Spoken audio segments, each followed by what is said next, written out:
The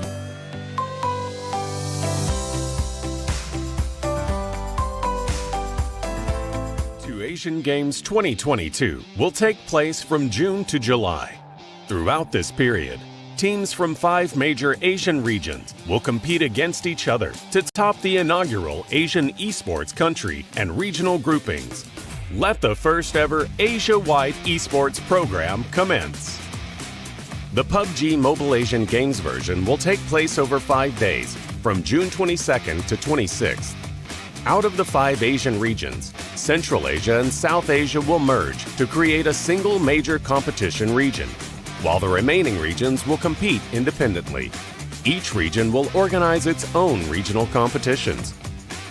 Each region will feature 3 stages of the competition. Stage 1 is the seeding competition, where teams will be ranked based on the time it takes them to complete the same track without any interference. The teams with the shortest completion times will receive higher seeds. The top-seeded teams will move straight to Stage 3. Stage 2 is the qualifying round, where teams will be arranged based on their seeding. Each team will play 2 matches, with each match featuring 4 different tracks. The team that completes the tracks in the shortest overall time will advance to Stage 3.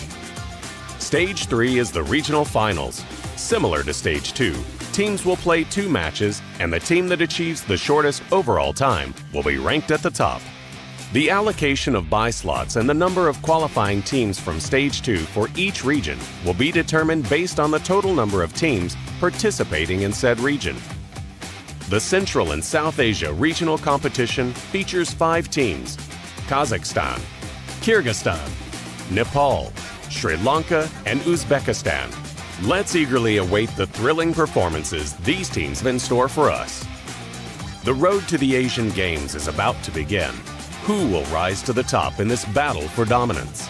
Get ready for an exhilarating and thrilling ride. Welcome to the 2022 RDAG Regionals in Central Asia, the central region of the continent that acts as a transportation gateway between Asia and Europe. It is also the heart of the Silk Road in ancient times. Surrounded by plains and hills, Central Asia has abundant mineral resources. Central Asians have cultivated a rich and diversified culture that stems from their ancestry as steppe nomads. As esports in Central Asia continues to grow, we hope to see more tournaments held here. At the 2022 RDAG Regionals, Kazakhstan, Kyrgyzstan, and Uzbekistan teams will compete in the PUBG Mobile Asian Games version event.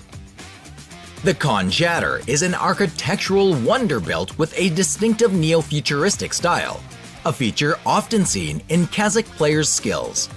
Kyrgyzstan, known as the Water Tower of Central Asia, is well known for its honey production. Their players are ready to taste the sweetness of success. The undulating cotton fields of Uzbekistan are a sight to behold. Will esports cement its stature in another epic scene in this country? We hope Central Asian players make new acquaintances and have a great time during the 2022 RDAG Regionals.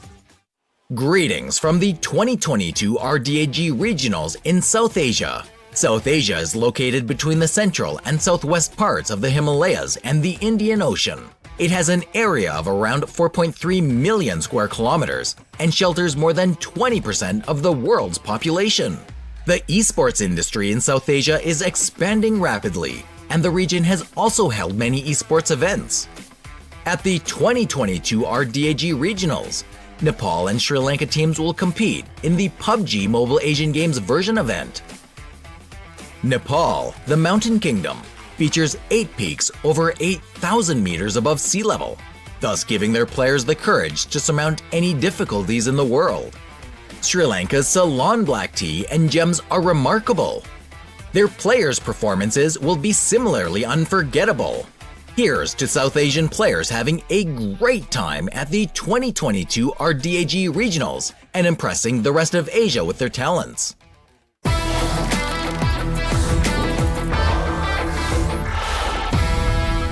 Right here, right now, because like you said, the most immediate objective is just to be seeded into the next round, and that might just happen for the likes of Team Saudi Arabia or Jordan going head in head right now in the first half. Right now, taking the lead, it's going to Team Saudi Arabia, followed by Team Bahrain. Last but not least, it's going to Team Jordan, but Team Palestine will be on the third spot, overtaken by the others. And now Team Saudi Arabia taking the lead, while Team Jordan trying to follow up and just come over. And they will overtake in the very last minute. It's a tricky terrain, and Team Saudi Arabia once more stuck in the corner and have to restart their engines there. It's fine. They just need to step on the pedal and straight away go. As you would expect Team China to execute this flawlessly, right? And so far they have no problem around this platform. It feels like they're not even breaking in and sweating easily, but they have problems before this with landing all those 4 wheels on ground. But this time, I think maybe because it's followed by driving, it feels like maybe he's more calm and composed. But they definitely finish off less than 13 minutes at 12 minutes and 56 seconds. Okay, we just gotta keep it to its official, right? Yeah, I mean, I know we're so excited to see like a flawless victory here, but just keeping it till it's official. But come on, who's gonna stop them at this point? The only thing they can stop them is themselves.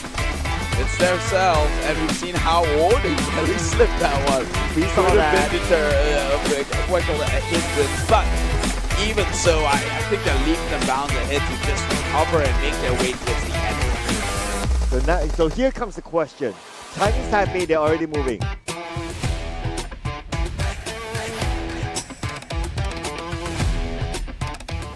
Hello, my name is Santon, my nickname Naft. I'm from Team Kyrgyzstan.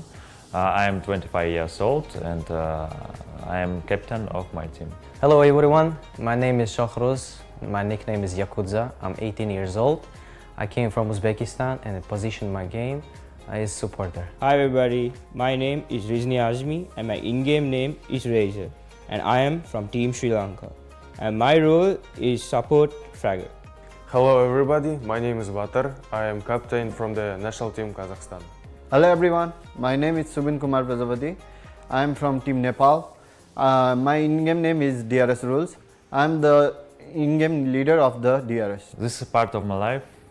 For a long time I tried to reach great heights. This is a story about struggle as in many lives of other people. Our advantages is our aim is on the high level, and we had the experience on the first 10 and we came here and we are ready. I think the player to watch out for in our rival team Nepal is Rules. I think it's because he's very competitive compared to the others, and yes, looking forward to facing him. We are looking for our Kazakhstan team. I think they have good style to play pattern. I think that the goal of any team is first place. We prepared well and we will try to show our best game in this tournament. RDAG, Apilasti. RDAG. Кыргызстан готов к азиатским играм. Алга.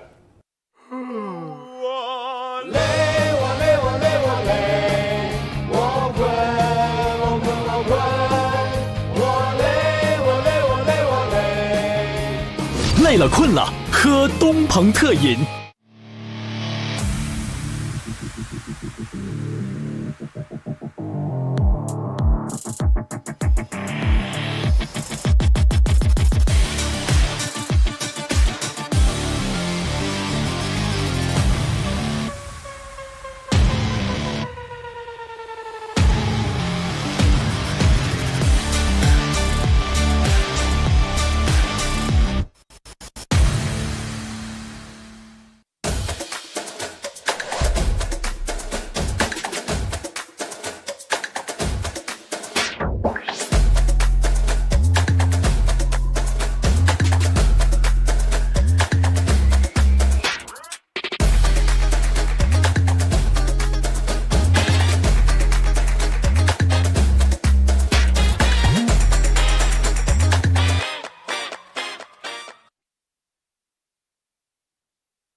爱酷11系列，标配2K 144赫兹一流全感屏，流畅又清晰，有机硅皮革，耐脏污抗老化。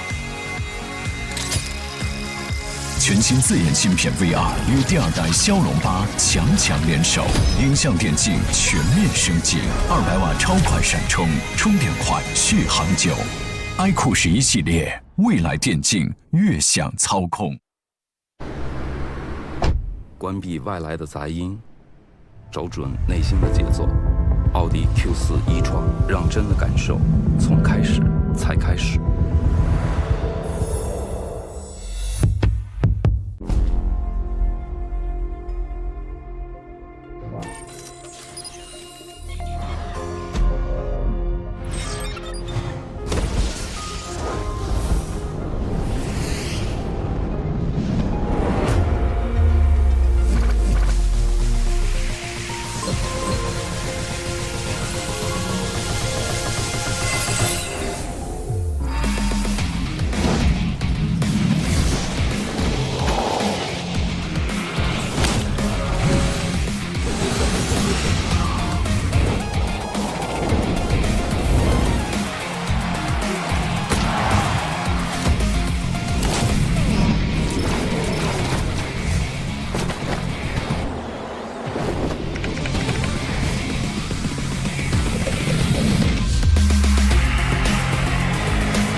It is a brand new day with a brand new group. Ladies and gentlemen, welcome back to the Road to Asian Games 2022 PUBG Mobile Asian Games version. Together with us, we're your storytellers. My name is Sir Cloud, together with a wonderful Keith right beside me.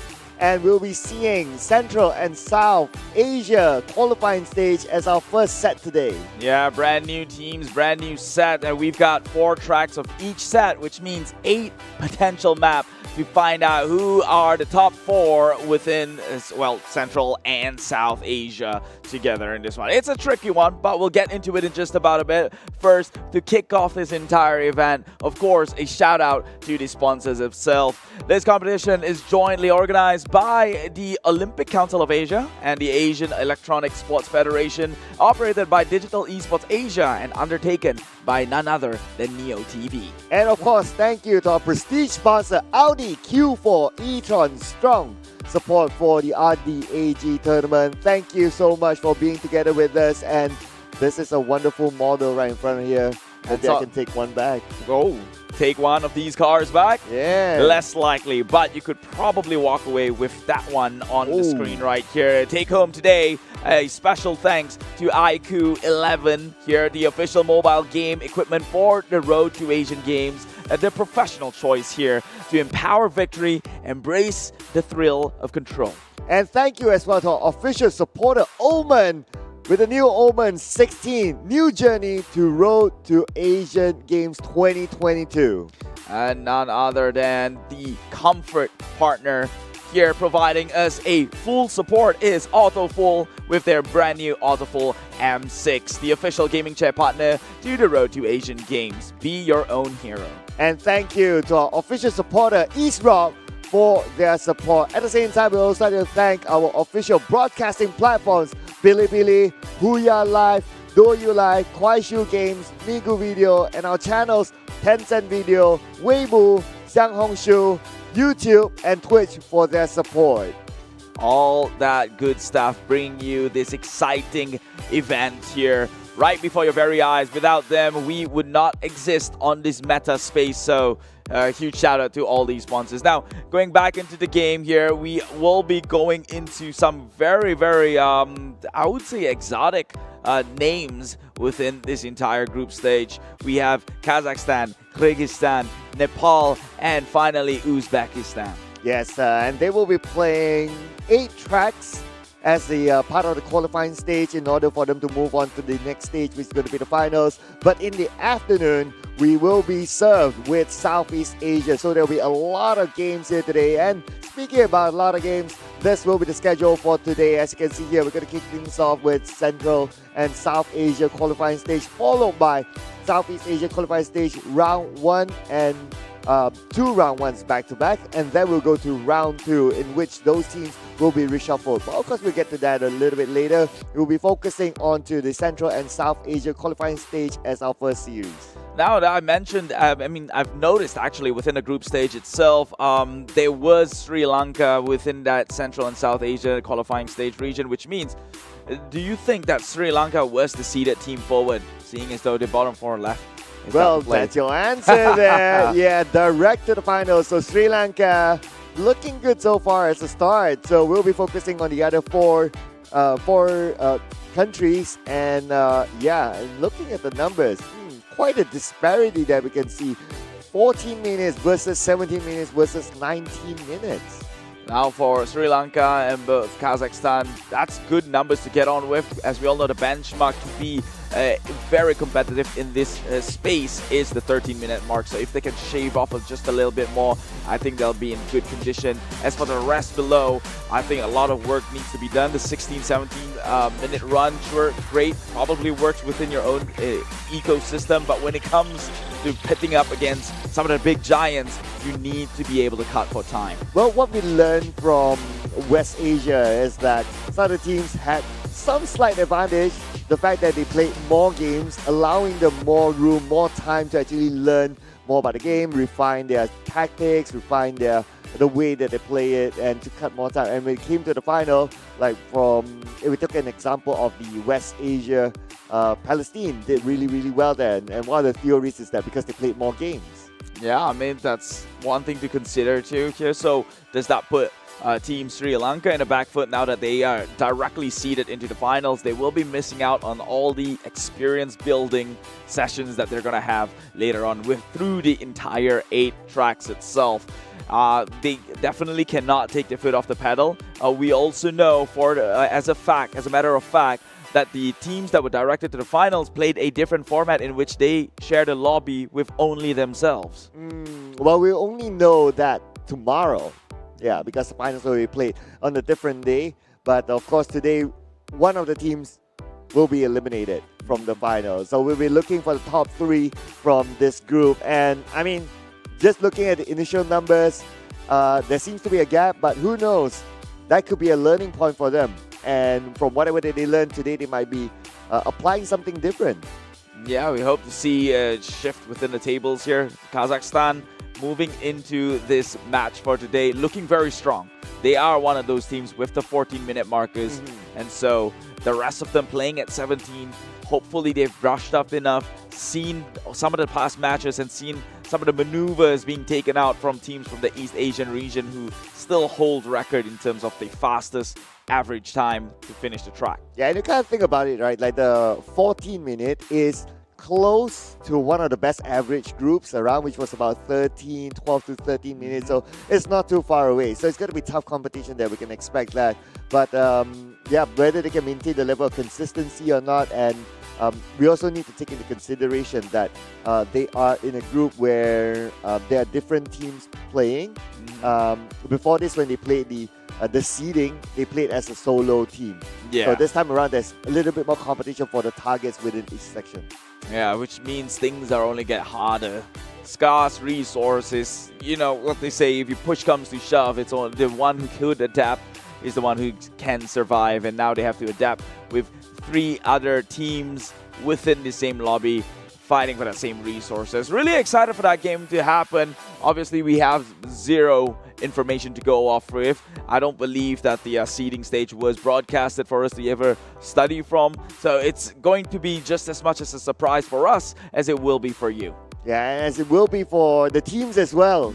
Yeah, because they obviously it wasn't broadcasted, so they couldn't really see what's happening. But anyway, we're going to check out a pre-interview just to get to know our teams first. So here we go. Hello, my name is Santon, my nickname Naft. I'm from Team Kyrgyzstan. I'm 25 years old and I am captain of my team. Hello everyone, my name is Shokhruz. My nickname is Yakudza. I'm 18 years old. I came from Uzbekistan and I positioned my game as supporter. Hi everybody, my name is Rizni Azmi and my in-game name is Razor, and I am from Team Sri Lanka, and my role is support fragger. Hello everybody, my name is Batar. I am captain from the national team Kazakhstan. Hello everyone, my name is Subin Kumar Prajapati. I am from Team Nepal. My in-game name is DRS Rules. I am the in-game leader of the DRS. This is part of my life. For a long time I tried to reach great heights. This is a story about struggle as in many lives of other people. Our advantages is our aim is on the high level, and we had the experience on the first 10 and we came here and we are ready. I think the player to watch out for in our rival team Nepal is Rules. I think it's because he's very competitive compared to the others, and yes, looking forward to facing him. We are looking for our Kazakhstan team. I think they have good style to play pattern. I think that the goal of any team is first place.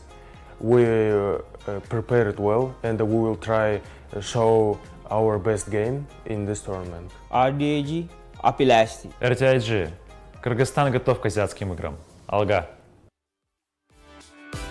Yes, now that was the players. As you can see, they're building out for that competitive landscape that is about to take place here in Miramar with track number 1, starting from Valdemar, making their way into Monte Nuevo. In case you didn't know, this is the 4 colored targets, the first challenge within the entire circuit. And moving on next, onto the side of Picado is where you find yourself the retracking targets, shoot the targets before they hide away, collect those points of 400 and move on to the granddaddy of all challenge in Los Leones. And that is the flying target. Almost impossible to conquer. A lot of struggling teams trying to get past that one, and a lot of teams' lead have been thrown out of the win because they are unable to just find a mastery understanding about that on that last obstacles right there. Yeah, that is always the biggest blocker, right? And because of that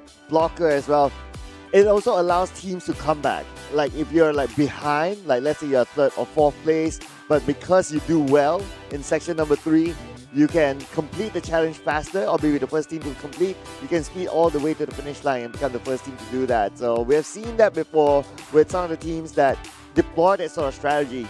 Namely for the Palestinians, they focus onto section number 3. They're like, okay, we just forget about section 1, section 2.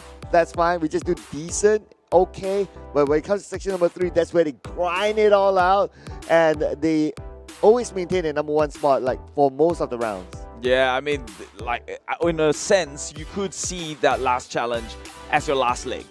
Because you could maybe flunk off checkpoint 1 and 2, but it doesn't matter because with the 120 seconds cooldown mechanics implemented within each obstacles, that is actually time in which it is capitalized by teams on the back end to maybe close in that gap and finish out objectives as fast as possible. But when you're up against the tougher competitions who's excelling in checkpoint 1, checkpoint 2, and even checkpoint 3, you're not going to get that sort of leeway. And so moving on forward, let's hope that these teams just understand what it takes to conquer that tough climb. Yeah, one thing that we learned as well by watching some of the best teams around, right? So for Team China, their strategy is that they will always want to reach each checkpoint as the first team, being the first team to reach each checkpoint. It's because like when they reach each checkpoint, they will be able to get as many ground targets as possible. And the moment they do that,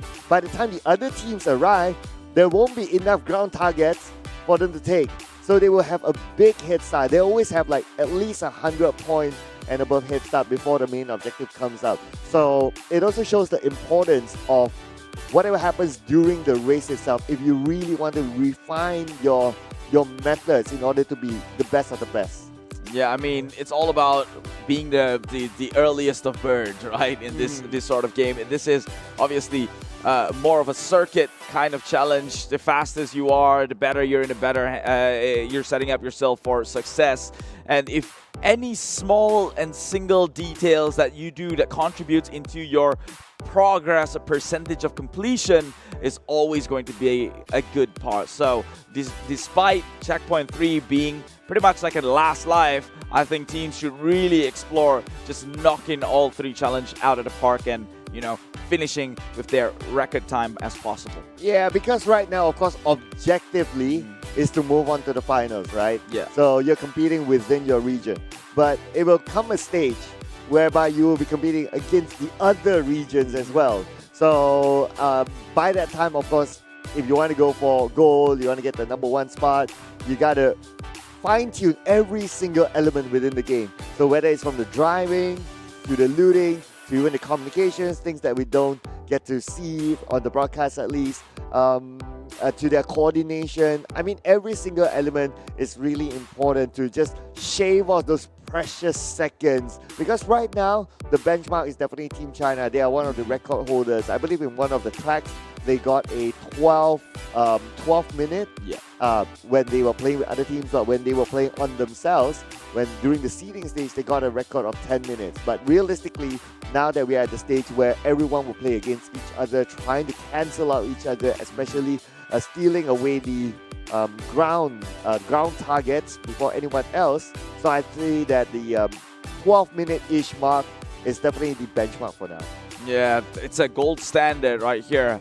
But that's not to say that Team China does not need to improve and refine, because we've seen time and time they're achieving these good numbers. However, they do still go into stumbling blocks during the driving journey there. So the moment they clean that up, I think we can expect a brand new record. Maybe a 12-minute flat would be very realistic for them, or maybe a 12:10, since 12:22 seems to be their best so far in track number 2. So looking forward to that one. Looking forward to the countries that will be playing, or more like the teams that will be playing down here for the Road to Asian Games 2022.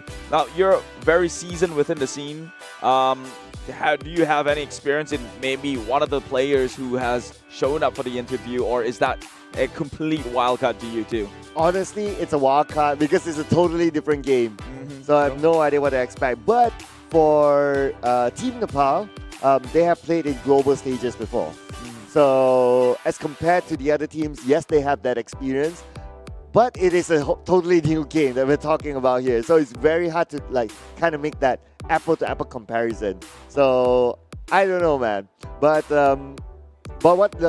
based on the teams that we have seen previously, or some of the seeding times that we have seen even from Southeast Asia, having the experience on the global stage also means that they train regularly.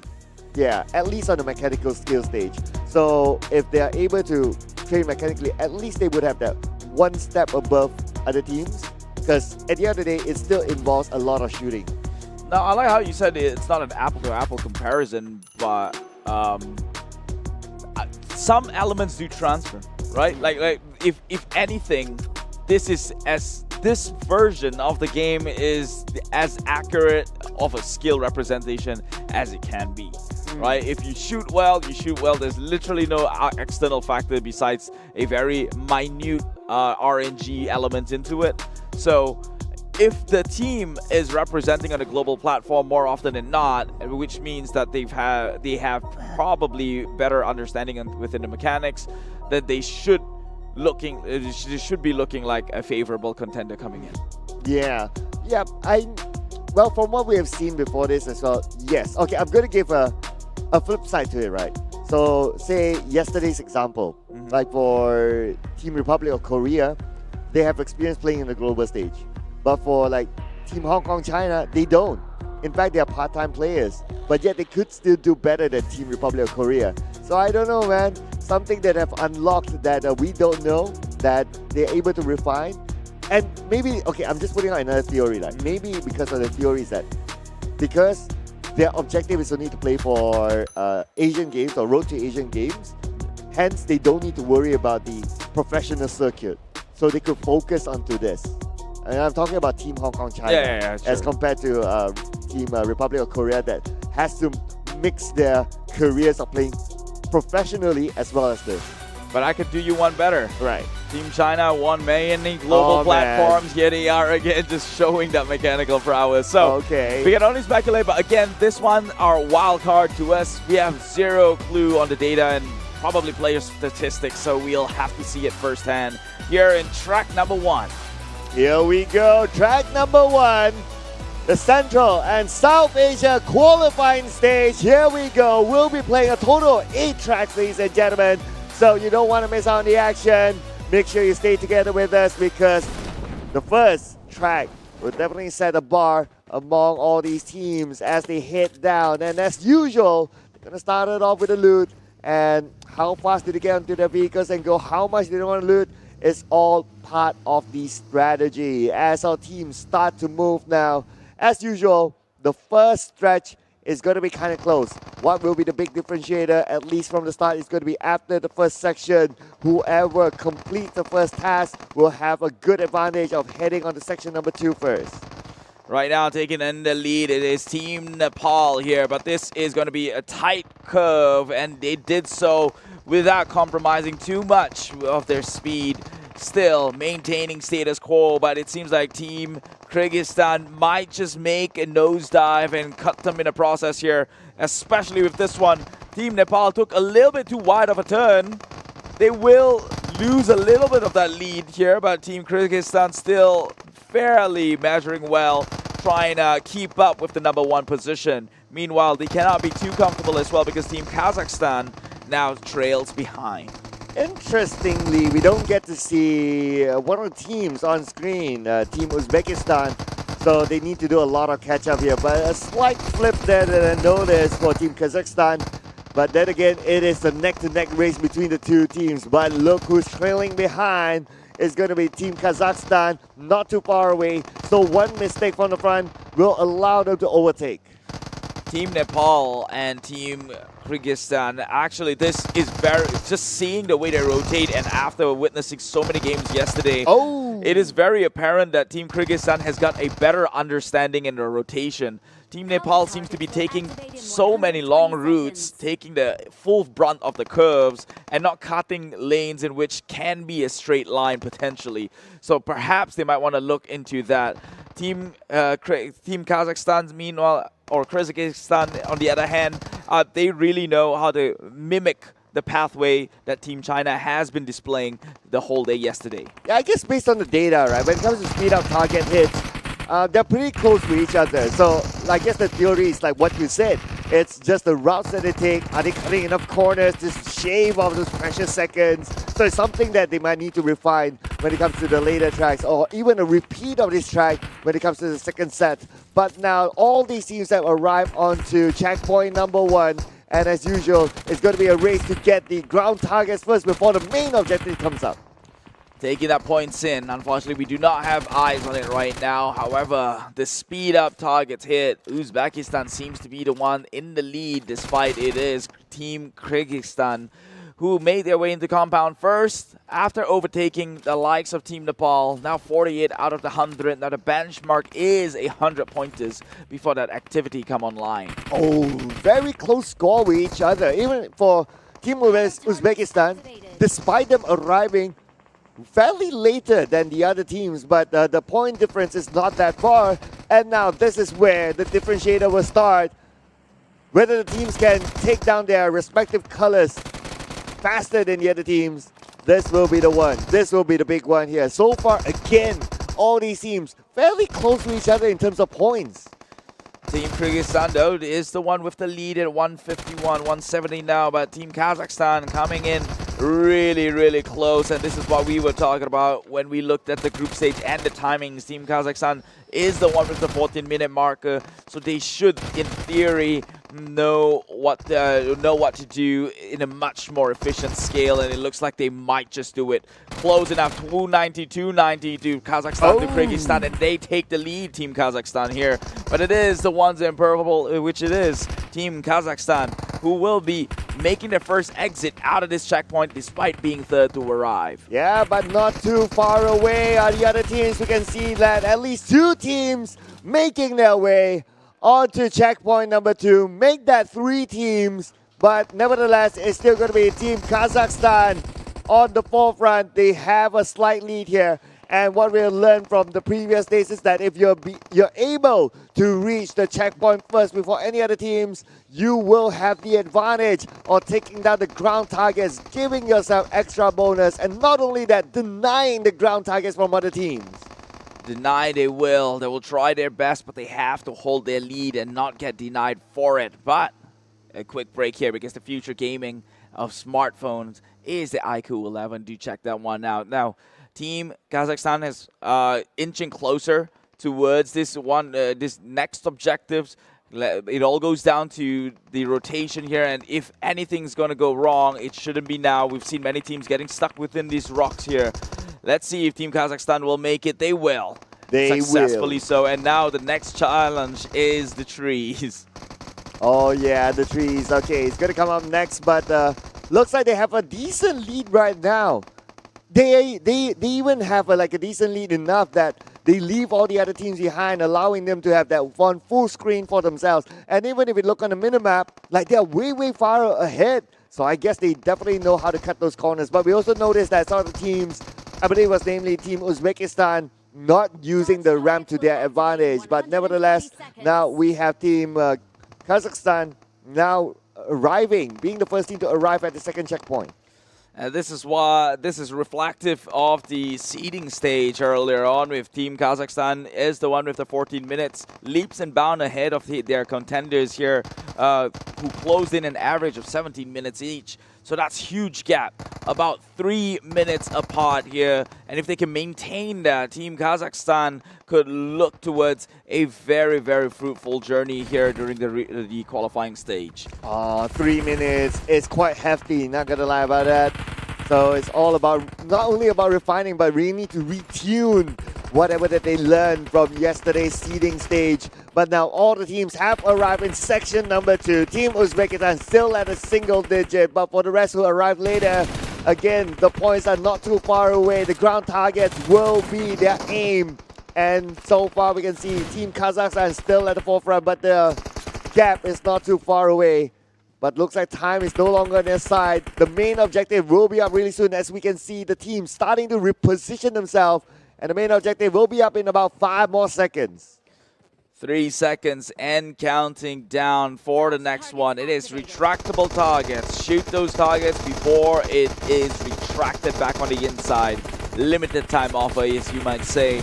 As they go through windows after windows here, they must coordinate the attacks.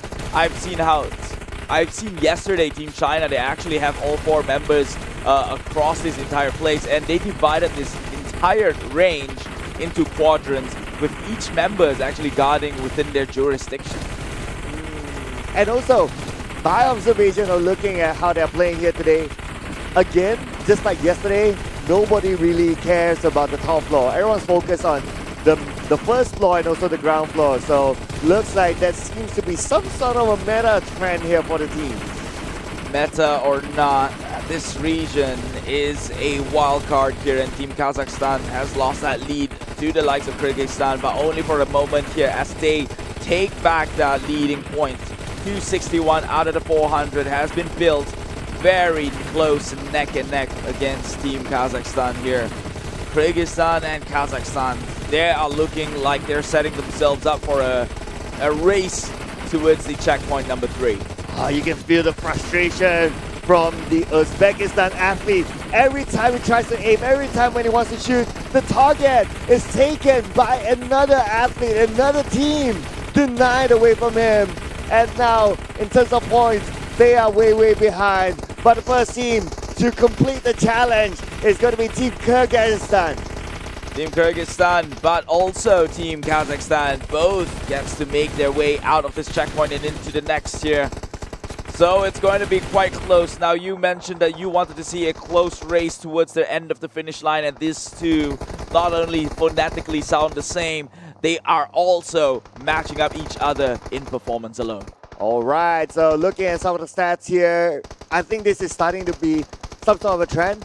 Checkpoint 1, checkpoint 2, the percentages among the athletes have a disparity, especially with the driver having different responsibilities. When it comes to checkpoint number 3, the best practice or the best numbers to get the best result is that everyone has almost equal percentage contribution towards the points. So that is where we will see the numbers start to close up each other.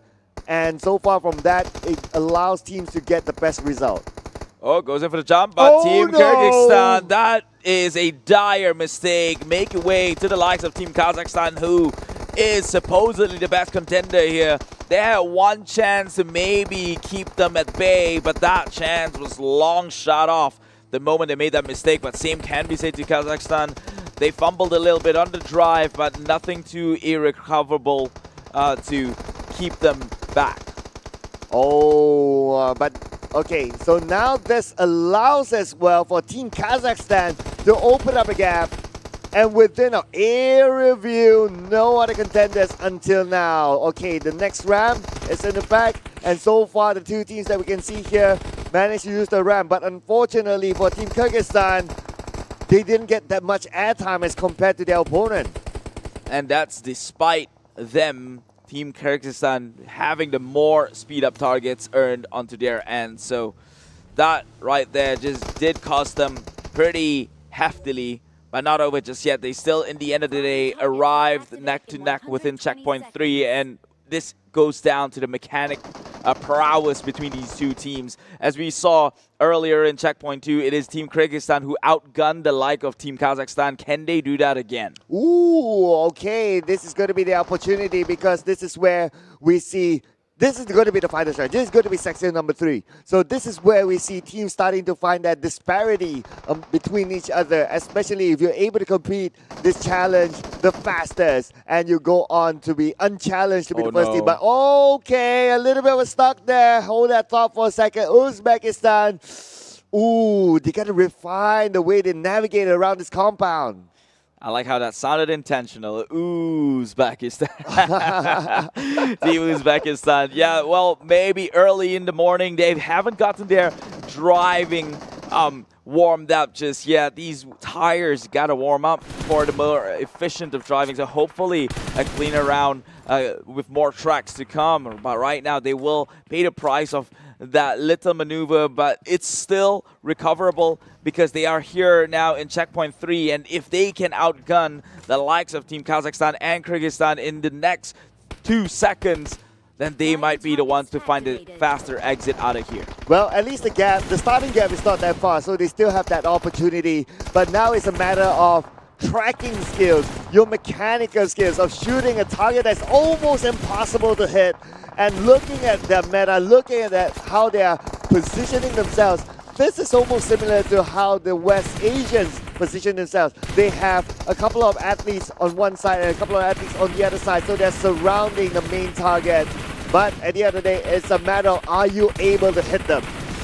Team Kazakhstan at 100-pointer, but look at it. It's Team Nepal, the one who has global experience here, finds their way with competitive aim at 128 to Kazakhstan's 148. Very close neck and neck. Now the benchmark to the minimum threshold to get by is a 500, so that creates so much time for errors or even opportunities for these other teams to maybe take the #1 spot. Ooh, the strategy for Team Uzbekistan is to aim down in the middle and try to find that middle point where all these plates will meet so that they can have the maximum number. But unfortunately, it doesn't seem to be working out for them just yet. And as of yesterday, what we saw, the best practice is to shoot the track from the starting point of where the plates start to fly to a certain midpoint and pull it back. So I guess that could be it. But then again, it's still up for discovery for all these teams. If they think that based on their practice, based on what they've experimented, that is the best way to do it, well, by all means, then I guess it's just up to whatever they're comfortable at the end of the day as well. This man's frustrated. I could tell it. He's missing all that discs, and he just has to let one rip here. Just not working out for him. This angle is a little bit a peculiar one to manage. Now, usually within the East Asian region, you see these players tracing from behind the transparent glass walls and pre-firing there and then. What this region is doing, on the other hand, the Central and South Asia region, they're waiting for it to actually show up, only then start firing the barrel of the gun, and maybe by then they're a bit taken aback with the recoil. Okay, I'm looking now at the points. Team Nepal and Team Kazakhstan really close to each other, so we could be up for a surprise here. Good Team Nepal do that comeback, because before this, they weren't at number 1 in any of the other challenges, but this could be the moment to do the comeback. But Team Kazakhstan still ahead by about 40 points. 40 points, not too much. They can still easily catch up, so there's still a lot of opportunity for Team Nepal to be the number 1 team to complete section number 3. Section number 3 is the one to win here. That is the crucial make or break moment, and right now Team Kazakhstan and Team Nepal neck and neck to each other, only differing by about 10 scores. Now turned into 20 and even 30. The gap is slowly, incrementally increasing, and Team Nepal would have to be able to catch things up if they are looking to end up in the number 1 position. But things will go on with a stalemate for a little bit here, seeing as though maybe mechanically against the other region they are less than proficient. Well, Team Kazakhstan now, they can start the engines, but look at Team Nepal overtaking Team Kazakhstan. Only 2 points left, and now they're starting to move. Looks like Team Nepal will be the first team to complete the challenge, and definitely will secure the number 1 spot in track number 1. They have made the first of exits, but nothing's confirmed just yet, because Team Kazakhstan has also started a move. If they were to fumble on the drive right now, that would be insanely detrimental towards their overall timings and scores. But it seems like the gap is large. No reason to assume that they would ever find themselves into the ditch or stuck somewhere by the roadside. So make a clean escape they will. That is Team Nepal. Ooh, it looks like no mistakes for them, my friend. Unless this corner, okay, this is going to be a sharp corner. Let's see how they're going to manage this. Okay, so far so good. No fumbles. They're good. They're on the clear to be the first team to arrive on the finishing line, where they finish off, well, about 16 minutes, 45 seconds, it seems, for round number 1. For the other teams, all the other 3 teams, they are still in checkpoint number 3. Now, we have the movement here. Team Kazakhstan starting their move, so they will be the 2nd team to finish, whereas for Team Kyrgyzstan will be the 3rd team to move. All these numbers, these finishes are happening one after another, and this is surprising because from number 1 to number 2, the gap is huge. Look at how much downtime is happening in between both these positions, between Team Nepal and Team Kazakhstan. It's an awkward silence for the time being, and let's take a look at that gap. It's at least 45 seconds more from the team on top. 45 seconds, and we're still counting to see what's the gap between number 3 and number 1 as Team Kazakhstan will arrive. So we have one more team to complete the challenge. That's going to be Team Uzbekistan. All for them for the taking. Only 12 points left, and they'll be on the move. They should be able to complete the challenge before the 19-minute mark. 19-minute mark is 19 too late. I don't know how to put that one in the nicest manner possible. But I think the average within the game would be around 16, 17. Now, if you come into a stumbling block, like having your car stranded by the side, unflippable, then perhaps you're looking at a 19, 20 to 23-minute mark. But if none of those freak accidents were to occur, then something needs to be trimmed down here, because that shouldn't be the average. Now I'm trying to think, like, what's the longest timing, right? I guess it's going to be Hong Kong, China, Team Hong Kong, China. Because there was that one round they were on foot. So because of that, that costed them a lot. And it was about 20-ish minutes. Yeah, that's the longest timing so far. So considering that their current position, they should be able to arrive before at a 19-ish minute mark. Not the longest, but still it's something they really need to work on, because if we compare them with the rest, it's almost 3+ minutes difference than number 1. Yeah, and that's 3+ minutes they will have to make up back moving on forward within the next 3 tracks here for match number 1. Definitely not setting themselves up for a more comfortable run here with the first game. But hey, maybe some people wakes up every morning asking for life to be a bit harder so they grow stronger. Well, in order to review their gameplay, we're going to check out the iCrew highlight. Thank you so much to iCrew for being with us. And as we can see here, as a start, well, it's also about the level of consistency, right? Because they'll be playing 8 games back to back. And it's also about maintaining the focus. And perhaps there'll be different tracks that they're more comfortable with. And we might see a different result next. So, got to keep an open book for this. And these are the time that has been clocked in officially here in the first track. It is Team Nepal who came out overall victorious with the 16-minute marker and 44 seconds, at par with some of the teams over in the West Asian region. 25 speed-ups. It is Team Kazakhstan and Team Uzbekistan who came in with the most of speed-ups earned, but not the first, with 17 minutes and 29 seconds and 19 minutes respectively. And here's our FAW Audi Super A player, with Saukesh being the top scorer, 460 points for his team, Team Kazakhstan, followed by Ferno, Rules, as well as Fly. So they are the top performers. So each team has their respective top performer here. There are times where we see that like 2 athletes from the same team being up there. So at the end of the day, that top performance stat is really based on individual, not broken down in the team. Yeah, and so that is something that they could also look forward to, and hopefully incentivizes them to perform better for the sake and benefit of their team, because that Audi Super A player will have an award ceremony sometime, maybe tomorrow, I think, given that they are playing the qualifying stage within this tournament. So tomorrow they will have the regional finals, and then that's where the awards get dispensed out. Yeah, that's where also Sri Lanka will be waiting for them, because they qualified directly onto the finals. So that's something to look forward to as well, whether Sri Lanka can keep up to the pace as well. And for today so far, round number 1 is going to be Team Nepal. I would say it's quite a comeback from Team Nepal, because when it came to Section 1, Section 2, they weren't really like the first team to complete the challenges. So is this another team Palestine strategy of focusing onto section number 3, do well there, and just go all the way to the finish line?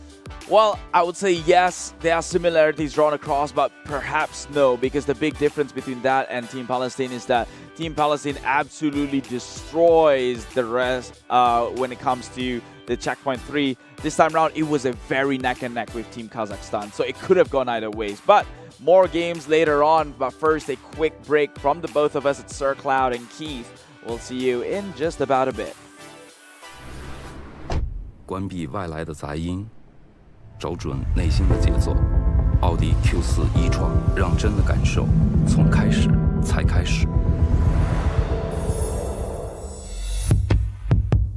iQOO 11系列，标配 2K 144赫兹1.6全感屏，流畅又清晰，有机硅皮革，耐脏污、抗老化。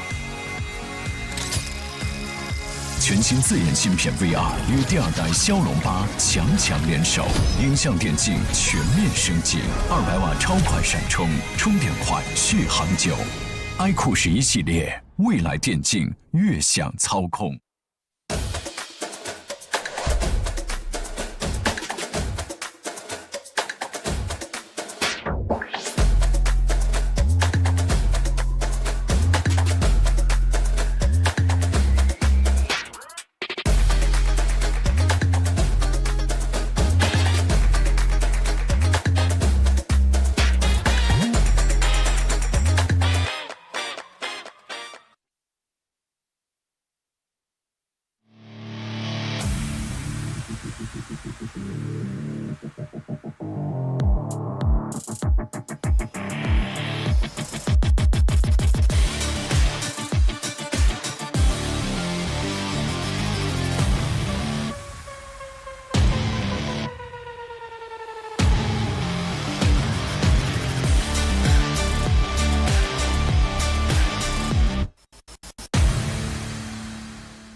累了困了，喝东鹏特饮。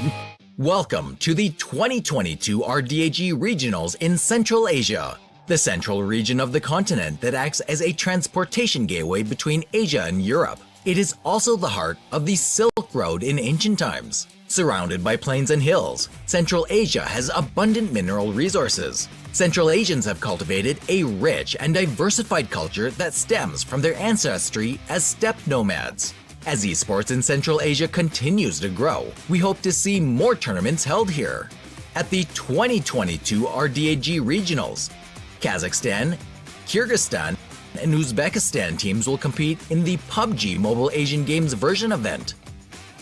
The Khan Shatter is an architectural wonder built with a distinctive neo-futuristic style, a feature often seen in Kazakh players' skills. Kyrgyzstan, known as the Water Tower of Central Asia, is well known for its honey production. Their players are ready to taste the sweetness of success. The undulating cotton fields of Uzbekistan are a sight to behold. Will esports cement its stature in another epic scene in this country? We hope Central Asian players make new acquaintances and have a great time during the 2022 RDAG Regionals. We are back with the Road to Asian Games 2022 PUBG Mobile Asian Games version, and we are jumping straight into track number 2. Yeah, track number 2, same old story, different route, but same challenges for them to conquer. And as we saw in the previous one itself, Team Kazakhstan and Team Nepal very neck and neck. And I think if I were them, I'd be kicking myself in the foot because it almost seemed like they have that victory in hand for Team Kazakhstan. They will have to maybe do things a little bit cleaner this time around to maybe perhaps get themselves that number 1 finish as expected, coming in as the potentially the fastest finish during that seeding stage. Yeah, but then again, of course, we all know during the seeding stage, it's only one team playing without any challenges, without any other teams trying to deny the points out of them. So it's going to be a different feel when they come back and play with all the other teams. And of course, we will be skimming down the teams as this will still be the qualifier stage. Tomorrow we'll be getting the best of the best teams from this region, and that will be a bigger challenge, I must say. Yeah, the regional finals is where they really go hand in hand against each other here. A true testament of strength. We've seen that within the East Asian region. Yesterday it was one heck of a treat, and we hope this one no lesser than that. And so that one goes down till the later stage, but first, track 2 should be on its way soon enough. Yeah, so track number 2, just a little bit of a recap. So in track number 1, it was Team Nepal getting the number 1 spot, and where they focused on was on section number 3, similar to how Team Palestine did, but you had a different thought. But nevertheless, it was the results that show Team Nepal was the number 1 team. Coming in at second place was Team Kazakhstan, and on third place it was Team Kyrgyzstan, and on the fourth place it was Team Uzbekistan, who really need to refine how they do. And from what I observe as well, I guess it's also a lot about the traveling time, whereby we see that the teams don't cut enough corners, especially for Team Uzbekistan. So it's something that they need to work on when it comes to the next track. Yeah, surprisingly enough, when it comes to the rotations itself, it is Team Kyrgyzstan who somewhat identify where they can try and minimize the travel distance and actually efficientize the process.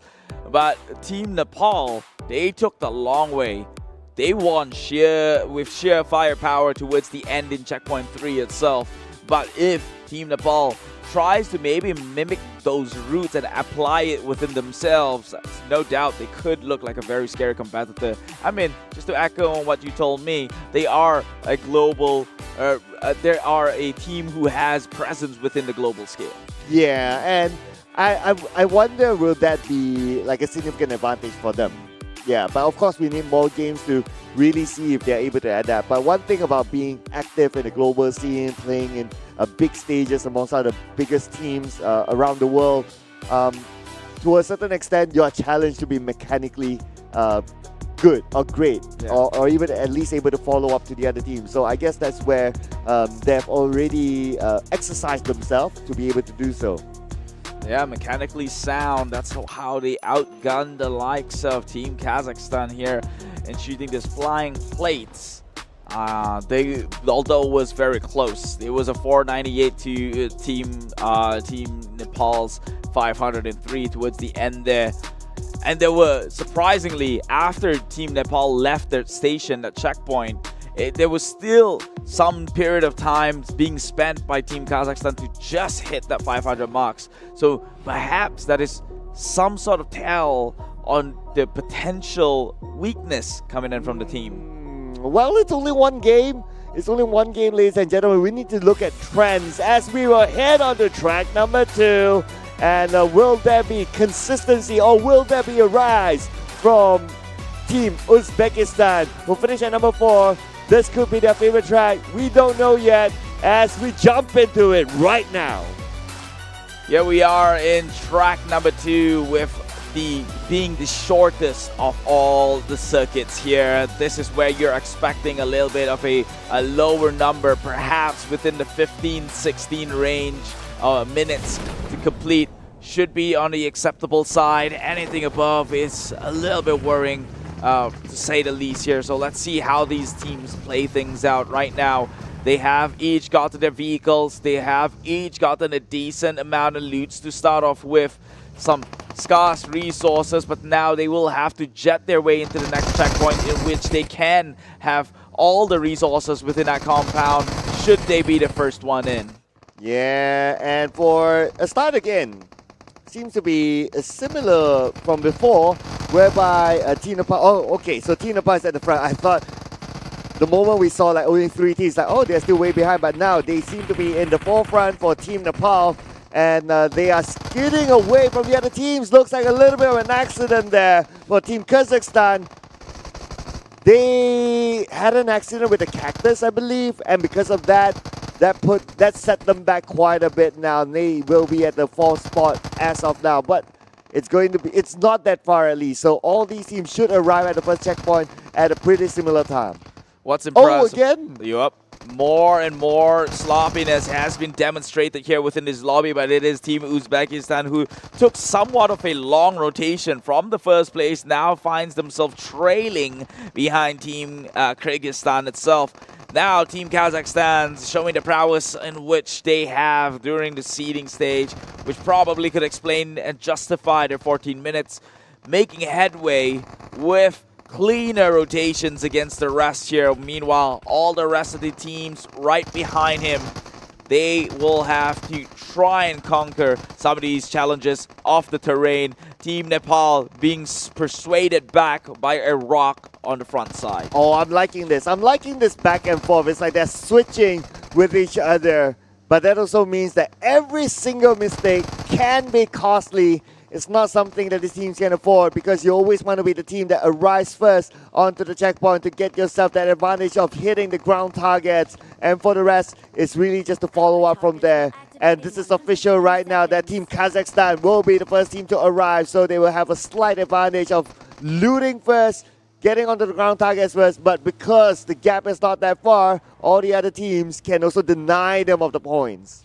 Deny, they will try at the very least, but Team Nepal sending their representatives straight into the area of activity, not looking to even go for these ground targets, only thinking and considering them if they are in sight and within this compound. Now, this isn't the most efficient thing I could imagine spending the 120 seconds, but perhaps they know something we don't.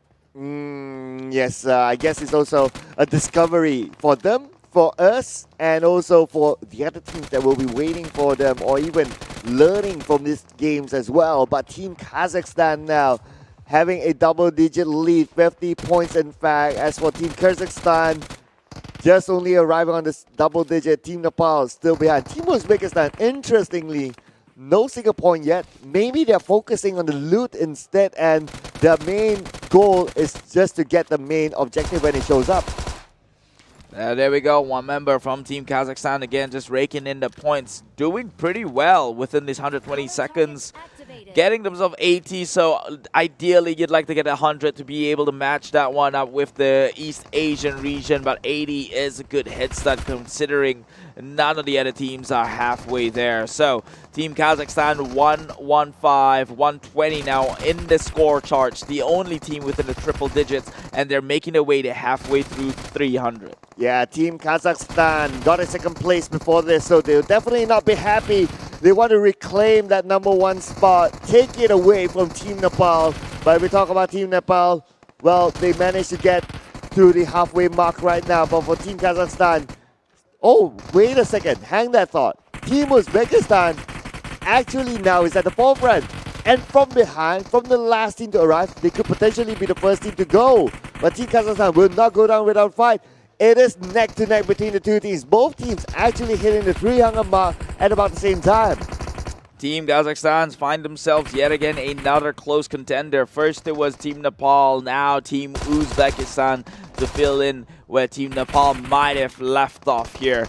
Neck and neck towards the end, and if Team Kazakhstan, oh, that mistake right there slowed them down a little bit, but still maintaining that lead. Now, talking about Team Kazakhstan, if they make another mistake and let Team Uzbekistan rob them from that #1 victory, they will be in a bad headspace moving into track #3, and hopefully that does not happen. They need the win right now. Team Kazakhstan, they're looking like the hardest worker in the pack. Oh, look at this. Oh, the win. What double whammy they were talking about. Oh, no. So it looks like because of the vehicle stuck, it seems that they need to press the reset button for themselves. That will give them a 5-second penalty in the area. But again, another mishap here as a Team Kazakhstan looking like they were stuck. But it's, wow, okay. It's accident after accident that we're talking about. Next is going to be Team Uzbekistan are stuck at that hill. I like what Team Kazakhstan is doing, that they actually did their homework. They made the rotations much like Team China. You don't jump off the ramp, you have to fall onto the side and stick to the wall. And a lot of these other teams, they're making the same mistake of just jumping off and crashing down and finding themselves stuck in place, not moving on forward. And so Team Kazakhstan, you could tell that they're here to win the game. You could tell they're in it for the #1 spot, and they are right now the first team into checkpoint 2. Oh, yes, you're absolutely right. We don't see that many teams actually deploying that sort of strategy, but I guess that's the advantage of if you're able to watch more games, then you'll be able to learn off other teams as well, and it seems to be working out for them. The most efficient route allows them to be the first team to arrive in this checkpoint. Now, a little bit of a tumble there for Team Kazakhstan, but it's going to be okay. But Team Uzbekistan, this pretty much a comeback for them. Section #1, they were the last team to arrive, but now, section #2, the first team. Right now, looking at Team Nepal, the team who was the #1 spot winner previously, trailing from behind. Now, this isn't so scary to think about because they were within the last place earlier on, but made the difference when it comes to checkpoint #3. Now, can they do that one again? We'll have to see, because the amount of collision that they've undertaken, a little bit unnecessary and a little bit too haphazard, and they already right now had to expunge one reset, which is going to cost them a minimum of 5 seconds at the very least. Yes, 5 seconds could prove hefty there. But as Team Nepal arrives, the countdown starts. Team Nepal has no time to loot, no time to get the ground targets. They have to focus onto the main objective now, because they still need to come back. They're still at a single digit with only 2 points, but because they don't have enough time to loot, meaning that ammunition may not be on their side, irregardless, they still need to loot up, hence losing points to the other teams. Once again, that story of a close call streamlines their way here into checkpoint #2. Uzbekistan and Team Kazakhstan, very marginal difference unless Team Kyrgyzstan has got something to say about it. Moving on, rising up above second place here, 181 to the 194 here of Uzbekistan. It is Team Kyrgyzstan who now leads the pack way past the halfway point, looking to farm in the next 150 pointers to maybe end this charade. Oh, Team Nepal, despite them getting the #1 spot now, their second time to get a #1 could be in jeopardy the fact that they are still way behind, not even hitting the 100 mark just yet. But for Team Kazakhstan, Team Uzbekistan, and Team Kazakhstan, very close to each other. It's still anyone's game to be the first team to leave this section. Anyone's game indeed, and Team Kazakhstan, they want it to be their game. They have held the lead for the longest of time. Surely, when it came down to target practice, they cannot look to slack off, because that is going to make an even bigger dent comes checkpoint number 3. And I do recall one of the players during the interview said that what differs Team Kazakhstan towards the rest within this entire region was that their aim should be in a higher level. Oh, that's a very interesting statement there. So we'll be looking to see if they can maintain the level of consistency, because when we talk about aim, it's also about like, can you keep focus? Can you keep focus not only throughout the game, but throughout the entire qualifier series? Because fatigue could kick in at some point, and that could also dissolve your vision as you try to keep focus to hit the targets. Now, Team Uzbekistan, surprisingly, is the one to make it first mover into the next checkpoint here, followed by, naturally, Team Kazakhstan and Kyrgyzstan themselves. So 3 teams has already made it onto the next one. Meanwhile, Team Nepal, the supposed champion here in the first track, finds their way struggling within that checkpoint itself. Oh, and talking about struggle, that's one more again from Team Kyrgyzstan.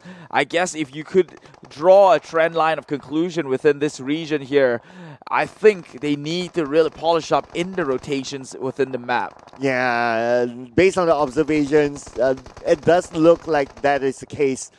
There are many times that we have seen that teams actually tumble when they drive. Oh, okay. Is that the wrong way?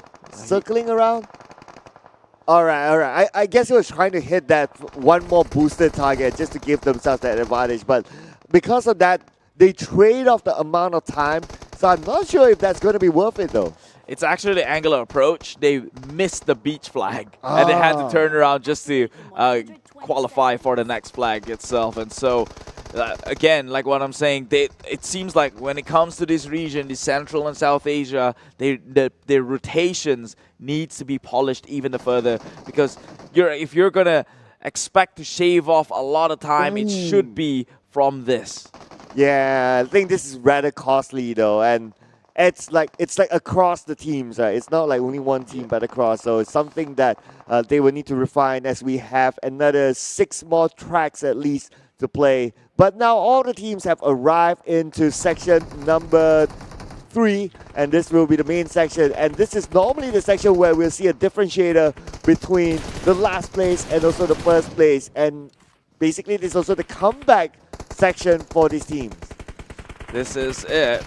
Team Nepal, they found themselves back to number 1 because of this section itself, or this checkpoint in which you have to hit the flying moving objects, and so they could look to do that one again, but with Nepal's strategy, none of them seems to care for the building up an initial lead with the ground targets itself and relying so heavily on this challenge.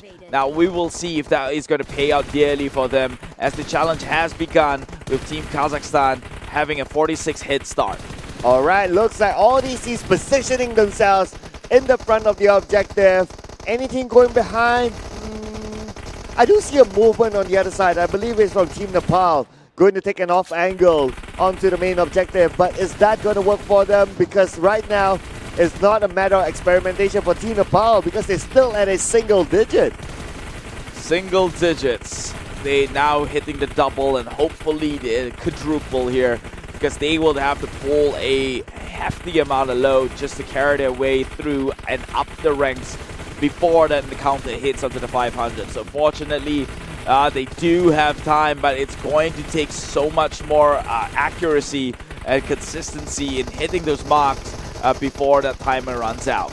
Well, Team Uzbekistan doing not too bad this time, looking to recover from that disappointing track number 1 of a 4th place finish, and this time not too far away from Team Kazakhstan, who is currently holding the lead with about 178 points. but they're still not at the halfway mark yet, meaning that there's still enough room for the likes of Team Uzbekistan to actually chase back and be the first team to leave this section. Trying to be the first team to leave, but Team Kyrgyzstan just says no, can do here. Another one who might just be the top contender towards the #1 spot. Right now, consistent across the board is the three team Kyrgyzstan, Team Kazakhstan, and Team Uzbekistan here. Any one of them could look to make it to #1, and it goes down to the marginal difference that they draw.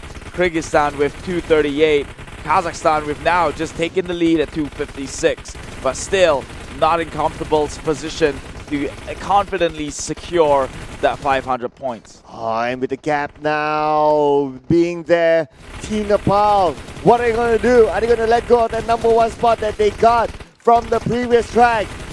Looks like Team Nepal will need to work out something different now. Yes, they are closing the gap, they're closing the margin, but we are comparing them with the #1 team. Team Kazakhstan has about 80-point gap between them as well as Team Nepal. So it's something they need to catch up on, but they seem to be closing the numbers now. They're catching up. Team Nepal, already a 60-point gap. Team Nepal, this is where they are now looking like the previous region in the West region. Team Palestine, who has been showing absolute dominance within this last circuit, this last checkpoint.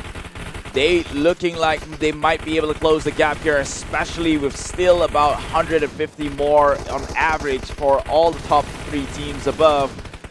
The gap is not impossible for the likes of Team Nepal, and I see members of Team Nepal already leaving this the entire podium to perhaps go loot up for their allies and maybe scoured out some of the ground targets. But 322, all second to fourth place, playing within the 300 zone, and it's just a matter of time before they bypass. Yeah, anticipating your ammunition is important as well. Reserving your ammunition, making it efficient to hit as many targets as possible is important. If you run out of ammunition, you need to do exactly what they did earlier on, is to get down to the buildings, to reload, to reloot your ammunition, and that's going to be costly in terms of time. But looks like the first team to complete the challenge is very likely to be Team Kazakhstan. Only 4 points left, and yes, they will move on to the finish line.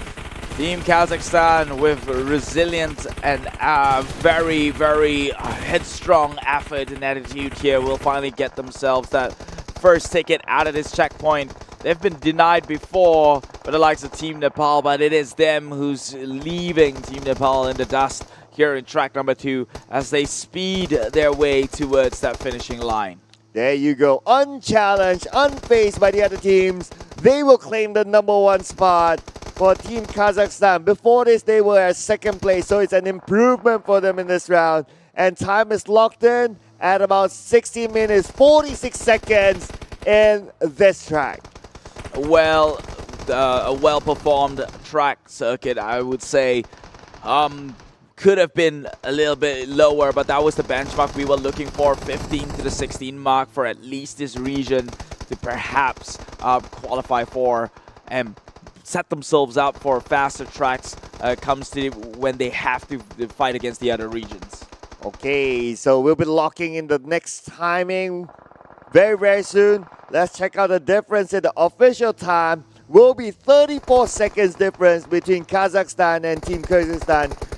Now next following up will be Team Uzbekistan, who got a 4th place finish before this. This time it's going to be a 3rd place finish, so a slight improvement there. But following up to them is going to be Team Nepal, falling from grace, #1 before this, and now the 4th place for track #2. Fall from first to last. It seems like the tables have turned here and nothing is forever within the Central and South Asia region. Very volatile across the board. You can see that their power is matched across majority of the teams. And so Team Nepal, I would also argue that they were only behind because of a little bit of a freak accident that happened earlier on. If they polish their rotations, I don't think this is going to be the same outcome. Yeah, because like #3 and #4, actually they're not too much of a difference. So like what you said, if they're able to polish like the driving routes, or even as simple as not tumbling, well, it's simple for us to say it, but of course I know it's hard to do. Then there'll definitely be at least maybe third place or maybe even better second place.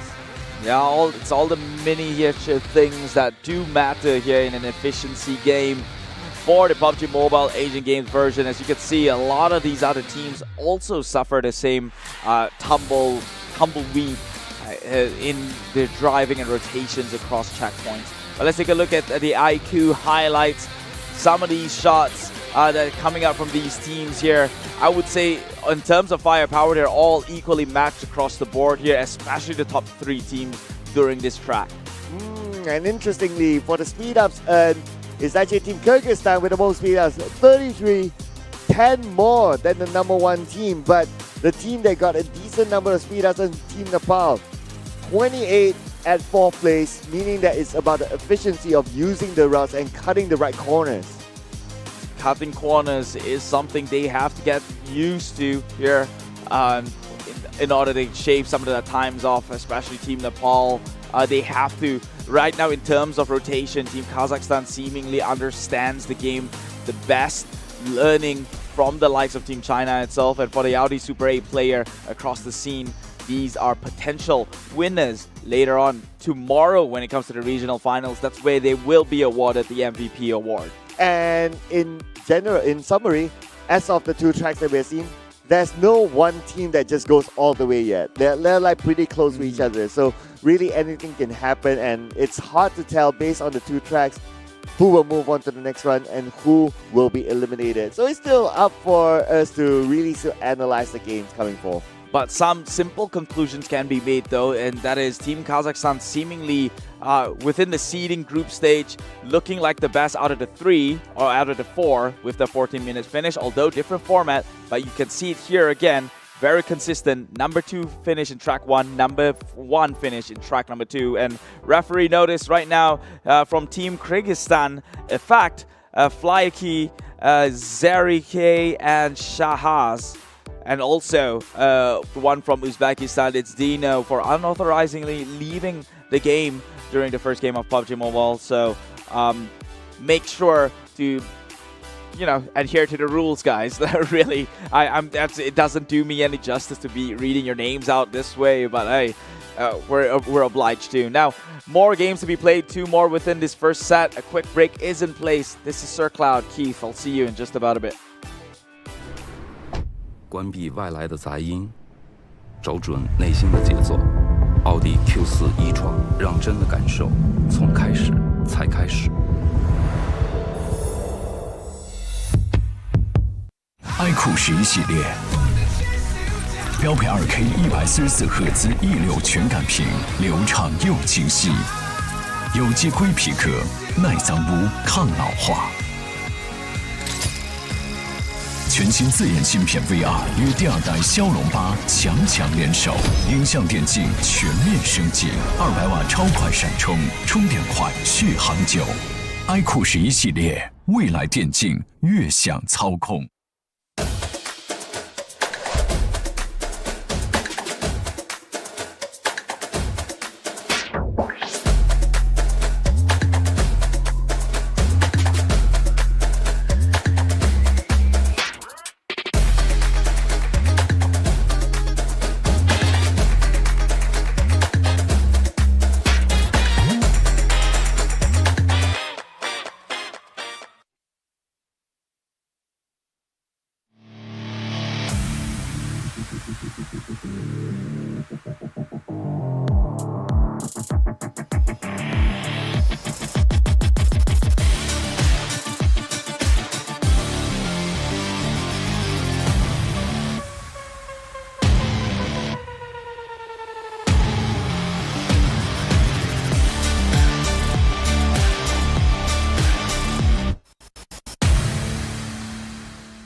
累了困了，喝东鹏特饮。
And we're back. That's what we hear all the time. Ladies and gentlemen, this is the Road to Asian Games 2022 PUBG Mobile Asian Games version.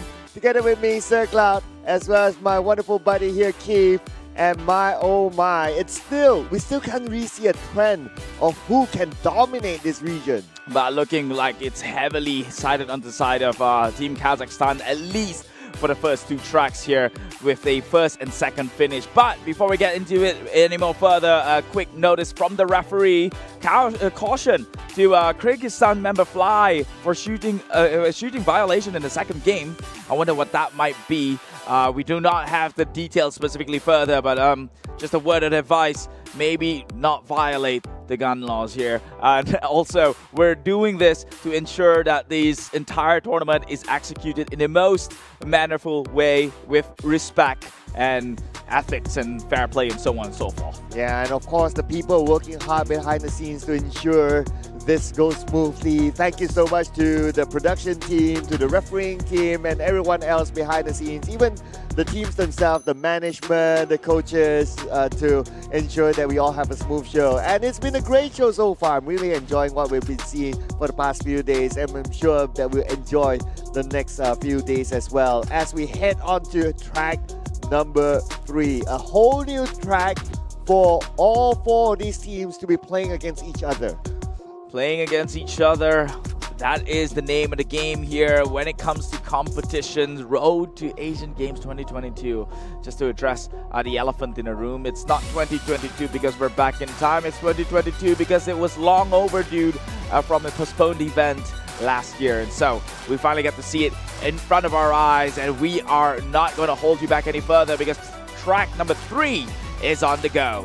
Yes, here we go, on the go, track number 3. It is it. As we head on to the game, so far no real trends yet, but the trend is definitely going to be the sequence of the tracks. For this track, it's going to start in Los Higos. We're going to end around the areas of water treatment. As usual, going to be the 3 checkpoints that the teams will need to go through. But so far, for what we see from this region, it's not about the checkpoints. It's about the route. And they need to find ways to ensure that they have a smooth journey in between the checkpoints, as the teams will start off right now going on from the starting line. And at the forefront, we have 3 teams, 1 team left behind. Oh, not really left behind, but actually Team Kazakhstan is in front of everyone else. Yeah, they're holding the lead for the time being here, but it is still very, very close from second place onwards.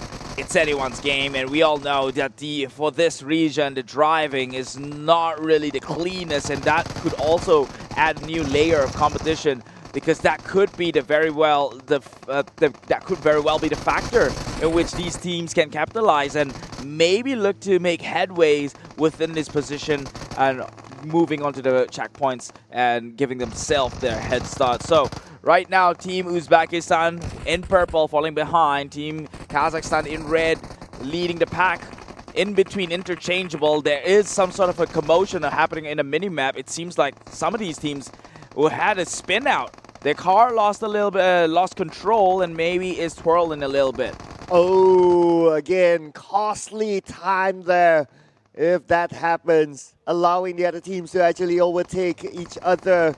And it looks like it's going to be Team Uzbekistan again still behind. Probably a tumble was onto them. But oh, interestingly, Team Kazakhstan taking a different strategy as what we normally see. Not using the ramp this time. So it's probably something that they're comfortable with. Probably something that they know that they've found out to be a better route. Yeah, you know what they say, when you're in front, you don't want to risk things and, you know, lose the lead just like that. And so they took the safest of path here, understanding that it's not going to be too advantage, even if they accomplish that jump right there. The rest of the teams would still be able to catch up and capitalize on that township itself. So a very safe choice, and that could be a good choice moving on forward to securing themselves and potentially a lead into the #1 spot. Okay, now all the teams will arrive onto the first checkpoint. So this is where we can see teams starting to gather our pre-points before the main objective.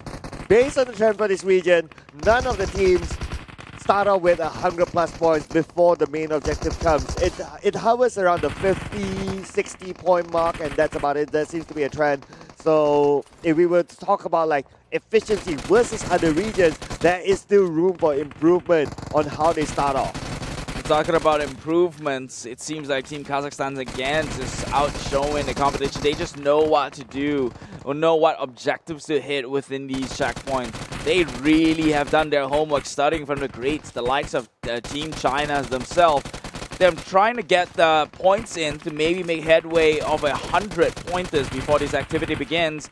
They haven't been successfully able to do so previously, at least not in track number 1. Hopefully they can get it this time around, only halfway there, and that would, well, you know, put themselves up for a greater success. But alas, they failed to hit that 100 lead mark, but 50 is still something in the bag. Okay, coming on to the main objective, the 4-colored panel. Every team will take their own side, and now they will try to get as many points as possible in the shortest time in order for them to be able to leave this first section. Team Kazakhstan is leading the pack, but for Team Nepal, well, they're looking to recover from what happened in the previous track because they started off really well in the day as a first place finisher, but from the previous track it was a 4th place finish for them. This time around, it's all about redemption. Yeah, redemption arc 1 for Nepal. You do not want to find yourself down in the bottom. That one positioning in the last place in the previous track must have hit them dearly in terms of their standings. Right now, Team Kazakhstan is the first with the 300. That means they yet again will have their chance to make their way onto the next checkpoints ahead of the others. Already onboarded, evacuation is in place. Already heading towards these arches, and that will register them as the first team to reach stage 2. Although Team Kazakhstan is in front, but for Team Nepal, not too far away, only 4 seconds difference, but okay, we saw that. An overshot allowing Team Nepal to take advantage of it, and that could be costly for them. They try to cut corners, they manage to cut the first corner, overtaking again their lead over Team Nepal. And now they're back on that throne, but Team Nepal trailing behind. Another mistake, and Team Nepal can take advantage. And this is what I mean by Team Kazakhstan compared to Team Nepal. Team Kazakhstan really knows how to rotate much better and cleaner, and that's exactly how they're winning against the likes of Team Nepal. Kazakhstan studying from the rotations of Team China. And Team Nepal, during the ramp, unfortunately, they didn't manage to boost themselves, not giving them enough elevation, enough momentum to overcome all the other obstacles coming on the other side. So that opportunity was taken by Team Kazakhstan, and now they're back with their comfortable lead in front. So they will maintain the lead. Team Kazakhstan looking like the first again to enter the checkpoint number 2. But down in the bottom here, it's Team Kyrgyzstan and Team Uzbekistan just trying to pretty much keep up with the likes of these two who's just zooming through the entire course. Team Kazakhstan just inches away now from actually registering as the first team to head into the checkpoint and start that 120 seconds countdown. Oh yeah, here we go. Okay, this one corner. But no pressure onto them, no one's behind them, and they will smoothly corner. I worry about the last 2 teams though, because they're so close to each other, and sometimes it's about the pressure of you able to see your opponent, like he's just right in front of you. And it takes only a little bit more for you to overtake them, but oh no! Speaking about overtake, looks like it's going to be a disaster for Team Kazakhstan. Team Kyrgyzstan finds their car tumbled and would probably need to hit the reset button. Surely they're lingering a little too long on that car. They need to hit that button there and then and now if they want to pretty much make some headway back into the game. Team Uzbekistan will bypass them and probably capitalize on this situation to ensure that they will secure themselves at least a 3rd place finish on a minimum. Oh, look at the gap now. Unfortunately, they seem to be not moving just yet. I guess they're still figuring out, like, okay, what do we do? Do we want to penalize ourselves, or is there a different way that we can save the timing? But look at the current condition. I guess it's a must for them to press the reset button. If I would have just used the reset button. It's 5 seconds. It's not that much of a penalty here. And now they've essentially already wasted 5 seconds just staring at it, thinking that they could flip one over. Unless, of course, they did not do the due diligence to pretty much figure out how to flip the cars themselves. But no more attention on them. Oh, they actually got the car reset and is moving, it seems. Can they make it within time here? Because that activity 2 has already begun. The countdown is out. Retractable target now in play. Okay, so now they're on the move. But by the time they arrive, probably like Team Nepal would have been 50% done by then. Team Nepal now is already 1/4 of completing the challenge. Man, this leaves them way, way behind. So I guess for them to get the #1 spot looks like it's going to be a tough situation. But for them to catch up to maybe number 3 at least, still doable perhaps. And this is what's impressive about Team Nepal. Their mechanics is known through and through as a team who's got presence within the main version globally. You can see that they know how to handle the crosshairs right, already raking in the 285 pointers. But Team Kazakhstan, they are not making it easy for them. 255 to the 290, now 300 on Team Nepal. Very close calls here. 400 is only by the horizon, differing by 20 points between #1 and #2. Oh, it's neck to neck with Team Kazakhstan now between them. And it could be any other team. It could be either one of them right now to finish this challenge first. So it's going to be 10 more points left. And Team Nepal officially will be the first team to complete section number 2. They will be on their way. As for Team Kazakhstan, looking like to be the second team to complete this challenge. So now this is going to open up a huge gap between the number 3 and number 4 team. Same time they finish, it seems, with a little bit going to the way of Team Nepal first. But now Team Kazakhstan, this is where I say they can make a difference. Because Team Kazakhstan, remember, their forte against the rest of this lobby is that they understand the rotation much better than the likes of even Team Nepal themselves. So if they can look to make and close that gap, that would be very beneficial for the side of Team Kazakhstan. As long as they don't tumble anywhere. Okay, so there's going to be quite a terrain here. Let's see if they can make it smooth. And looks like it's okay. But a little bit of a slowdown there as they try to land. I guess they didn't manage to hit the boosters at the right moment. But nevertheless, they are still at the forefront. But when it comes to comparing themselves with the other regions that we have seen, the booster needs to be used at the right timing, especially on the ramps. But no, another accident. As I mentioned, not really the cleanest. That's going to be time for the likes of Team Kazakhstan to close in that gap. And just because they hit that wall, they also lose the momentum speed here. And that's not going to give them the propulsion they would have expected coming in from this high ground. So Team Kazakhstan finds their way through nice and easy. But it is Team Nepal who's just ramboing through the rest of the obstacles here. Yeah, so far they're in the clear.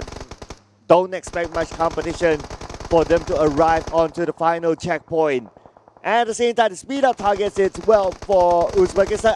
I noticed the meter for Uzbekistan starting to go up, meaning that for Uzbekistan, they have completed the second checkpoint challenge and now they're leaving the second checkpoint on their way.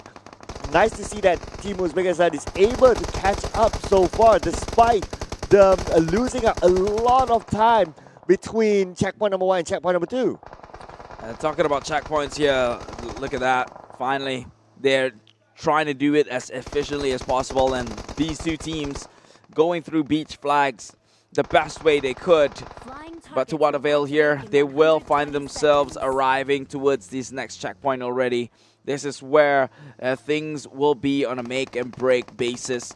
Who's going to get the lead? Who's going to get the ground targets before the likes of the rest of the teams here, and who's going to take that resources for themselves. All right, so the first two teams have arrived, but for the other two teams still making their way, still trying to catch up onto each other to get to checkpoint number 3. But look at the gap at this point. It does look like by the time they arrive, they won't have any ground targets, or maybe even worse, like the ground targets won't matter anymore because everyone will be focusing on the main objective.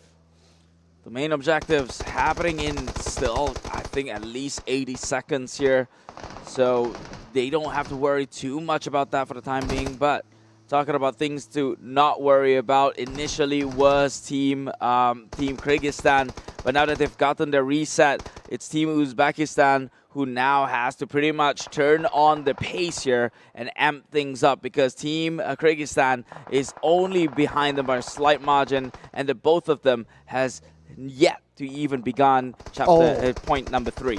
Oh, I noticed that Team Uzbekistan, again, another sticky situation for them. And this is going to cost a lot more time now that the main objective is starting. And Team Nepal, being a team with a lot of experience playing in the global stages for the main version, they're showing the mechanical experience. Now, this is where the shooting will be tested, how they track the targets, and looking well for them so far. At the same time, they'll be motivated to reclaim back the #1 spot in which they lost from the previous round. Trying to be back on top here, that is one impressive feat. You know what they say, winning is easy, maintaining that lead is when it gets hard, and right now they're looking to confirm that even more here with 140, the only group, the only team within this lobby with a triple-digit score points, and they're nearly even breaking 2/3 of this entire score. Interestingly, for Team Nepal, being a team that is at #1 now with quite a significant gap, they are opening up the areas, they're opening up the space, sending one athlete behind to shoot from another angle. So it's a different strategy still deployed by them. But for this one athlete from Team Kazakhstan, he's probably shooting we just got information that actually Team Kazakhstan is out of gas. So mismanagement of resources right there, and then this is just the worst way to go. Now, if you are Team Kazakhstan, you wanted to maintain your lead. You were up there with the top 2 divisions. All you had to do was make sure everything goes on right, but they bit more than they could chew, and now they are running on empty. Oh no, this is bad news for them. We saw what happened to Hong Kong, China the other day. If you're out of gas and you have to run, despite you having an okay lead, it's easy for the other teams to catch up. At this rate, they are only in checkpoint 3 here, and they ran out of gas, which means it's a long run, by the way, on the way to the finish line here. You could already expect them to perhaps make a 25-minute run in this case, just to finish the game. Ooh, it's tough. And on top of that, they still need to complete this challenge. At least for the example of Hong Kong, China, they completed the challenge before they ran out of gas. So for the time to take to complete the challenge, plus running, we could be looking at another 20 minutes. Or maybe even more.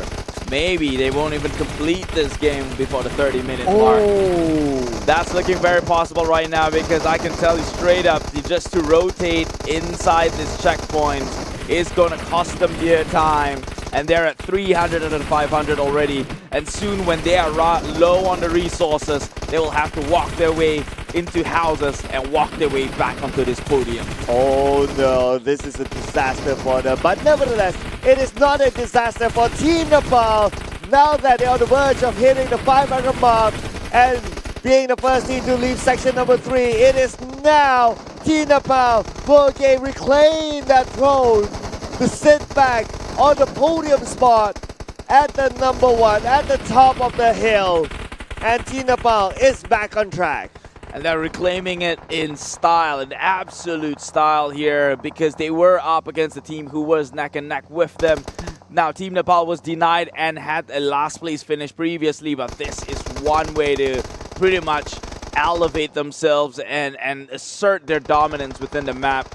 Now, nobody has the upper advantage.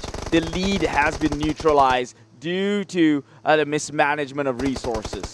And who needs speed up targets if you're Team Nepal? Only 21 as of the last stat that we saw. It's half of Team Kazakhstan.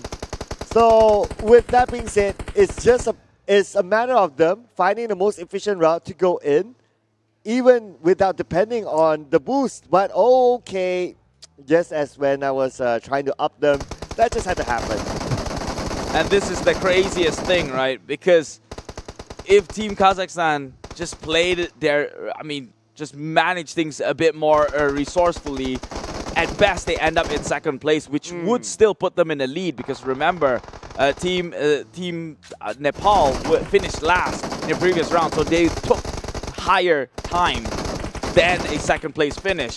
But because of this, that immediately negates any potential lead for the side of Team Kazakhstan. True enough, true enough, true enough. But if you guys think about it, it's not only about the placement per track, it's also about the total time collected. Can you imagine that they were doing decently before this? Like Team Kazakhstan, number 2, then number 1. But because of this, like this drags the average time like a lot. So if we were to tabulate the average time, maybe even like the current last place team is already above them. Which is exactly my point, right? If they had finished this one in second place, they would still be in a better position because they finished second, which means their time isn't too far from what the average would have hit comparatively to Team Nepal's last place finish in the previous round, because they definitely consumed some time. I believe Team Nepal took 17 minutes in a previous round. Ooh, if 17 minutes. Now we're already at 18, coming close to 19 minutes. I mean, it's definitely going to be more than 20 minutes, considering that they still need to run from the start of section number 3 to the end. Adding all that up, I don't know, 22, 23 minutes perhaps. I don't think they're even gonna make it, to be honest. I think even running, these are not near locations. They're actually pretty far apart. We're looking at vehicles, and that's even quite some travel distance that needs to be made. Oh yeah, on top of that as well, all 4 of them will need to cross the finishing line. Yeah. So there were some athletes left behind still, because Uzbekistan is still collecting points. So I don't know. I don't know how many are still left there. Okay, all right. Oh, wait a second. Whoa, they found a way to game the system, and that is by hitching a ride onto the top side of these cars. This is some clever play coming up from them. Very resourceful. I'm pretty sure the rulebook has not seen this thing coming. I mean, this is sportsmanship, all right? This is fair. I think it's fair game. They thought about it. Well, sportsmanship at its best. I mean, it's all about sportsmanship, all about like uniting people.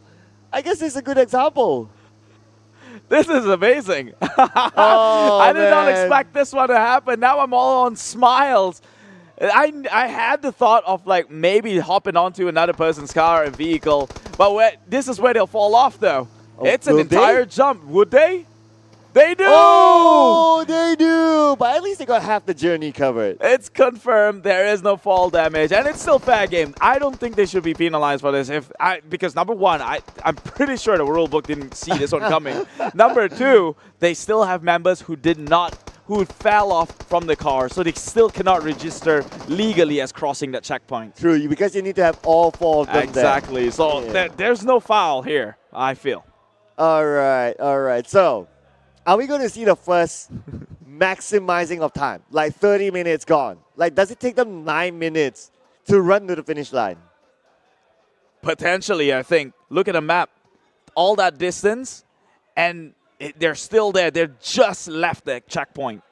They just only left the checkpoint because this one member wasn't on that car ride. Yeah. So they literally just left the checkpoint here. And to put that into perspective and scale, they're not going to make it within 9 minutes. Oh, I mean, if it's a 30-minute thing, it's going to be the first time. This is going to be it. I mean, that does not include penalty and foul. Yeah, let's put that aside, yeah. My, oh my. I mean, I think at this point, like while they run, they can start to discuss what they want to have for lunch. You know, hey, what do you want to do tonight? Unfortunately, they just ate, so probably they're not even having that discussion right now. It's just awkward across the board here, across the comms team. I am absolutely lost for words right now. But this is also a learning, right? Like, the management of fuel for the vehicle is very important. And just for the benefit of our audience as well, every time they use the speed up targets, it actually consumes more fuel. So it's not a free pass. So they need to kind of like make that micro calculation to figure out like how many speed up targets can we afford versus how much fuel we have. Yeah, clearly they didn't put that one into factor. They just wanted to boost on forward. And I don't even know why. That was... They still had to go through checkpoint 3. Even if they reach checkpoint 3 as the first, that does not confirm you to perform well in checkpoint 3 itself. You might as well walk away potentially second place. True. Actually, they were doing pretty okay. Yeah, pretty okay. But I don't know. Maybe, is it the driver forgot his role? Because can you imagine, like, the driver is only that one person. Like, all the others will be, like, busy shooting stuff, scouring for ammo and all that. So the driver just forgot. No one is there to actually remind him because everyone's busy doing their own thing. Then that is the driver's problem because... I mean, I'm just theorizing. Yeah, because you shouldn't need to be reminded, get your head in the game, right? So all 3 members has crossed the line, but because this one member is here, that's still fair game. And, oh man, there's no way you're gaming the system. Already 23 minutes, going to 24, and look at where he is in that minimap. Barely even made a descent forward. He's not even halfway through. Someone get in a skateboard at least. Get in a skateboard, guys. I mean, he needs it. He'll be tired by the end of the run. This is like an entire marathon. The question is this. Right. Are there beach flags in between? Oh. If there are, then he has to abide by the entire course as well, and he can't take a displacement shortcut. True. I'm trying to think, right? I think, as far as I remember, I think there are no beach flags like towards the end, if I'm not mistaken. So, but you're right. If there is, then, well, you still need to go through like all around and not go straight. But okay, at least now, I think this is the answer, right? Like, there's no beach flag. Oh. So all he needs to do is just run straight to the finish line. His teammates are like just shooting and just like, dude, why are you doing this? Dude, we're all waiting for you, dude. Wait, so... Okay, so I was mistaken. All right. The minimap isn't representative of where they are. It's where their vehicles are at. Ah, yes. So why is there a blue vehicle also in checkpoint 3? Well, I guess we'll find it out later. Don't ask, don't tell, they say. Yeah. But he's made it here. What an absolute champ. 25th minute. He didn't give up. Playing Rocky as well, doing the air punches. And celebrated with an honorable shot to the skies here. Well, I have a good news for Team Kazakhstan. It's not a 30-minute game for them. But at the same time, I mean, they put up a show. There's nothing I could complain about. But remember, we are at the qualifying stage, which means one team could potentially walk away eliminated, and they would hate it to be them if they were to bow out because of this. Dude, I'm liking this side, right? Like, they're like cheering for each other. It's like giving the thumbs up. Like, hey, you know what? You know, good job, guys. Good job. You know, whatever it is. Great work, great effort. And this is the sportsmanship, right, that we look forward to, especially that this is the road to Asian Games. It's all about gathering countries or teams or communities together to have a good time. It's a good time indeed. I smiled because that really did break against the the monotony of the entire track series. I mean, we've gone through a lot, and so to have something so unique and different at display, look at that. Oh, he jumped out. He could have gone on with the rest and actually make things a wee bit faster. Because he didn't do the Superman. He didn't like lie down. He Maybe we did jumped. more grip. Oh. Yeah. Oh, man. Dude. There you go. It was you. Every one of them.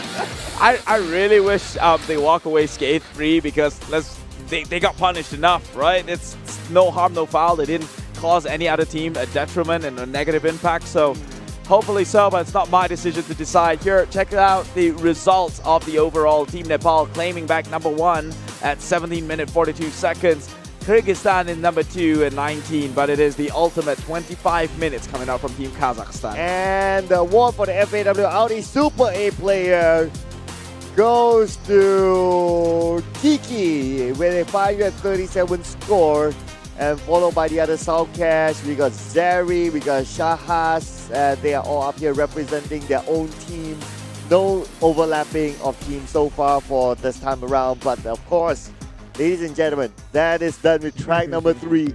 Arguably one of the most entertaining ones. Yeah, that was fun to watch, right? The possibilities of things happening. Now you start thinking what's going to happen as repercussions of that sort of movements. I really hope nothing that's detrimental happens. Maybe let them off with a warning if you really have to, because ultimately nobody come out a loser in that outcome, right? The real victims here is still Team Kazakhstan, because they didn't have. Now they have 25 minutes added onto their timer. But you know what? The moral of the story, they help each other, they gave thumbs up, they were cheering for each other. I mean, that is something positive that we can take from this round, right? So honestly, even as a viewer, I'm really happy to see this sort of sides. Yeah, because it's smart. It's smart play. I thought about it, but then I, did second guess that sort of decision, because I'm afraid I might say things that are a little bit unpleasant. But hey, seeing the morale within the room when you look at the POV cam, everyone's all smiles. I think that it's a great way to kick off, at least for the first match here in the qualifying stage for the Central and South Asia region. And of course, for all of us as well, we wouldn't know if it's mechanically possible in-game. That's true. Yeah, so it was an experiment. I think it was a total experiment. It's like, hey, and credits to whoever who thought about that, right? Like, hey, why don't we try to say, yeah, who has thought about that? And they just try and somewhat work, except for that last guy though. Yeah, he jumped off. To be honest, yeah. If anything, his teammates should be, a little bit angry about him, because he could have been at least making it halfway through if he hitched in with the rest. I think he felt a little bit guilty there. That's why he hopped off. And now it makes me wonder, what happens if, let's say, all 4 or 8 of them on a single car and they cross the line at the same time? Like, who wins? On that's score-wise? That's correct. I want to know now. Now I want to know. Yeah, that actually makes sense.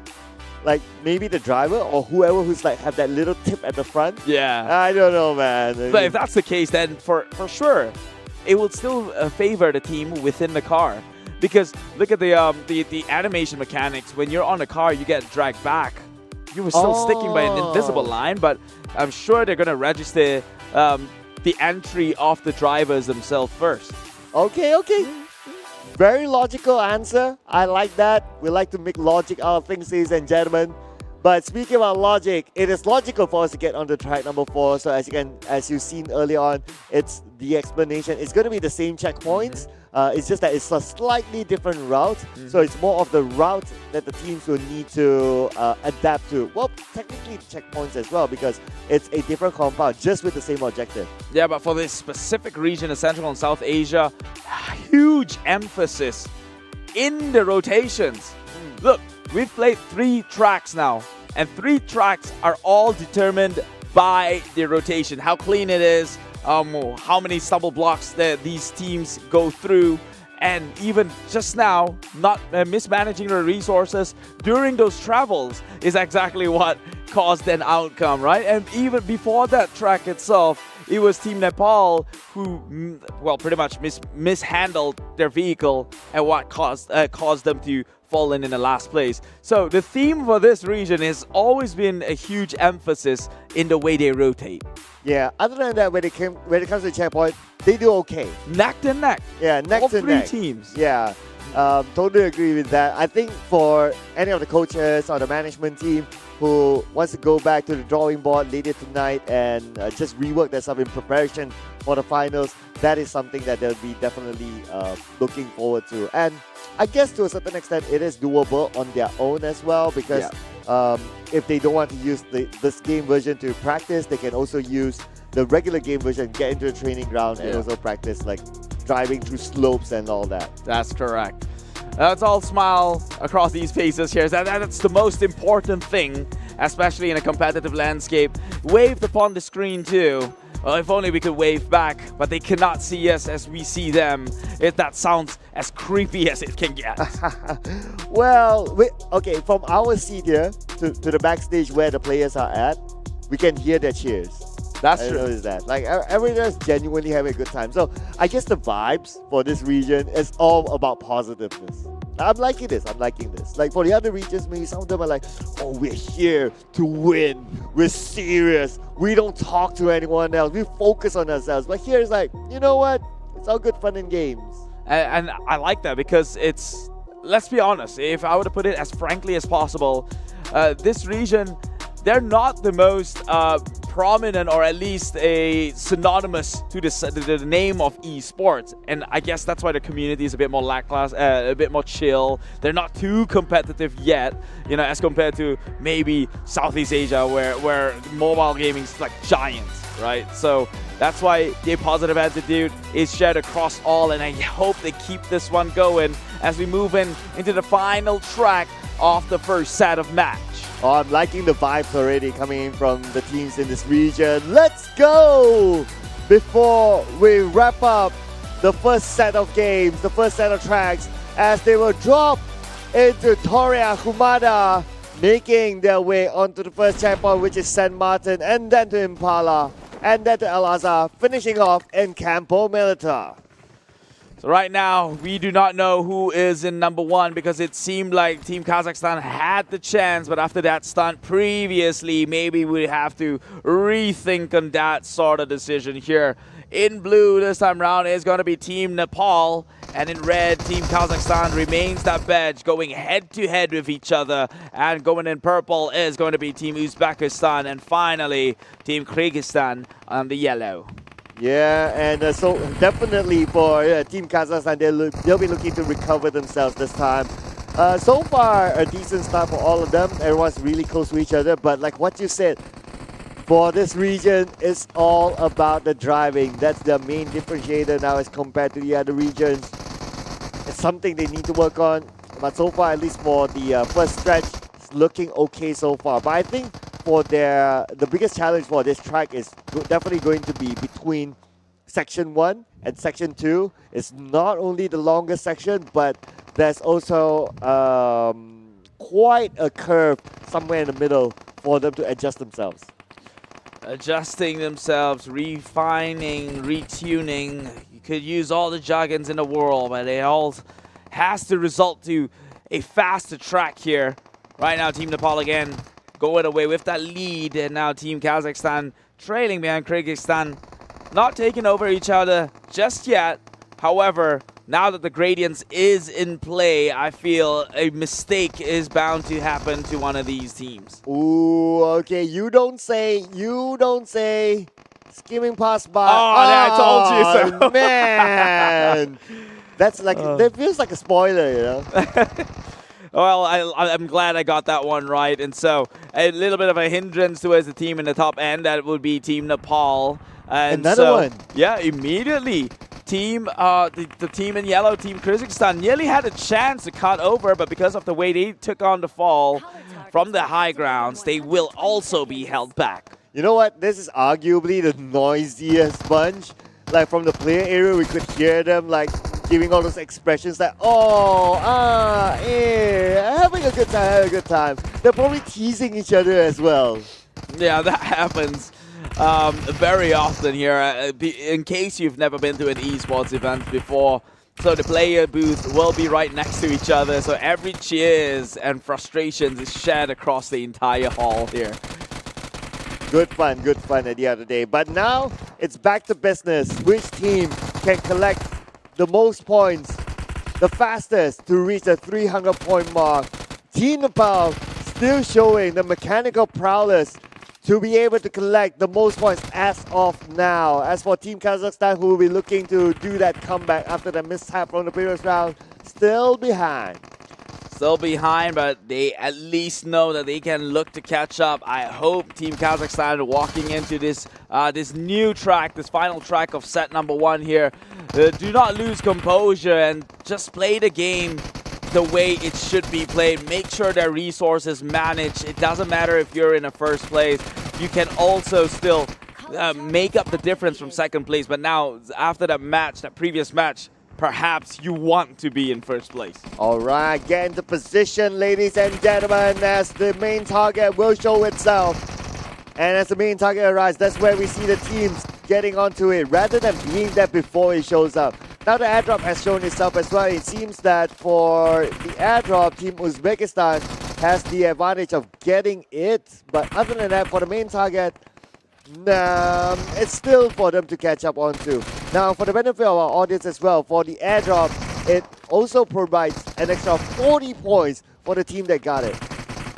40 points. Hopefully that would be enough, because right now Team Kazakhstan and Team Nepal again head-to-head with trying to hit that 300 mark, and it is Team Nepal who does so effortlessly. Will be the first one to book their way out of here. Meanwhile, leaving the rest here to shoot down onto the purple, that would be Uzbekistan, who still has yet to complete their run in checkpoint number 1. There you go, the first team to leave now, Team Nepal, but trailing behind, very, very close by, it's going to be Team Kazakhstan, who will be looking to recover from whatever happened previously. Only 2 seconds difference, in fact, between the two teams, so it's very, very minimal. But because of that a small gap of 2 seconds, one flip of a car from Team Nepal will allow Team Kazakhstan to just overtake them. And that is happening more often than not in these regional lobby here. And so they have to be careful, mindful, in fact, about the way they're rotating and be aware of the surrounding and its terrains and gradient here. Missing one beach flag itself could already impose such a strong penalty. But Team Kazakhstan, relentless with the boost.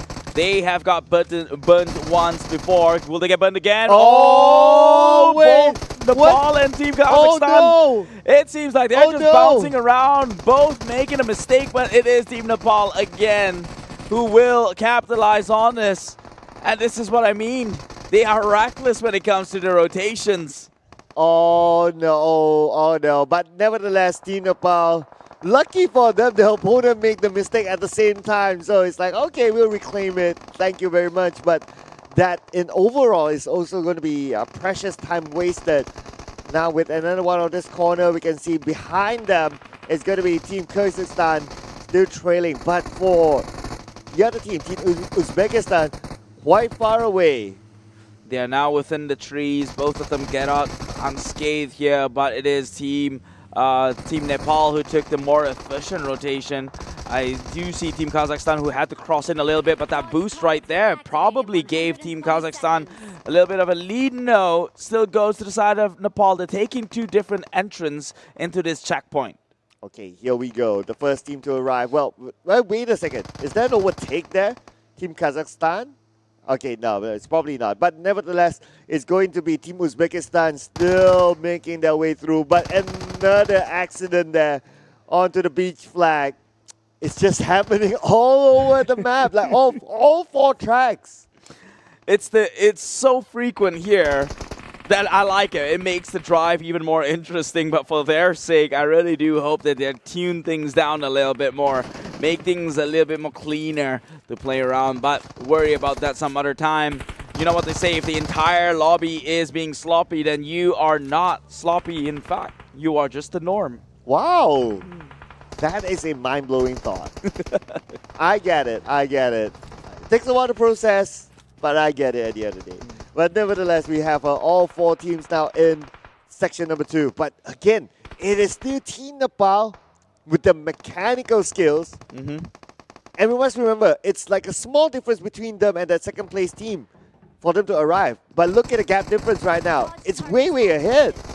Yeah, Team Nepal definitely showing more in the firepower department. They seemingly secures more points at higher rate of speeds, mind you. And so they always find their way advantageous in being the first to check out of a certain checkpoint itself. And like right now, looking like they might do that one again with already 130, and this has only just begun. Team Nepal now being overshadowed by the likes of Team Kyrgyzstan. Okay, here we go. Team Kyrgyzstan overtaking Team Nepal. Team Nepal losing the lead. But for Team Uzbekistan, still behind. But hold up. Okay. Hold up. All right. I'm not sure if that's a strategy or I guess he was trying to get the airdrop, but it just so happened. We're gonna see a referee notice, that's for sure. But let's move on and leave that to the professionals who handle things out in the back end. Team Kyrgyzstan now 254, Team Nepal 240, Team Kazakhstan at 215. So like we mentioned before, in terms of sheer firepower, all of these teams are even neck to neck at the brim here, but we do know historically Team Nepal edged things out a little bit more towards their favor. However, Team Kyrgyzstan showing unprecedented performance, 359, closing it into the 400 mark. Wow, but for Team Nepal, they're trying to chase back though. Only 9 points difference. Let's see who will be the first team to complete the challenge. They're neck to neck with each other, with Team Kazakhstan only needing one more target to complete the challenge.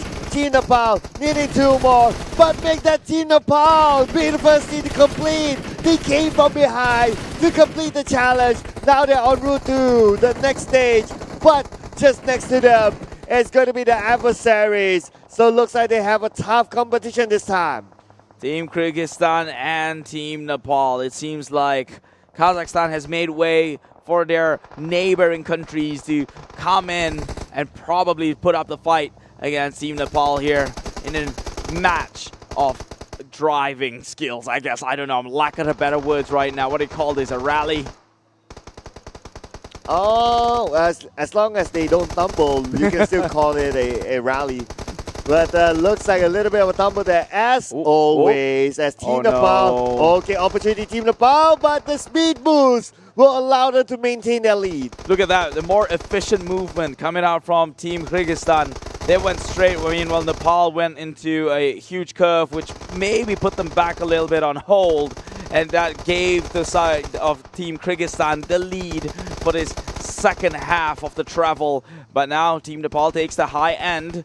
We'll have to make the movement towards the right. So clearly we know that Team Kyrgyzstan understands the map layout even better. They know where the next beach flag was going to be. Okay, and they were kind of neck to neck with each other. But okay, this could be another opportunity to overtake. But with the speed up targets being hit, that allowed Team Kazakhstan to maintain their lead. And Team Nepal still right behind them because they didn't hit as many speed up targets as Team Kazakhstan.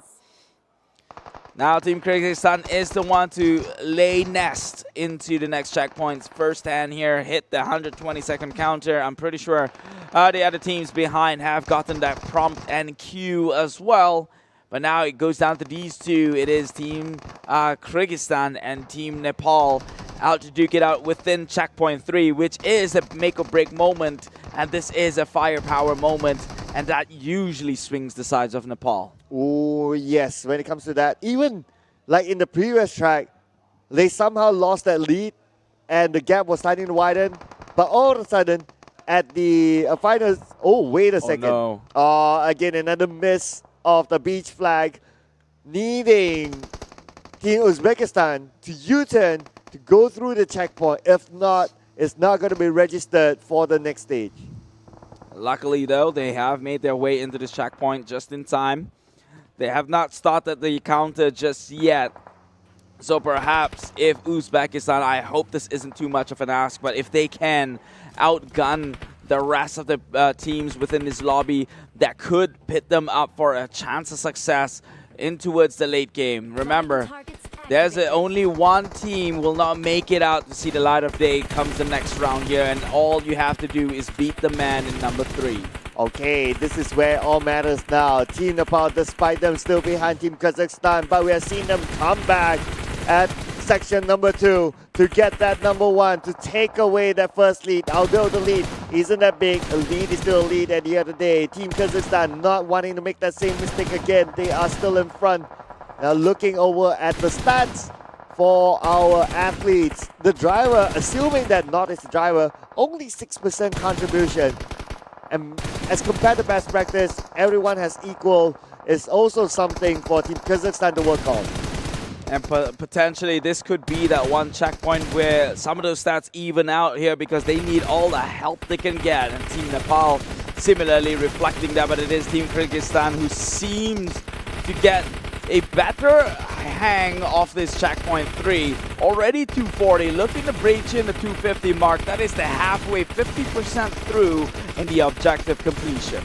Okay, here we go. Team Nepal still behind by about 100 points. Make that 50 by now. But we have seen it before. Team Nepal, they know how to come back. All of a sudden, they have this boost of points collected at some point, and that allowed them to be at the front. But I will, okay, if at any time that we see two teams actually driving towards the finish line together and having that finale drama, I think this is the best moment for us to have that. I mean, they've gotten close once, man. Team Kazakhstan and Team Nepal in the track number 1 here. It was a neck and neck. Right now, they got Kyrgyzstan with Nepal neck and neck. And as we talked about them, Kyrgyzstan having the big lead, now that seems to fade away as Team Nepal slowly inch the difference closer and closer. Only 20 points apart. Ooh, okay. So it looks like some static here for the teams. And some of them even deployed like the other athletes, like, okay, go and shoot ground targets, go and shoot the non-objective targets. I guess it's because, like, you know, at some point, like, you kind of get frustrated and you kind of gave up on the main objective. So like, okay, I go shoot something else. Once I feel good, I'll come back to the main objective. And nothing wrong with that. Sometimes you just need a little bit of a reset just to regain your focus. And sometimes they also need to, pretty much, they will eventually need to send one guy to make sure that they can loot and maintain resources within the group. So I think that's where you see that's why historically towards the 300 pointer mark, you start to see things slow down because maybe they're running low on resources and they have to deploy members to go out and loot for them, minimizing more shots coming out from one direction. Now, 460 is the score from Kyrgyzstan and 456 from Team Nepal. Very, very nearby, and finally they take the lead here. 470 takes back. It's a neck and neck situation. Who's gonna get out with the first 500? Okay, here we go. Team Kazakhstan will be the first team to achieve the 500, but Team Nepal still needs one more target. It shouldn't be too far for them, and now both teams will be on the move, but the first team to actually be on the roll will be Team Kazakhstan, leaving behind Team Nepal. Team Nepal out in the dust unless something crucial might happen within these bridges. They have to time these things right. Otherwise, that could be an impediment towards their advancement towards the last straw. And they made it through. Team Kyrgyzstan looking to solidify their lead here as the top one for track number 4. That is a smooth jump there for Team Kazakhstan.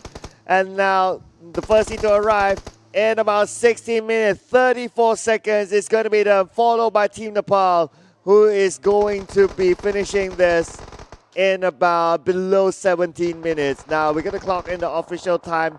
Let's look at the official difference.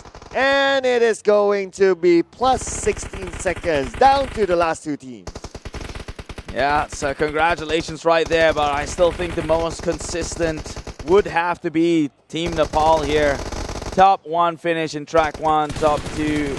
Oh no, they actually fell in last top in the second track. Then came back in number 1 in track 3 and now in number 4. The track number 4, they're getting the second spot, which means they got averagely a better timing on a better half here. So it looks like Team Kazakhstan will be the last team to leave section number 3. Again, still needing 100 points. And unfortunately for Team Kazakhstan, because they were the team that didn't have enough fuel, that ran out of fuel in track number 3. And for this time, it seems like they have yet to recover from that track. And they're still stuck at section number 3 with 80 more points to go. But it's still a confirmation that they'll definitely take the number 4 spot for 2 tracks in a row. Well, Team Uzbekistan try to take the safer path down. Finds their way, held back by a shed, and they just can't seem to get their bearings right. They don't even know which direction they're going to. Playing Ring Around the Roses, they got stopped once, and now they will make the advancement finally towards the right trajectory. Destination checkered flags. Yeah, not taking the risk of attempting to jump over there, because like yesterday, I believe yesterday was the time that we saw a team attempt to jump. But because they got stuck there, they had to, number 1, either reset, or number 2, they had to like fall down and follow the below route. And that And maybe in their mind, it's like, oh, if that happens to them, that will allow Team Kazakhstan to actually catch up. And that's not going to be the case that they want to do. So you might as well, like, you know what, we're already at 3rd place anyway. Let's take the lesser risk route and just finish the track. Finish the track. That is the simple objective of this game. Unfortunately, this game is not so simple. In just the past 3 days, we've uncovered so many nuances within the mechanics. That right there could have been detrimental too, but no worries. They are already towards the last place here. They make it onto the last jump, but then fell in short when it comes to the petrol station.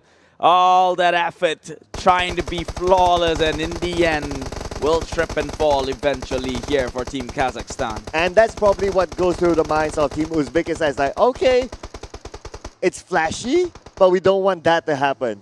We might as well do something not so flashy and make it a smooth ride towards the end. So that is it, ladies and gentlemen. So number 1 goes to Team Kazakhstan, number 2, Team Nepal, number 3, Team Uzbekistan, and number 4 goes to Team Kazakhstan. Really good stuff coming up here. Consistency across Team Nepal. Really looking like they might just come out on top. I think this is the first time too that Team Kazakhstan got themselves the top 1 finish.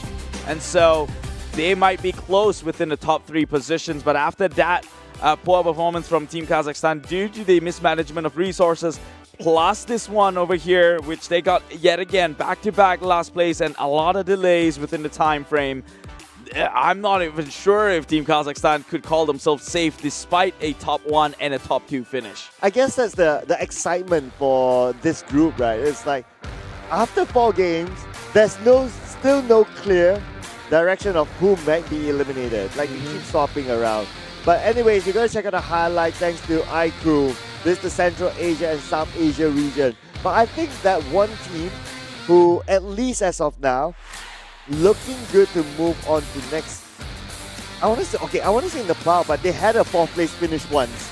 So now I'm rethinking again. I would still say Nepal because how Nepal ended their 4th place, they still completed. They were just not as fast as the rest. True. Meanwhile, the rest were really prolonging that last place finish itself. So potentially still there, and plus they've got consistent top 2 finishes. Right now, take a look at the results. It is Team Kyrgyzstan here first with 16 minutes 34, clocking in 39 speed-ups being taken on their side.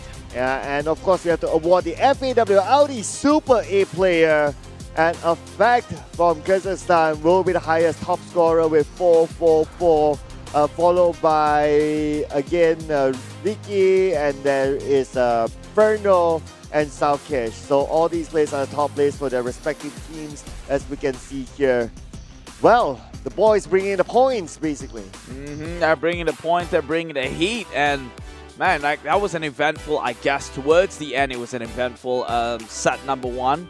Especially with Team Kazakhstan. I don't want to be that kind of guy who's actually enjoying the sorrow of others. But man, that right there breaks monotone. It's good for me. It's still entertaining. And everyone smiles. So I think it's safe to say that we're allowed to smile too. Yes, of course. And I'm sure the players are having a good time as well. From here, well, you guys at home might not be able to hear it, but from our seat, we're able to listen to their cheers. But here it is. Okay, the standings. Okay, this is the answer for our question early on. So Team Nepal is at number 1 with a 3-minute gap with Team Kazakhstan, followed by Team Uzbekistan, 5-minute gap. And then you have Team Kazakhstan with a 3-minute gap. So I wouldn't say safe to say that Team Nepal will go through because we have 4 more tracks to go. So it could still swap. But it's definitely closer between number 2, number 3, and number 4.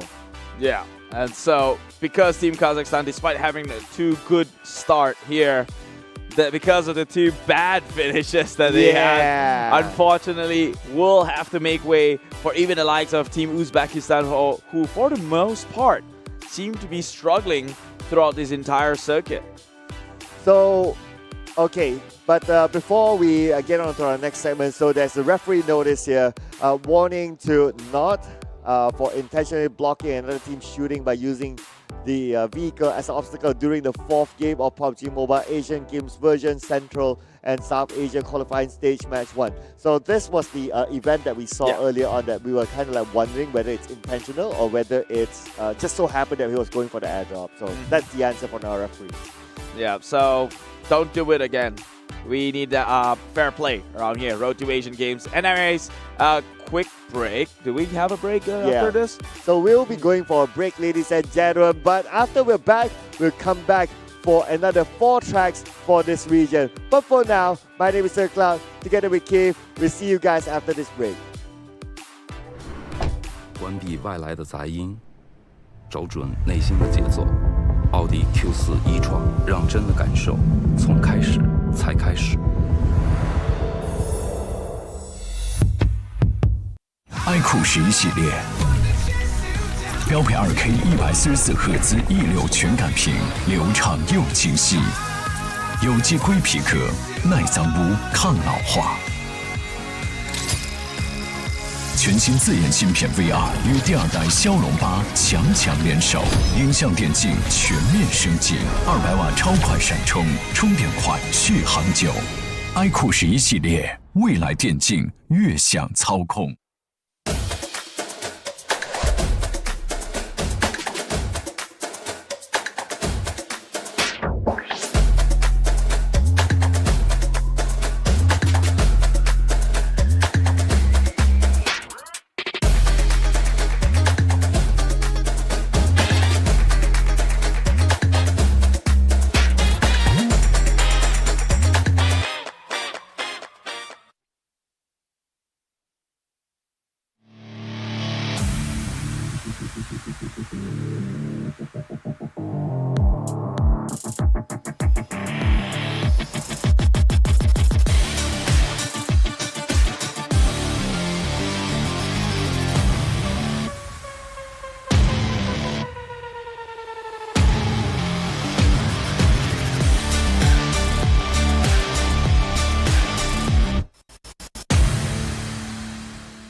累了困了，喝东鹏特饮。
Finally, we're back for the second round in Road to Asian Games 2022 here for the qualifier stage between the Central Asia and the South Asia region. I'm Choo-Choo. I'm back here with Keith.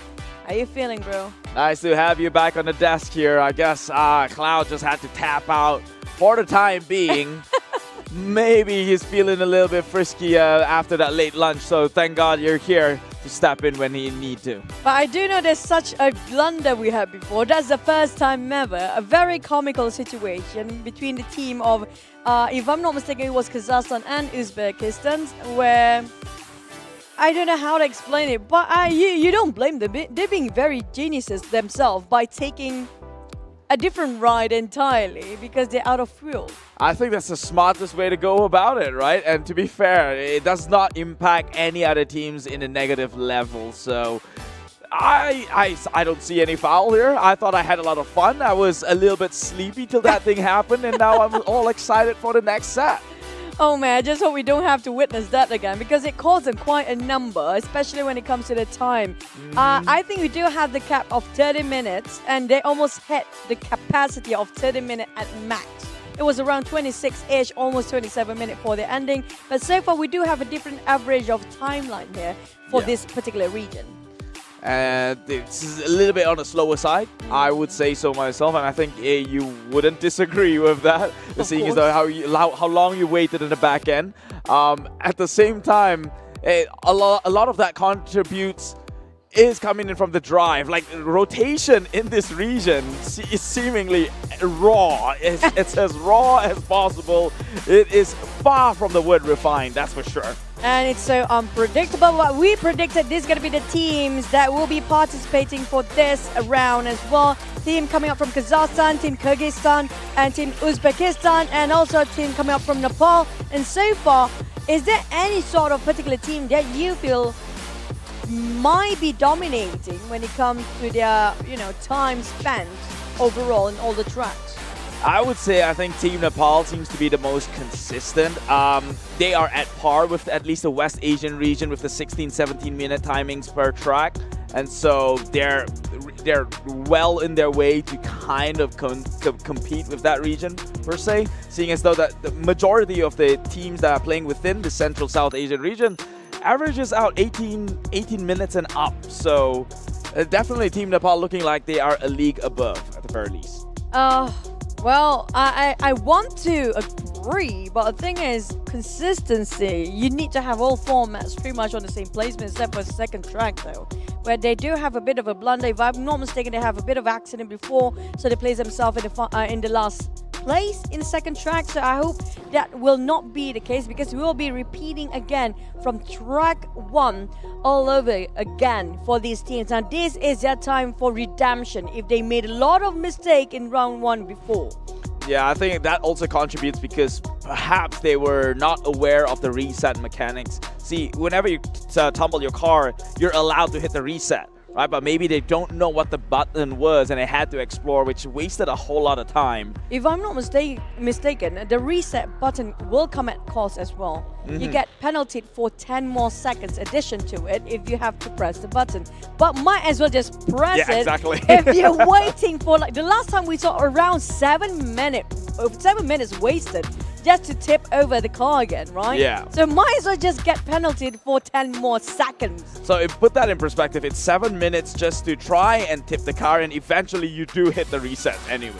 Right, true. so maybe that was the situation for them. So I do not see that one happening again. But really, with this region, the fun is in the drive, and I would like to see that happen again here in set number 2. 4 tracks to look forward to, Chu. Are you ready for it? No, definitely. I'm born ready. But before that, do you plan and do you hope for the teams to actually hit themselves in a blunder?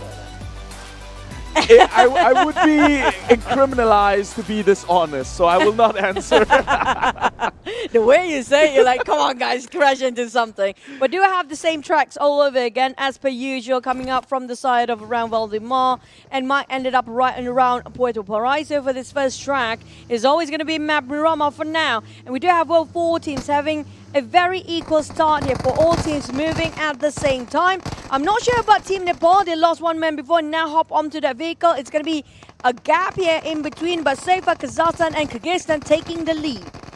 Taking the lead for the time being here, but we know after first trial, Team Nepal is one to look out for. So, Team Kazakhstan trying to make in that corner here. It slowed down a little bit, but not too detrimental yet. Now, neck and neck with the neighboring country. It's Team Kyrgyzstan and Team Kazakhstan potentially taking the first spot. Goes in with a clean tackle towards his corner, not trying to overextend here.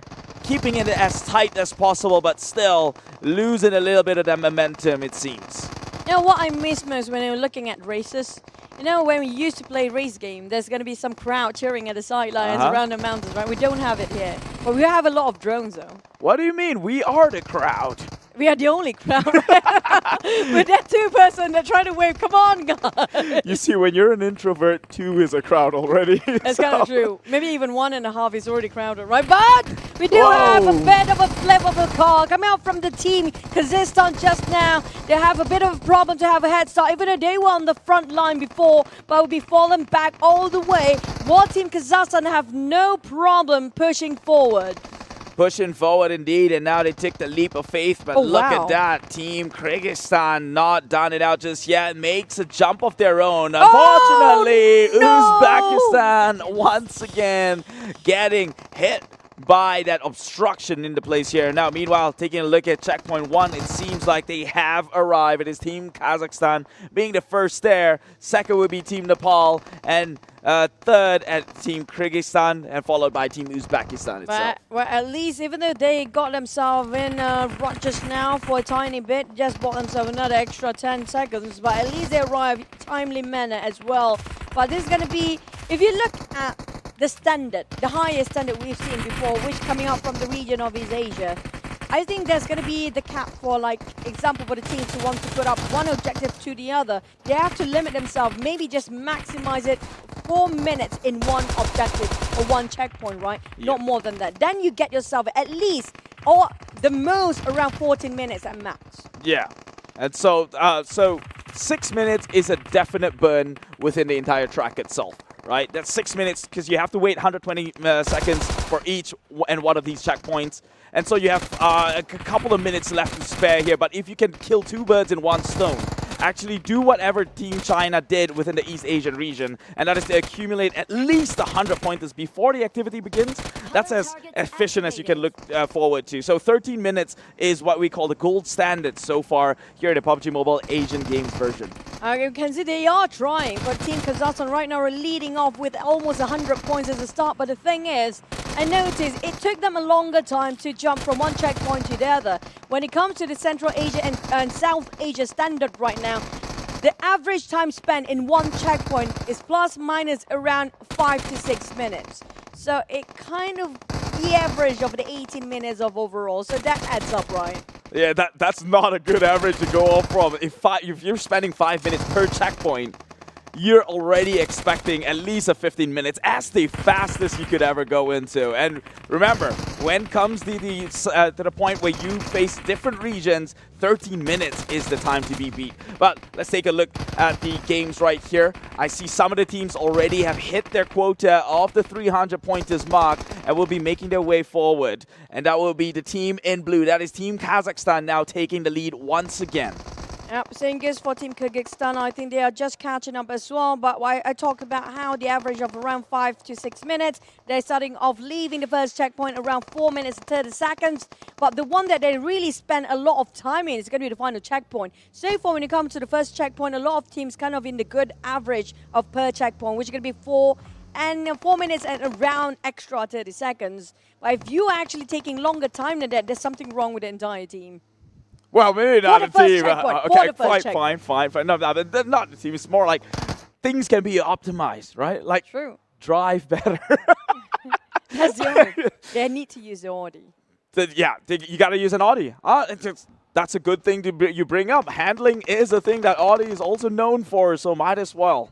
True. We need a power steering, right? But back to us the game. We do have Kazakhstan. Yeah, you talked about driving, man. I mean, like, what else can go so wrong? Everything goes so wrong. in this region right now for their lineup. I mean, like, none of all the other region we casted before have this much accident Which is like in one track. Which is exactly why I say in this region, Oh, it's all about the man. drive. That is the make or break situation because firepower, you're going to see them even across the board, at least for the top 3 teams that would eventually seed out. But it's the driving that makes a difference here in terms of who is going to be the #1 spot. Targets will activate in 100. I mean, like, if it's minor accident, like you slightly bump into it, just shifting your gear a bit longer, that's pretty much normal. But if you're flipping too much, you're hitting all the high grounds and rocks that's not even supposed to be hit in the first place, maybe they should change your driver now, I guess. It's kind of hard to see all the other regions have this much accident so far. And so far, this is hitting another record. They do have another record holder, but it's going to be the one that having too much accident. Well, but honestly, that makes the driving portion of the game so much more interesting, right? Because if you're flawless on the drive, then everyone's pathway is going to be pretty much the same if you're optimized and efficientized.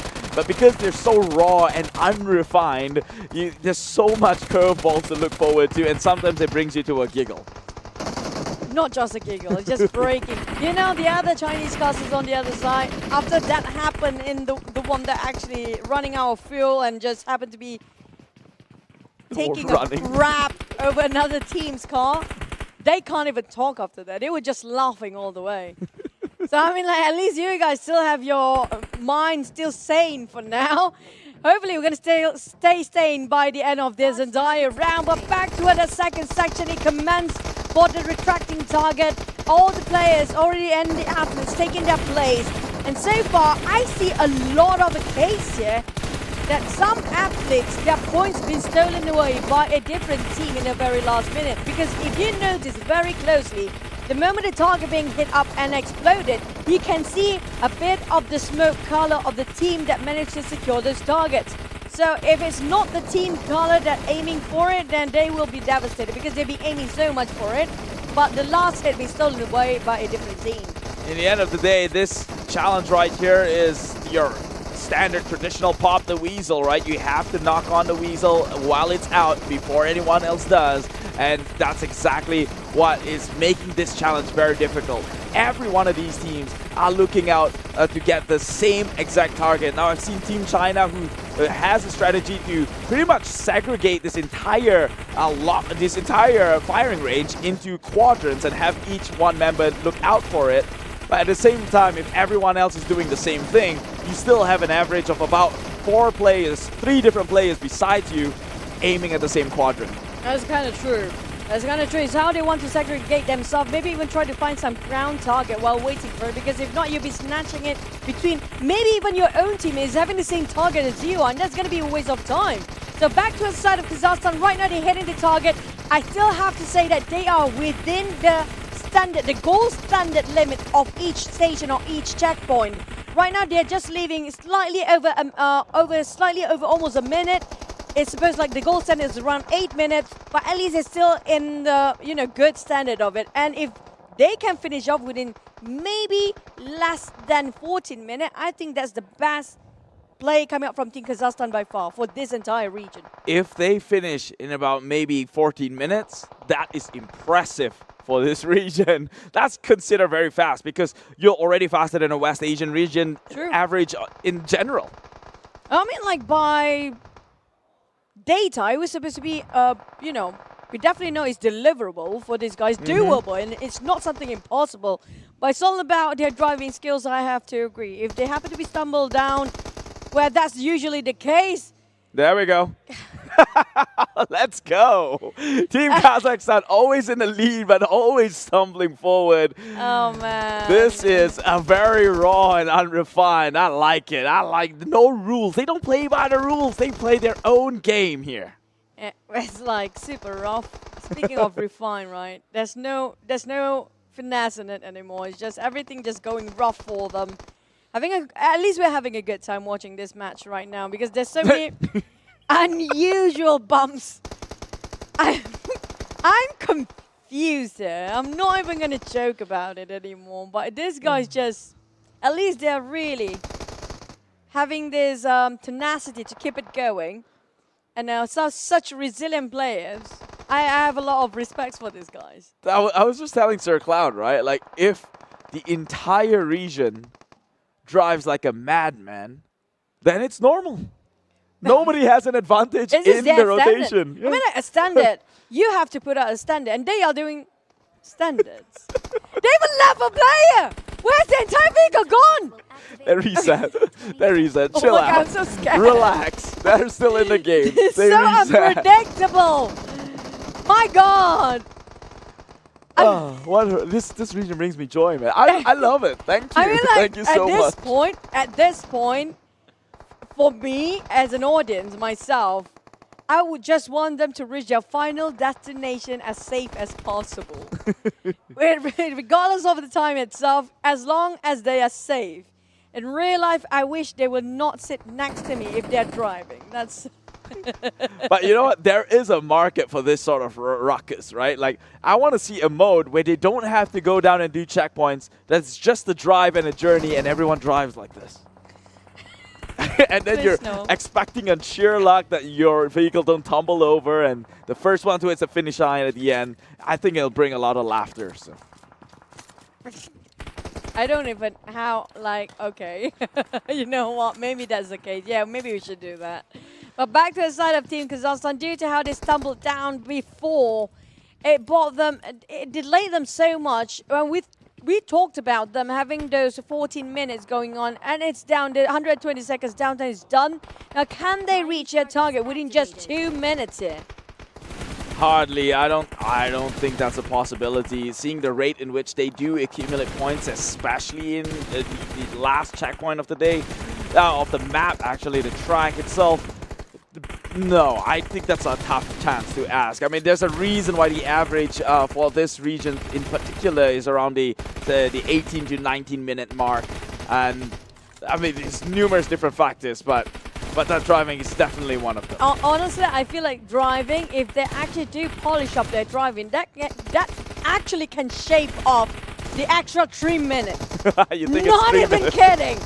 Because every single rotation, after they're done from one checkpoint to the other, even from the starting line, right, they definitely have their accidents.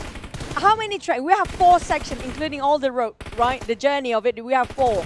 So if each of the section, they happen to be stumbled down, that's going to be extra 20 seconds to 30 seconds. It's pretty much shaving off at least 2 minutes out of it. Come on, you got to give them a break. I don't think it was a 30 seconds hold. Is it? Was it really 30? Okay. Don't try them. You don't want to see it. But anyways, they are doing pretty well right now. Team Kazakhstan here, 240 in the scores accumulated here. Already in the 13-minute pointers. Now, just to put it in perspective, usually at this time, the teams from East Asia would have completed their match already. And this one, they're barely even halfway through. Only Team Kazakhstan has got 250 here. So we're definitely in a different set of games with a different set of understanding, but it's a fun one. I love watching this game. I'm sorry, guys, we keep comparing, but we already have our gold standard here. I mean, like, if these teams actually do go first during those days, then our standard would be very different, right? But correct. We do have the best of the best, and we do see the golden standard now, the least amount of time required. And so far, the record's still holding on 10 minutes, nobody breaking it. So, we kind of found a conclusion behind that. 10 minutes is pretty much impossible. You cannot do it in this mode. But how did they actually do holding the record during the qualifiers within 10 minutes? So it turns out during the qualifiers, it's a different format because it's a time-based format where you're in that lobby by yourself. So you don't have teams stealing your targets as you do right now. Kind of makes sense. So I guess standard goal and record right now is around what? 11? 12. It's still 12. Okay, 12. So you're definitely not hitting the new record. So I'm just going to put it aside for now. But another record will be, can they be the longest one? Oh, they're already there on average. They're already there on average. But there is one record that this region has achieved. They are the most entertaining one to watch. I agree. I've never had this many smiles casting 8 tracks. Because you don't have expectations anymore. Plus, it's so unexpected to have those kind of trip being, you know, tipped down in very unusual spots where nobody actually hit that, but they are the one that actually have those problems. It's unpredictability, and it's always, look at it across the scoreboards, right? They're always neck and neck, but the difference really comes in the driving. Yeah, so that one always gives me smiles. And right now, Team Kazakhstan, after 2 bad games in the previous set here, looking to set themselves up for more success with a top 1 finish. Now, surprisingly, Team Kazakhstan actually got the top 1 finish for the first track of the first set, and then I believe they fell down a little bit on the second set at second place. Don't say it now. They're on their way to finish line. No, I'm saying it was they're actually good on average. True. Track 3 was a phenom. Okay, they ran out of gas. That was on them. But track 4, no, I don't know what track 1. happened. We're talking about track 1, where they did have a last-minute accident when Team Nepal overtook them and placed themselves first. So that's why I said don't mention it until it happened, because it will happen. I have a feeling it will. Even though I have a bad feeling about it, but I just want to stay as positive as possible right now. But hey, at least they're having a flashy ending and nothing bad happened, and we're super happy. With 16 minutes and around 40 seconds, they finish off their first track, 39 seconds to be exact, for Team Kazakhstan.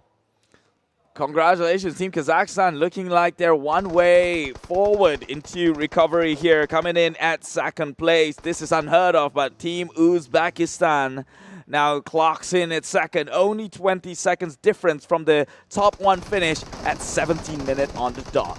Oh. On the side of third place, it's going to be, if I'm not mistaken, Team Nepal, another 34 seconds plus down there. It's going to be 17 minutes and 14 seconds. But Team Kyrgyzstan, that's an unusual route just now. Coming in maybe a minute later than the rest.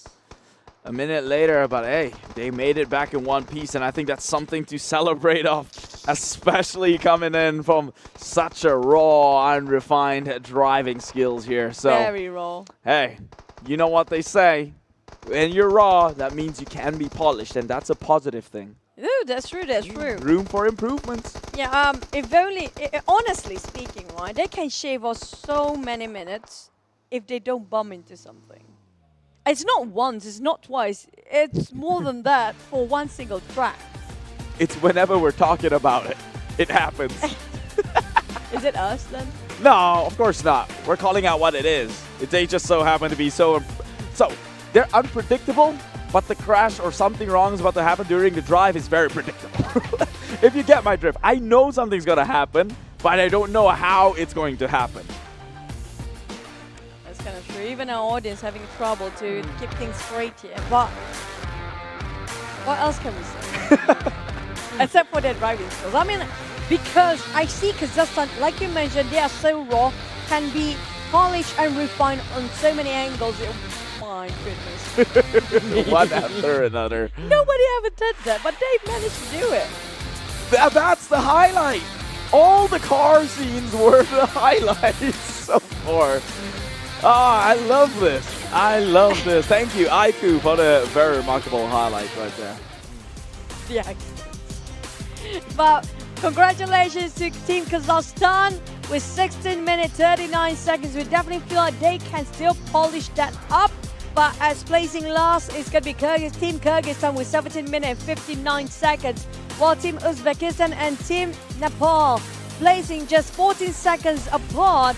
But so far, when it comes to Team Kazakhstan, I noticed something.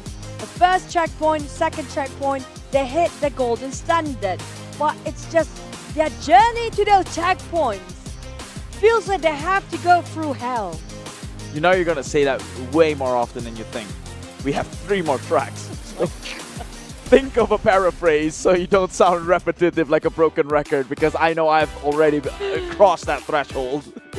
I'm doing 2 sets. I mean, what else can we say other than the driving? Because we do know when it comes to firepower, precision, accuracy, with those shots, they're pretty darn good. It's just the time taken to go from one checkpoint to the other. The stability of their wheels is questionable. I think it's also their idea and understanding and rotation priority, right? I think for them, it's speed, speed, speed, go, go, go. And so some parts of this track does demand some sort of discipline to maybe take a cleaner corner, or some ramps are not meant to be jumped from. Like we've seen the China rotation, Team China's rotation, I think it's going to be in track number 2, where you're supposed to jump off a ramp into the side and stick onto the wall. That's the most efficient manner. But then you see a couple of teams just jumping off and flipping it and then fumbling themselves down at the bottom. They were like, why would we want to copy somebody else?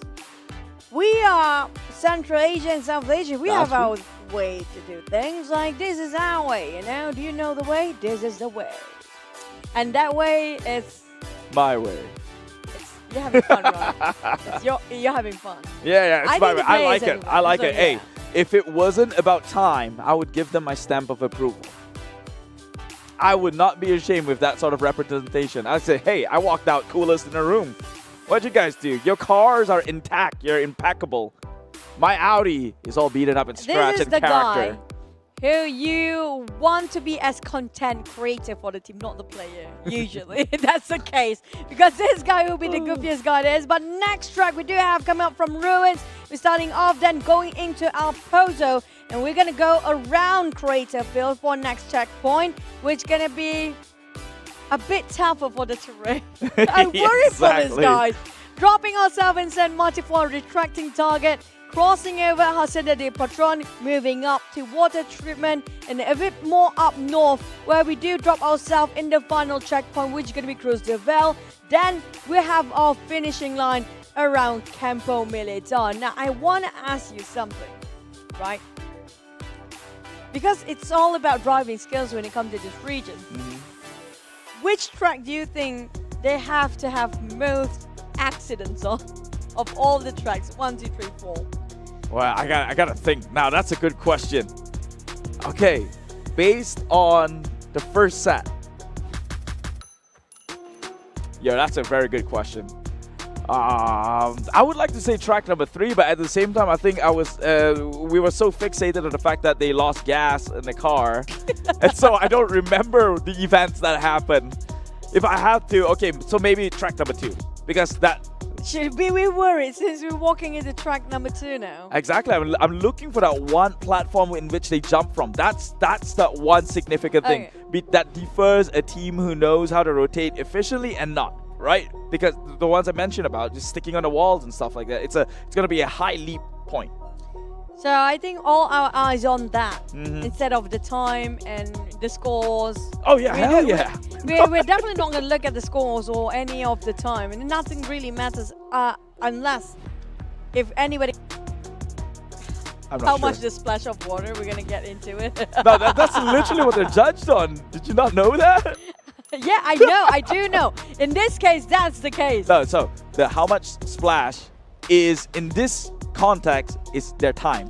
We Honestly, don't care the about splash that. feels like the splash right now is like a waterfall splash. Exactly. Yeah. I want to see them do crazy flips and then just landing wrong and Oh my God, creating so many you're splash. Mean. You're so No, it's mean. not mean. It's entertaining, and I'm on their backs. I agree. I'm on It their is the backs. most yeah. entertaining value coming up from all the other regions down there. But entertaining or not, it's still a competition. We're back for South Asia and Central Asia in our second round of track number 2, the road to Asian Games, PUBG Mobile Asian Games version. But speaking of which, surprisingly, right, track 4 is supposed to be the hardest, and usually around the end of the finishing line, before you reach and touch down at the finishing line, you have these bridges.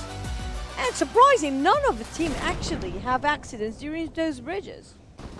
There was just now previously, I think it was Uzbekistan. But it wasn't as much. No, it's worse. They avoid the bridge. It's worse. They avoided the bridge. They took the the pathway on the ground and then knock onto obstacles. So things are gonna get interesting from here on out. I promise you that much. You promised me. I don't know. It feels. I'm so scared to say anything, just to, you know, avoid the jinx coming up from us casters in the first place. But we do have Kyrgyzstan coming up from red. The first one going up on the front, I think it's going to be Kazakhstan possibly. And Uzbekistan taking the purple team. Well, there we go. Kazakhstan taking yellow. Oh, not chat. Keep on going. Let's do something fun. Let's start a counter on how many crashes we catch. Okay, let's for per team or for the entirety. For the entirety, of course. We're trying to figure out which one has which track seems to be the most imposing. Ah, there we go. That's one already. 1, 2, 3. Make it 3 almost. No, I mean it's one incident. A bit. Okay, that's one. Okay, that's one. That's two. That's two, right? That's two. That's two. And please no 3. So far, well, where is another team? Where is the last team? I can't see them even nearby. Yeah, they're still close to each other. It's 2 so far. It's 2 so far. It's just we're waiting for That's all we're waiting for at this point. At least they slow down around the corners, right? Okay, this is the time again, as per usual. It was 2. Oh man, we didn't see that. Yep, we kind of missed that. I think if we missed it, it means that they go actually very smoothly. No, they happen to be having bumping cars down there. Oh, okay. They made past the rocks. We gotta make things a bit more interesting for the viewers here. So you gotta have to do the play-by-play while they're actually driving. Why me? Because I'm counting, and I'm bad in math. As well. I need my focus in math. And so far, nothing else is happening. Everything goes smoothly, and it's a smooth sailing for most of the team. So except for Team Nepal is here, but where is another team that I'm waiting for? Who else left? Is it Team Uzbekistan? Why are they so left behind? They're the ones who crashed. You counted their crash. You don't remember that? It's 2 now for now, right? Yeah, it's still 2. It's still 2. In our eyes. We don't know what happens at the back end when the camera is not looking. I feel like there's going to be more than that. But yeah, because for some reason. How did they fall in that far, right? Yeah, back to it. Team, I think there's going to be Team Blue, which is going to be Team Nepal. Trying to get themselves all the SMGs and the rifles as much as possible right now. Making sure they will be optimizing all their bullets, not to be wasting it. Speaking of not wasting it, they're definitely wasting it right now. Taking 2 or 3 magazines to shoot down the target. Not yet. Close enough. But okay, back towards the teams. They are scattered all over the place. So far, nobody's on the vehicle, so we can stop counting for now. Don't worry. I mean, like, if they're still having accidents, I don't know what else to say, honestly speaking. No. Let's be realistic, okay? We'll portion that counter for when the journey happens in between checkpoints. But for now, Team Kazakhstan doing pretty well. Again, this is that one team who does do their homework. Ideally, they'd like to get a 100-point head start, but 82 is close enough as compared to the rest of the teams here within this same competitive lobby. So Team Kazakhstan up to a great start. Can they look to close this one before the rest of the teams? First one to hit into the triple-digit mark and going into 50% completion of the objective. Honestly speaking, Kazakhstan, if they really polish up their driving skills here, I have a feeling they actually meet up with the gold standard. It's not impossible for them to reach up to a 14 minutes mark almost every single track because they have been followed accordingly when it comes to the first checkpoint. They left the previous ones around 4 minute-ish. So it's still in the window of where you need to jump into another objective or the next checkpoint, because we calculated the average should be around 4 minutes and the most is around 4 minutes 30 seconds, and they're hitting the target quite right.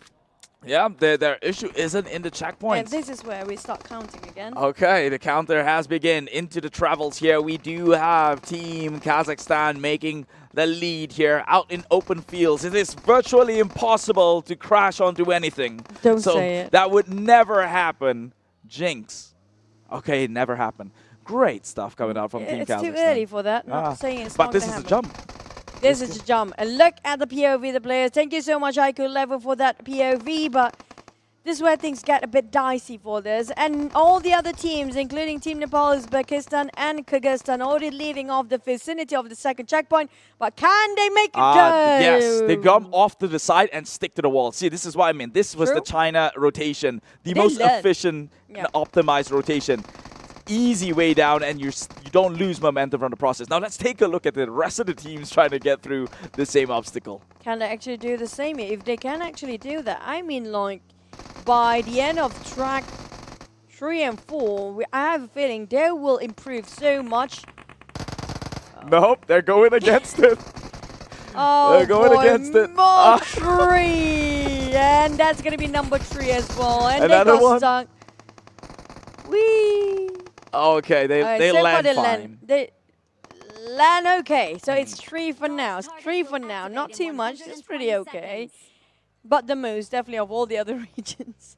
But you see, if you stick to the walls to the side, now you're positioning your trajectory into a straight line for the next objective, right? True. If you go into the jump, now you have to turn right, hard turn right, and then hard turn left to just get into that flag points, and that itself adds time. And not just that, because of you taking the right side of the ramp just now, or the platform, when you actually charge in, not all the way through, right? You have this high mountain of wall to stop you from flipping over as well, due to it's around, I would say, around 60 degree of stopping you from flipping entirely the other side, not a flat land. So it's pretty easy for the driver to have control of his wheels as well.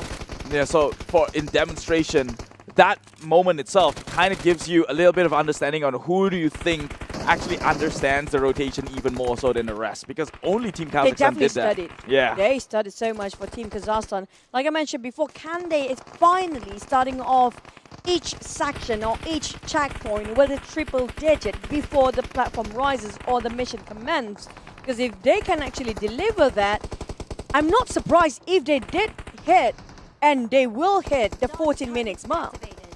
They have the potential. So far, they haven't gotten into the crash. This may be the best time to do You're it. wishing that they hit a crash. I know, so Uzbekistan is filling up that role right now. Okay, so Kazakhstan, this is your time to shine. Already 118 in the points here. The first one to have that triple digits. They also understand and know how to capitalize the 120 seconds cooldown upon arrival into checkpoints here. Already breaching 50% mark, and look at these score contributions. It's even across down the bottom here with an average of 21%. And so that is a good sign of a team that could potentially scale the distance. Well, I know these guys definitely can shoot here, because when it comes to getting those scores, they are getting it pretty quick enough. It's all about the drivers, really. We cannot stress enough for the teams from Central Asia and South Asia. The only one that's stopping them from hitting the gold standard is going to be the sort of driving skills. Other than that, they're pretty much flawless and pretty good when it comes to their how they divided the roles, how they actually arrange a position of the players to make sure they can optimize as much targets as possible. That's not questionable anymore. It's all about how can they make sure they are reaching their destination safely. Yeah, that is honestly, I think maybe overlooked within the region. Maybe they're a bit fixated on their firepower, and that's why they're matched through and through within the scoreboards. But a little bit not attentive to the sort of rotations, with the exclusion of Team Kazakhstan. I think Team Kazakhstan understands the rotation and how to do it optimistically or more efficiently. But they're just a bit, how do you say gung-ho? Huh? Gung-ho, like you're a bit, you're not composed, you're just rushing the front forward, and that's why you make all these unnecessary mistakes. Panicking. Anxious, maybe. Yeah, sure. That could be the word. I think that's it. They're rushing it too much without really strategize about their next objectives and how to approach it in the most efficient way and optimizing their time to be there. Now, so far, they kind of understand the rotation, and due to this is going to be the second round, so they kind of familiarize themselves with the track. That's why Team Kazakhstan, if you ask me, the adaptation has been sublime. How they actually learn, I just hope I don't praise them too much for something to happen for now, but for the sake of Team Kazakhstan so far, I have to say they improved tremendously within this short amount of time. Yeah, I mean, if you're looking at 4 minutes per checkpoint right now, if they finish this at that gold standard, they might walk away with a 15-minute match. Now, that would be by far the fastest for this region. Yeah, I mean, I'm looking since track 1 until now. Nobody hitting the 15 minutes mark yet. The fastest we had was around 16 minutes. It's not even on the dot. It's like 16 minutes and 30-ish seconds so far. That's going to be the shortest amount of time. But for the others, on the other hand, we do have some teams not living around the second checkpoint just yet. I think all of them still... Yeah, all of them left second checkpoint now, all just merging and going towards the same final checkpoint where there's going to be the make it 4 now. 4 and counting. Is it just Uzbekistan that happens to be having a lot of trouble during their driving? I think out of 4 just now, 3 is just by Uzbekistan so far. Actually, Or is it all 4? You did count it. of course I was counting. That was my main objective going into track number 2 here. Why would I focus on anything else? Of course, delivering a good story is good, so on and so forth. But hey, I'm selfish that way. Maybe they're so used to driving Audi that this UAZ don't match up the standards. You know. Perhaps. This is too slow for us. We need an Audi to actually drive it in the map. Specifically the Q4. Yeah. Yeah. Flying target E-tron. activated. But that's going to be our flying target for last checkpoint when it comes to a second track so far. We'll be able for them to actually hitting the 15-minute mark. We're giving a bit of a leeway here instead of a 12 record minute. That whole by the side of East Asia so far. But on the side of South Asia and Central Asia right now, 15 minutes will be good enough. Look at that, Team Kazakhstan. They have what it takes. They understand the game here and how to build up those lead. Already 132, and they were the only teams who had a decent amount of lead before that activity began. It was the 80 points mark, which means that they're lacking a little bit comparatively to the East Asian team by maybe 20-ish points or score, in which they need to find ways to efficientize and maintain and retrieve from. But right now, looking like they are in heavy position to make their first exit as another top 1 finisher here as they approach the 200-point mark. It all depends on how fast they can actually get their points in. So far, hitting a bit of a stagnant. To hit into 200 mark took them quite a bit, a long time for Team Kazakhstan. But Team Uzbekistan, despite they're having a lot of accidents, 4 accidents, and all 4 of them coming from Uzbekistan, they're catching up with those points. But on the side of Team Kazakhstan, they're hitting a plateau here where they got stuck around 200-ish mark, and we still have halfway to go. And that's why they had that lead in the first place, so good thing to them. They have a little bit of cushion to play around with, but of course nothing you want to be too comfortable. Now Team Uzbekistan, who has gotten into 4 pitfalls this entire track, they're inching up to them in second place, and in the end of the day, it's not how well you do per checkpoint, it's how you do within the overall of each track, and so they have to make sure that they still maintain their lead and a hit. 300 right now in the count, another 130 more to go. Can we still have our 50-minute mark here for the side of Team Kazakhstan? I think it's still within reach. Because usually it takes 30 seconds without any accidents to go towards the finishing line or even from one checkpoint to the other. It requires around 30 seconds to have that journey towards the next target. But for them, if they finish before 40 minutes and 30 seconds, which they have only 4 more targets to go, they can actually do have the fastest time yet to finish by the finish line. But right now, it's, well, I don't think they're going to make it in time. Really, I think they're probably going to leave the checkpoint at around the 14 minutes, 40 second mark. Seeing as though there's a tempo in which they're actually accumulating. It's just not, it's not optimal. Look at that. Like I mentioned, the 14-minute, 40-second mark is the more ideal of situation, but perhaps maybe they can utilize those boosters to get them through and cut some time down. It's a straight path from here, and Team Kazakhstan finds themselves a straight road into the finish line. Meanwhile, in the back end, it's Team Kyrgyzstan. But at the same time, this might be their first of overall in the South Asia and Central Asia region to have the fastest finish time clocked as well, because we're hitting the 50-minute marks, and this is by far the best record across all tracks with 15 minutes and 12 seconds, if I'm not mistaken, just now by Team Kazakhstan.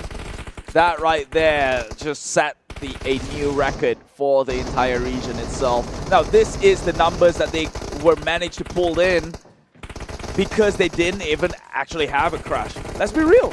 True. We were looking at Team Kazakhstan to maybe potentially, do something a little bit fishy here, but that didn't happen. They had a clean drive, a clean rotation, and that clocked them at 15 minutes, the fastest within the region. And putting aside their aim and also accuracy when it comes to those objectives, right?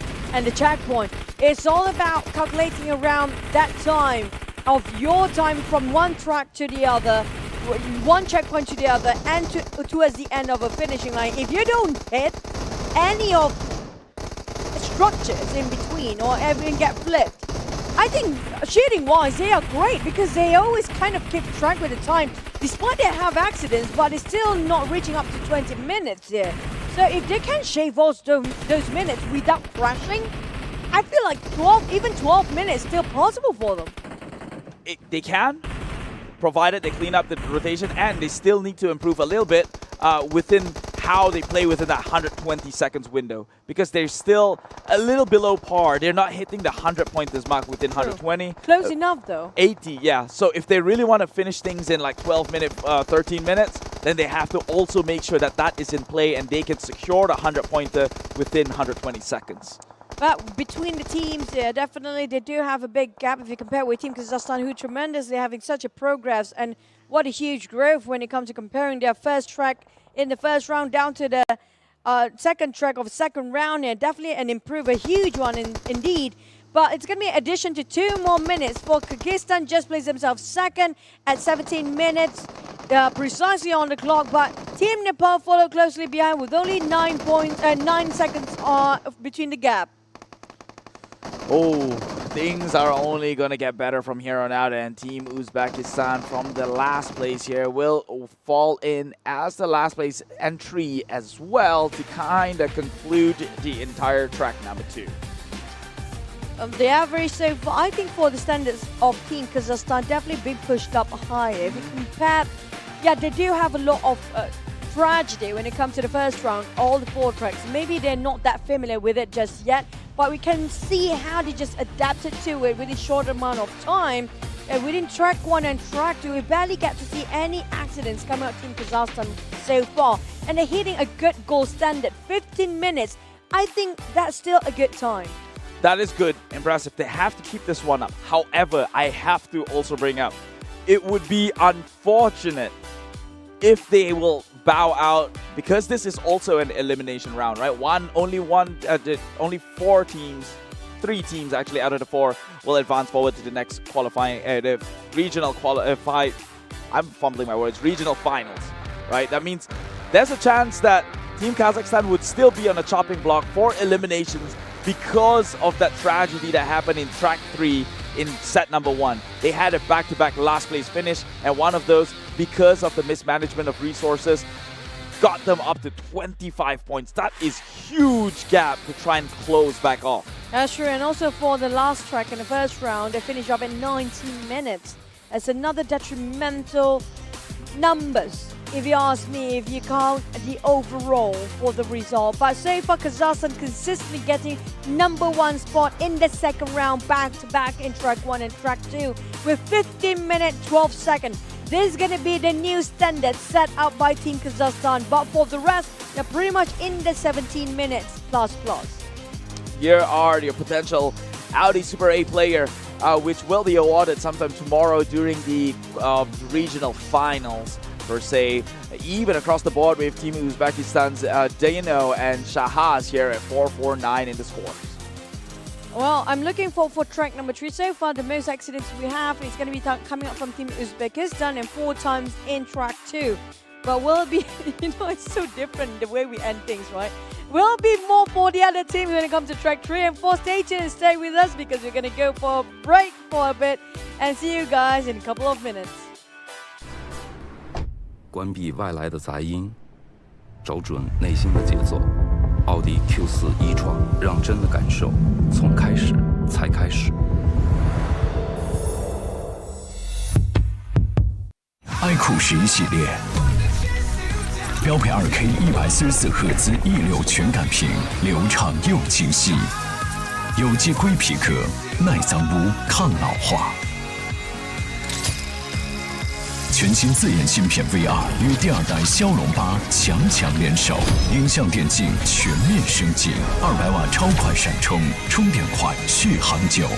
iQOO11系列，未来电竞越想操控。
累了困了，喝东鹏特饮。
And just like that, we're back here for more exciting games here in the road to Asian Games 2022. This is the PUBG Mobile Asian Games version. And we are going into the conclusive round. That is track number 4 of a second set series that's going to total up to 8 tracks in total. And we're going to find out who are the teams who will move forward here in the Central and South Asia region. My name is Keith. Together with me, it is the one and only Choo Choo Train. I made that up. I added something in there. I just felt like if I ended it at Choo Choo, it just does not ring the bell. But talking about which, though, ringing bells, we've got a lot here in this region. Now moving into this next and final game, the question still remains. How many more crashes are we expecting to see? You should have counted since the start, by the way. Then you get more numbers to starting off the day and the second round even. Well, we do have 2 more tracks to go, and so far it's going to be 4 in the last track when it comes to those crashes. And you have to give the record to Uzbekistan. So far. The award winning for crashing. So far, because we only just recently started counting.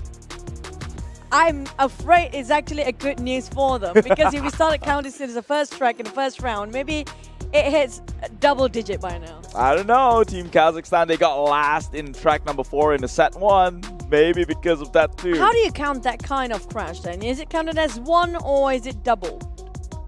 Because it was really detrimental for them. I have no idea. But I do see them tumbling a lot. Well, which is a good thing because they're not tumbling anymore. But that is also one of the narratives going in, right? They currently are in the risk of getting eliminated because of, well, 2 bad maps in the first set. Now they have 2 good maps. If they could maybe bring in 2 more top 1 finishes, is that enough to keep them on top? Because one of those maps in the first set was 25 minutes long. Now the question is, will it be enough for the side of Team Kazakhstan to make it up with another 2 more remaining maps that's left? Now we're heading back to Miramar, setting off a 3rd track this time. A very different track entirely, a bit longer than before. High chances of more crashes to happen. From the start of Los Eagles, we're dropping into Chumacero for our first objective, then climbing up all the way to El Persa for second, then all the way to Craterfield, where there's going to be a bit dicey driving for a lot of the players, and up north all the way. It's going to be Audi really flashing up those cars, and I love the start as per usual. Everybody hopped onto their vehicle, taking their own loot and loading up their rifles for reaching out their target. But at the same time, they start shooting on the drones to give themselves speed booster along the process of getting towards their next checkpoint. Yeah, that was music to my ears when you said this is a longer map, which means more driving, which means we might even break that counter right here, right now. Team Uzbekistan finds their way not at the last point this time around, so maybe they could look to redeem their sort of driving experience and prowesses.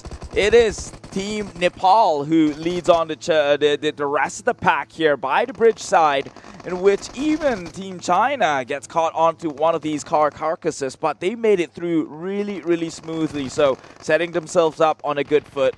A lot of these teams cutting through these curves here, not abiding their rule, and wow, an interesting rotation coming up from Team Nepal, not even sticking down to the road, going from hillside towards the next checkpoint, and they're doing things as efficiently as they can possible. Now, the flags that nearby the bridge just now, where a lot of teams cutting their corners there, I think that's not really not abiding the rules, but they use most efficient way to work things out, and you can cut even deeper from there. Because we saw it before around East Asia, and they made it so well, and that will shave off pretty much like almost a minute if you actually drive through a very shortcut way into it. You're playing smart, and that's not wrong. But Team Nepal so far leading off, like, you know, when you feel like, this team having a good start right now, but, you know, so many unpredictable things going to happen. You feel like you're waiting for a tragedy to hit in, but I just wish that's not the case. Somehow something's telling me that is going to happen somewhere. Now this is a long map, so the possibility is still endless. Fortunately for a lot of these teams, no tragedy within the journey towards the first checkpoint, and so highlights on these checkpoints. For the time being, I'm sure we're going to have to revisit this conversation on tragedies and driving and rotation soon once they're finished with this one. At the same time, when we do have the 120 seconds downtime while waiting for the platform to arrive for our first colored targets to appear. They do have 2 minutes mark to just get all the ground target as much as they can. And so far, nobody hitting the goal standard that we do know that's set by Team China before. You have to hit 100 points before the mission starts. And that gold standard is looking very, very steep given the fact that the previous two-track champions, Team Kazakhstan, is only wavering at the round of 40 points at best. It is Team Nepal instead who's looking like more than likely to break into that third-digit mark. But at this point, I think a lot of time has been going out already. They're not accumulating as fast as they would like to. And just as I say that, immediately the activity is online. Uzbekistan players or athletes just now trying to hit the frantic target. 3 magazines wasted on that and not even hitting it. He realized, you know, it's a waste of time. Might as well just hit the mission now. As Team Uzbekistan, they are taking off as the front line and leading with 87, but being followed up behind by Team Kazakhstan, but Team Nepal just shows their prowess. We're taking the lead, almost hitting the 200 mark by now.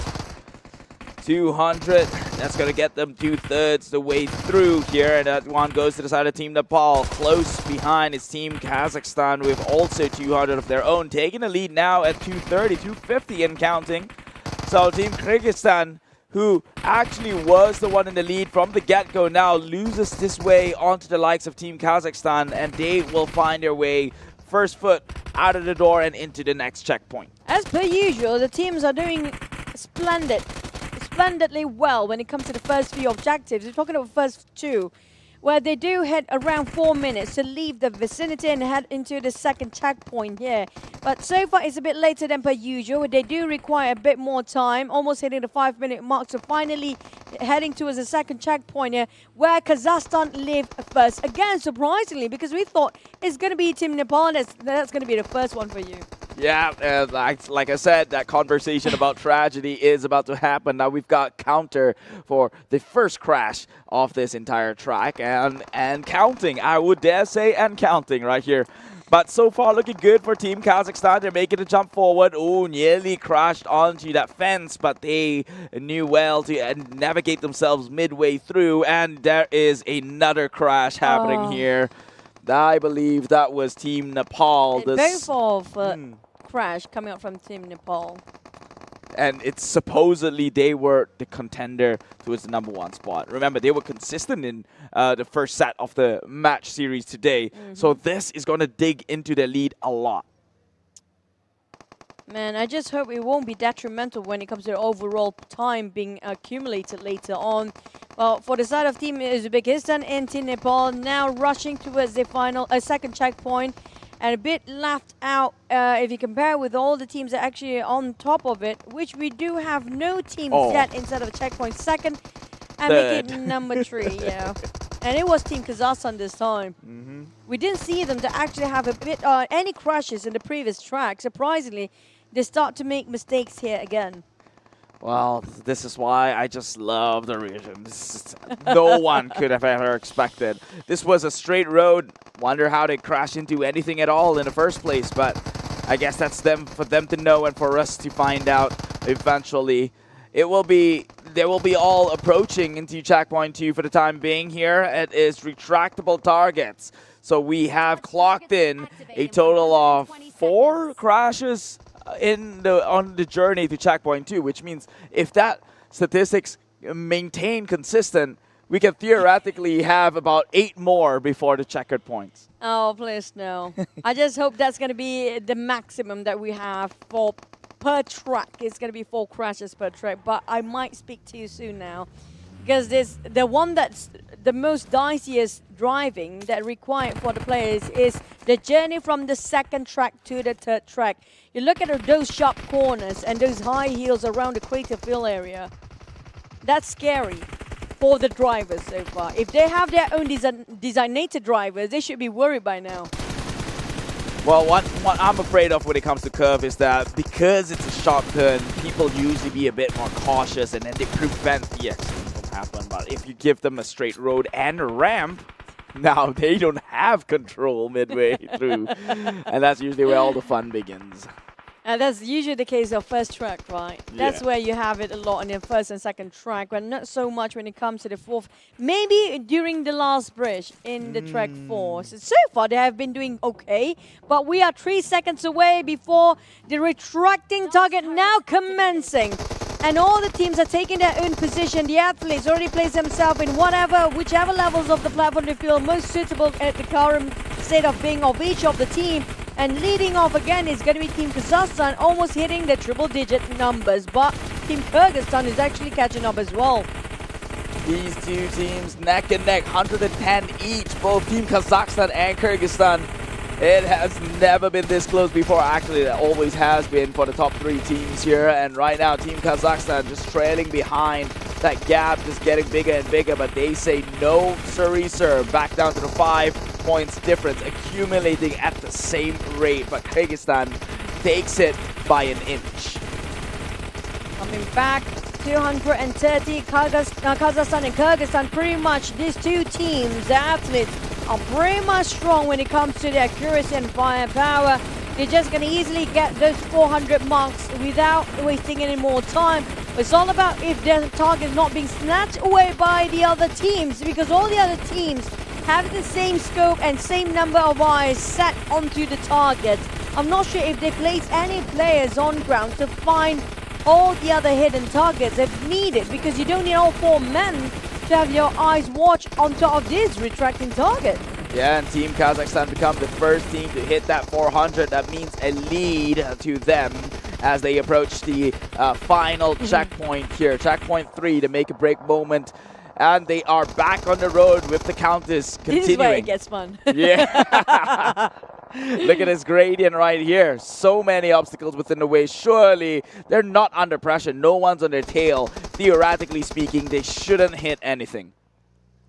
They slowed down for a bit, they learned their lesson. Now climbing up slowly for the sharp turns, boosting themselves up for a tiny bit.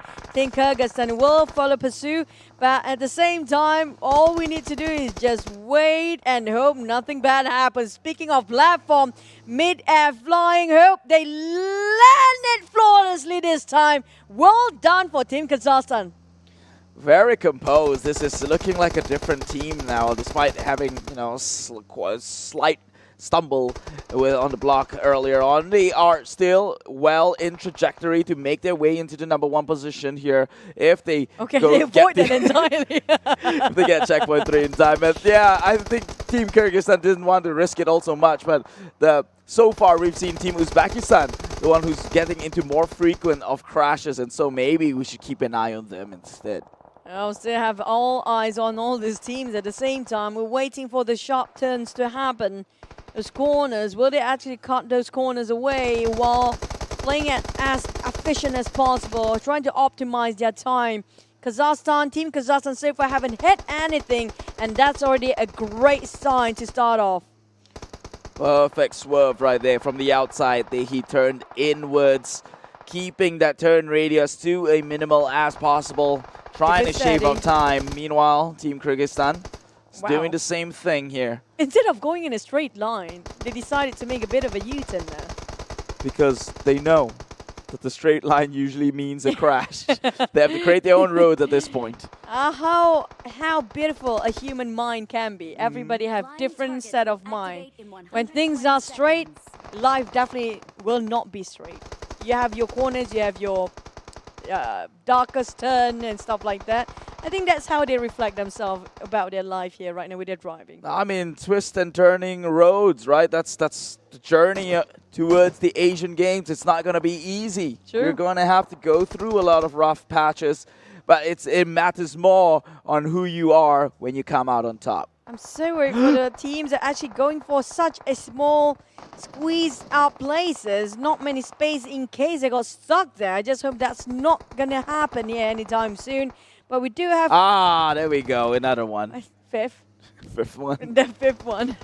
So far we have 2 times from Uzbekistan so far. Kazakhstan twice, was it? Nepal, actually. Nepal Kazakhstan has once. not gotten into a crash just yet this game. So far. Yeah. So far. So who got the most out of all those 5 crashes? I think it's... Good point. I think Kazakhstan scored 2. Uzbekistan scored 2. Kyrgyzstan scored once, right? I know Nepal had one. Before, in this track. Yeah. So I guess that distribute all of them like once so far. Perhaps. We'll just count how many crashes they are. We don't need to pin it on the person themselves. Because the flying target is a go. Shooting those dishes is what the activity is all about. And they will be deploying members already from the flank side here. An off-angle approach towards getting these dishes down and count. Team Kazakhstan 50 already in out of the 500, so it seems like they have begun without a lead of 100 or more. And so they will have to climb in from the rough patch just like everyone else. Yeah, but so far when it comes to the lead, it's not too big of a caveat if you compare with Team Uzbekistan and Team Nepal. Is within their reach, because there will be a time where the teams up there, including Team Kazakhstan and Kyrgyzstan, will have a plateau and not moving anyone with those points, because having some difficulty to spot out all those flying objects.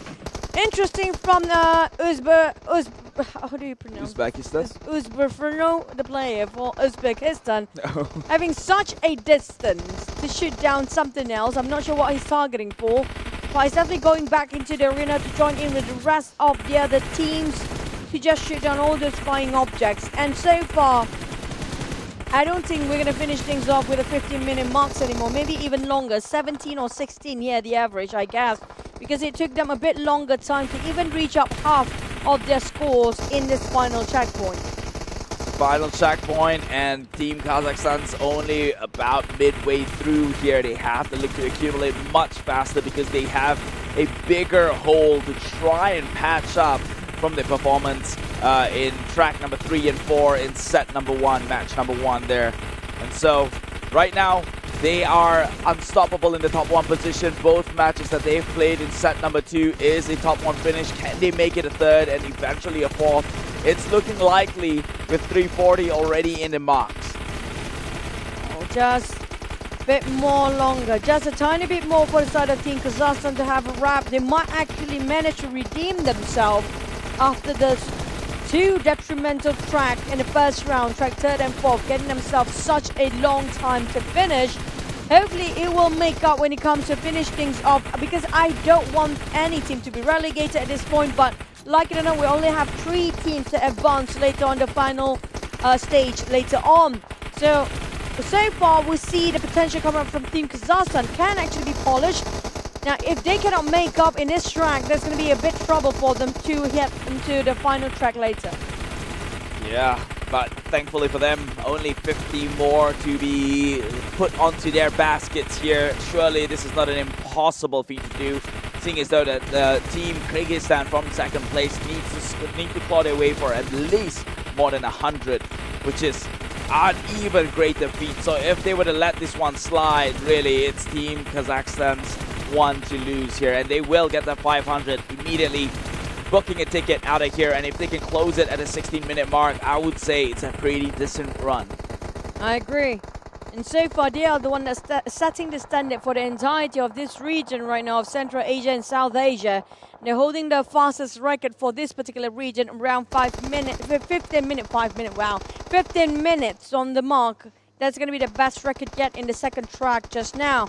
But here comes the finishing line. I assume it's going to be 16 minutes, possibly 35 seconds for them to actually head towards the finishing line. Maybe even longer, because this is going to be a longer track when it comes to reaching out to the touchdown, which will be, this is where we want to hold our thought for a bit. Will it be safe? And they are safe. Good landings coming up from side of Team Kazakhstan, but they definitely slowed down just now, just for the sake of not tumbling over. But it will cost them quite a number as well, because they will finish around 17 mark. 17 minutes, unfortunately. Could have been a 16 closer here. But they will have to do with 17, because no matter what points they finish at, they are the 1st place, which means everyone else is going to finish at a much later time itself. which is going to add into their overall. But what? Just hang on a second there. 6 times. They resetted themselves? Accident. So they accidentally gave themselves a penalty bonus with the point with the timer in an open road. I just not sure what really happened. Hopefully they can land on 4 wheels. Ooh, swerving a bit, but it's gonna be okay. And they will finish off around 18-minute mark for the side of Team Kyrgyzstan, who actually will place themselves second. Plus 10, I guess. Is it really? I'm not sure. They have to restart at 10 seconds before where they were, if I'm not mistaken. I don't know. I don't know. Well, that's not for us to kind of figure out. Well, good luck to the officials in the back end here. That's kind of your jurisdiction. I mean, usually, I think that's the case here. But for the side of Team Nepal and Uzbekistan, they are neck to neck to place themselves 3rd and 4th.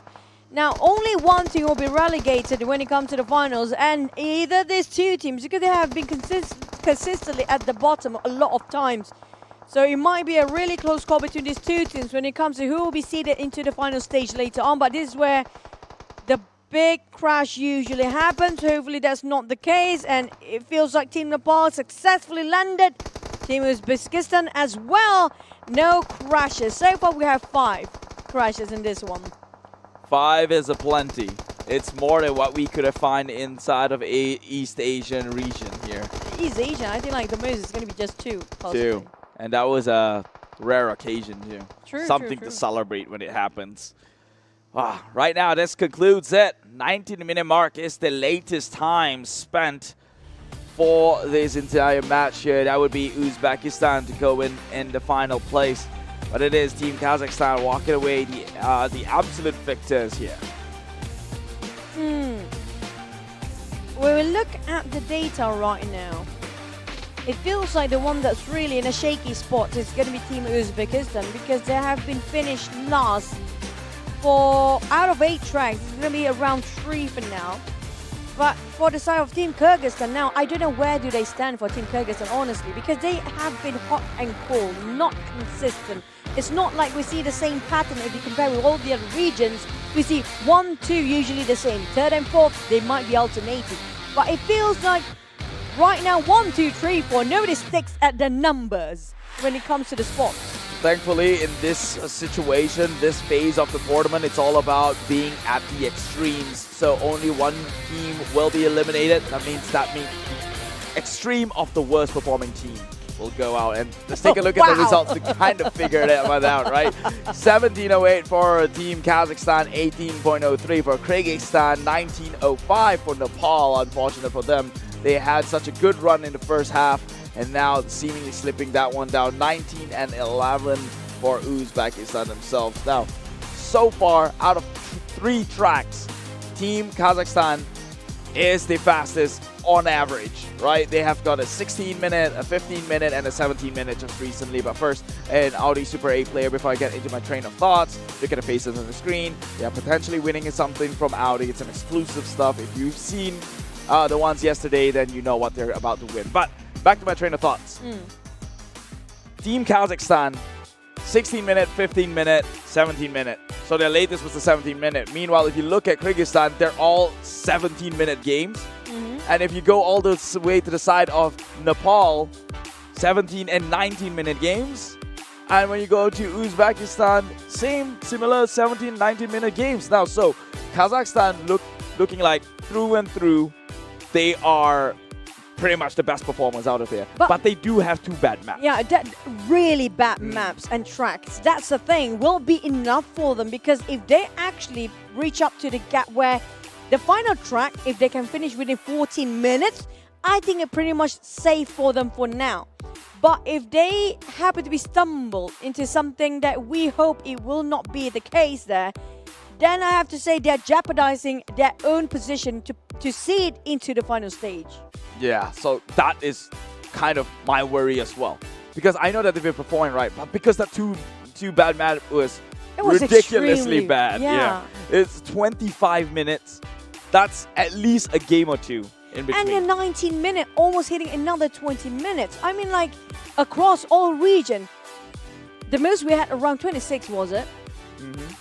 And this is one of those 26, and it's a rare occasion, but it will hurt them because they are one of the teams that's quite consistent when it comes to the second round. It would be a shame if they cannot make it. So it's not the first time that we've seen this happen, right? Like you mentioned, there was a 26-minute game, but that team, I remember it was Team Hong Kong China, was not eliminated. So what are the scenarios for that to happen, for them to still be safe despite a 25-minute game? Remember, the barrier of entry during that point, during qualifying rounds, was that they had a team who's always consistently at the bottom, which isn't the case here. It's not a consistent bottom player. So that puts Team Kazakhstan in a risk. That's kind of true.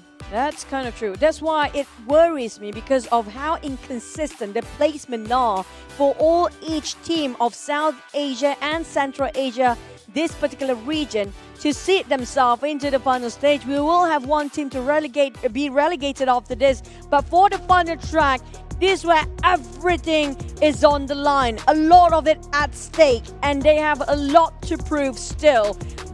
Within short amount of time for them to familiarize themselves with the tracks, I have to say a lot of respect I can give to all the athletes down there to adjust and improvise in an instant. But it's all down to this final track will be enough. I have a feeling. Now, Team Nepal so far have been starting off really strong, but their momentum, their progress, their performance feels like slowly dwindling down if you compare with the first track. They were at first, and then they're still around up there.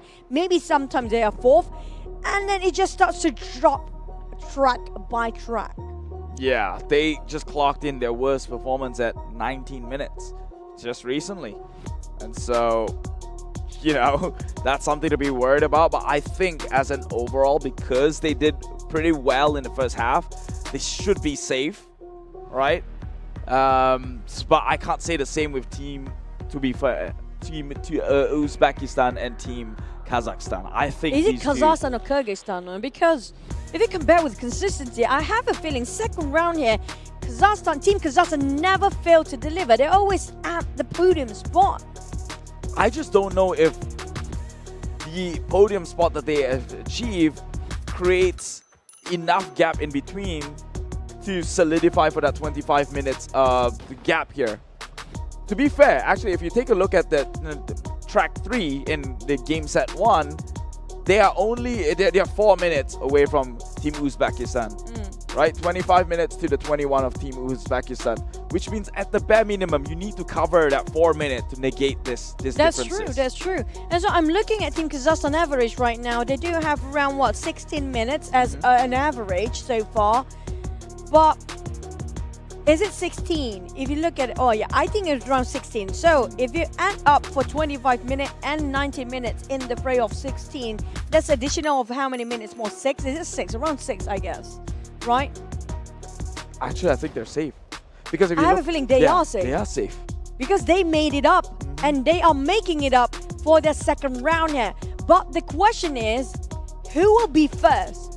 That's also another thing to consider. And who will be last? Because of how inconsistent. It's all down to who gets into crash first and most. That's correct.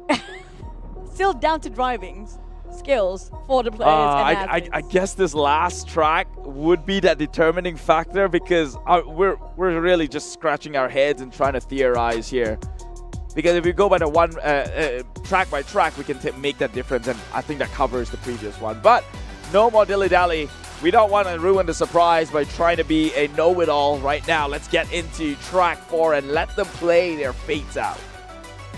I just really hope nobody stumble for the final bridge. It hurts more. It hurts more because you have this fake hope, thinking, I've done the final checkpoint. All I need to do is just drive flawlessly to the finishing line. And that's where everything, all your nightmare happens.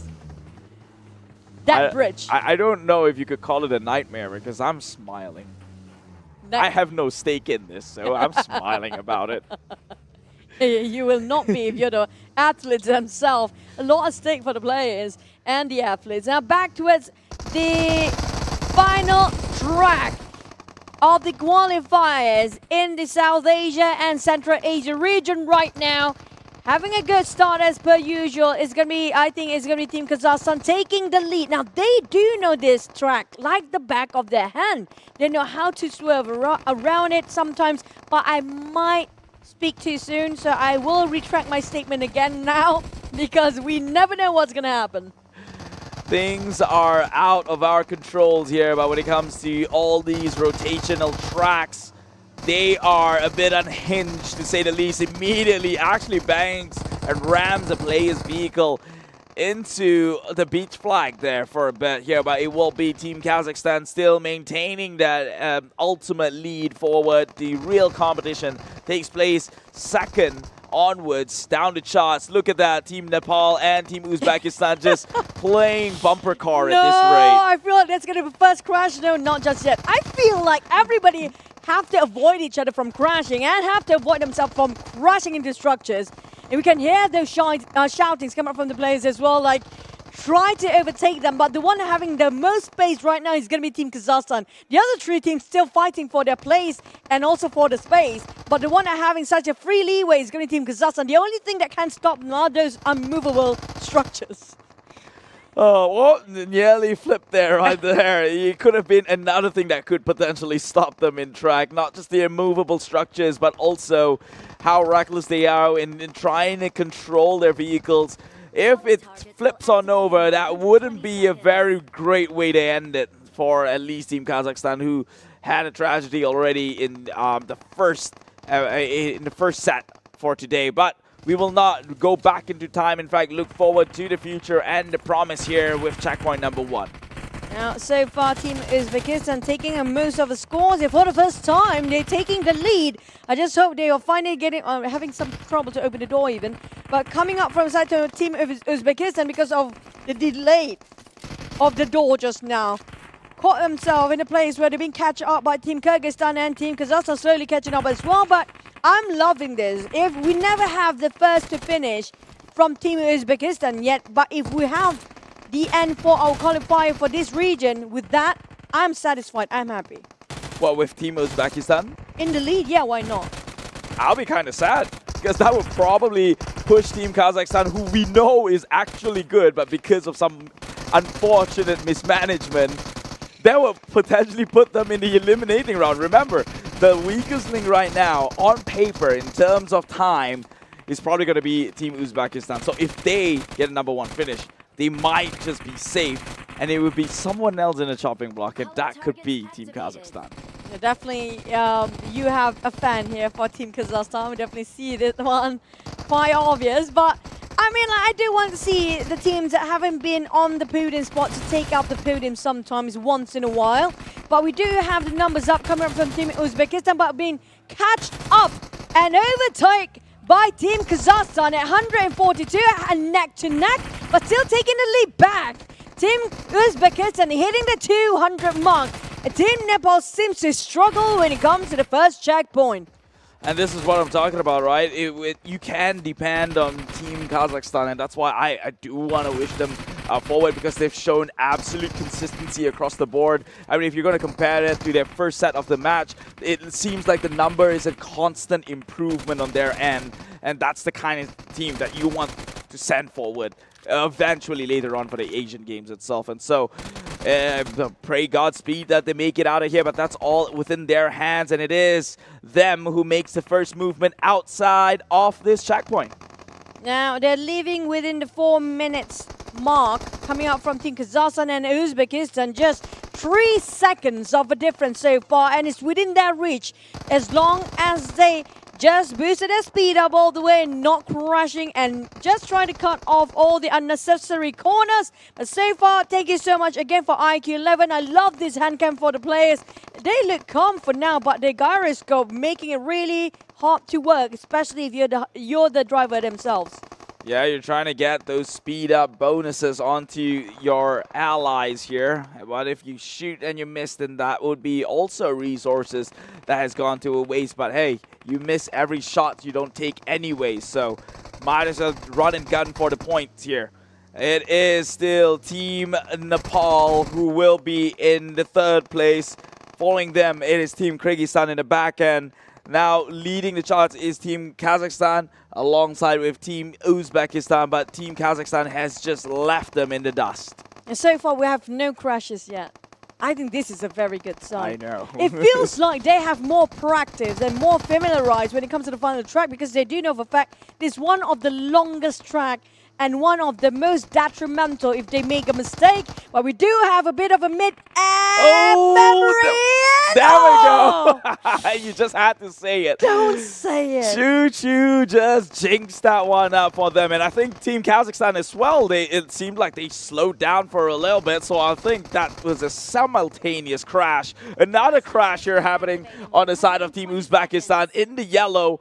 Back-to-back, what seemed to be a team who could potentially be second place, again in a third crash. Oh, man. In the forestry of this very fine pine trees, after one tragedy to the other, it's the same team as per usual. As always, the Uzbekistan really know how to entertain us, but it will definitely hurt when it comes to the time. And it just shows they were one of the leading team as a start and now falling off the chart because they slowly getting themselves one of the last few teams into the checkpoint. Man, the importance of a navigator or a pilot in this entire game is understated, right? And we've talked about it with Sir Cloud as well, because I initially thought that all you had to do as a pilot is drive the car and just navigate across the map. But then you realize that as the pilot, you have to secure resources, secure the loot drops, secure petrol, and then miss it. You have to work too. Yeah, you gotta manage the petrol boosts as well, and also contribute, especially in the checkpoint 3. There's so much job for the pilot. I'd rather be the underwhelming shooters at this point. And so much pressure for the drivers or the pilot itself.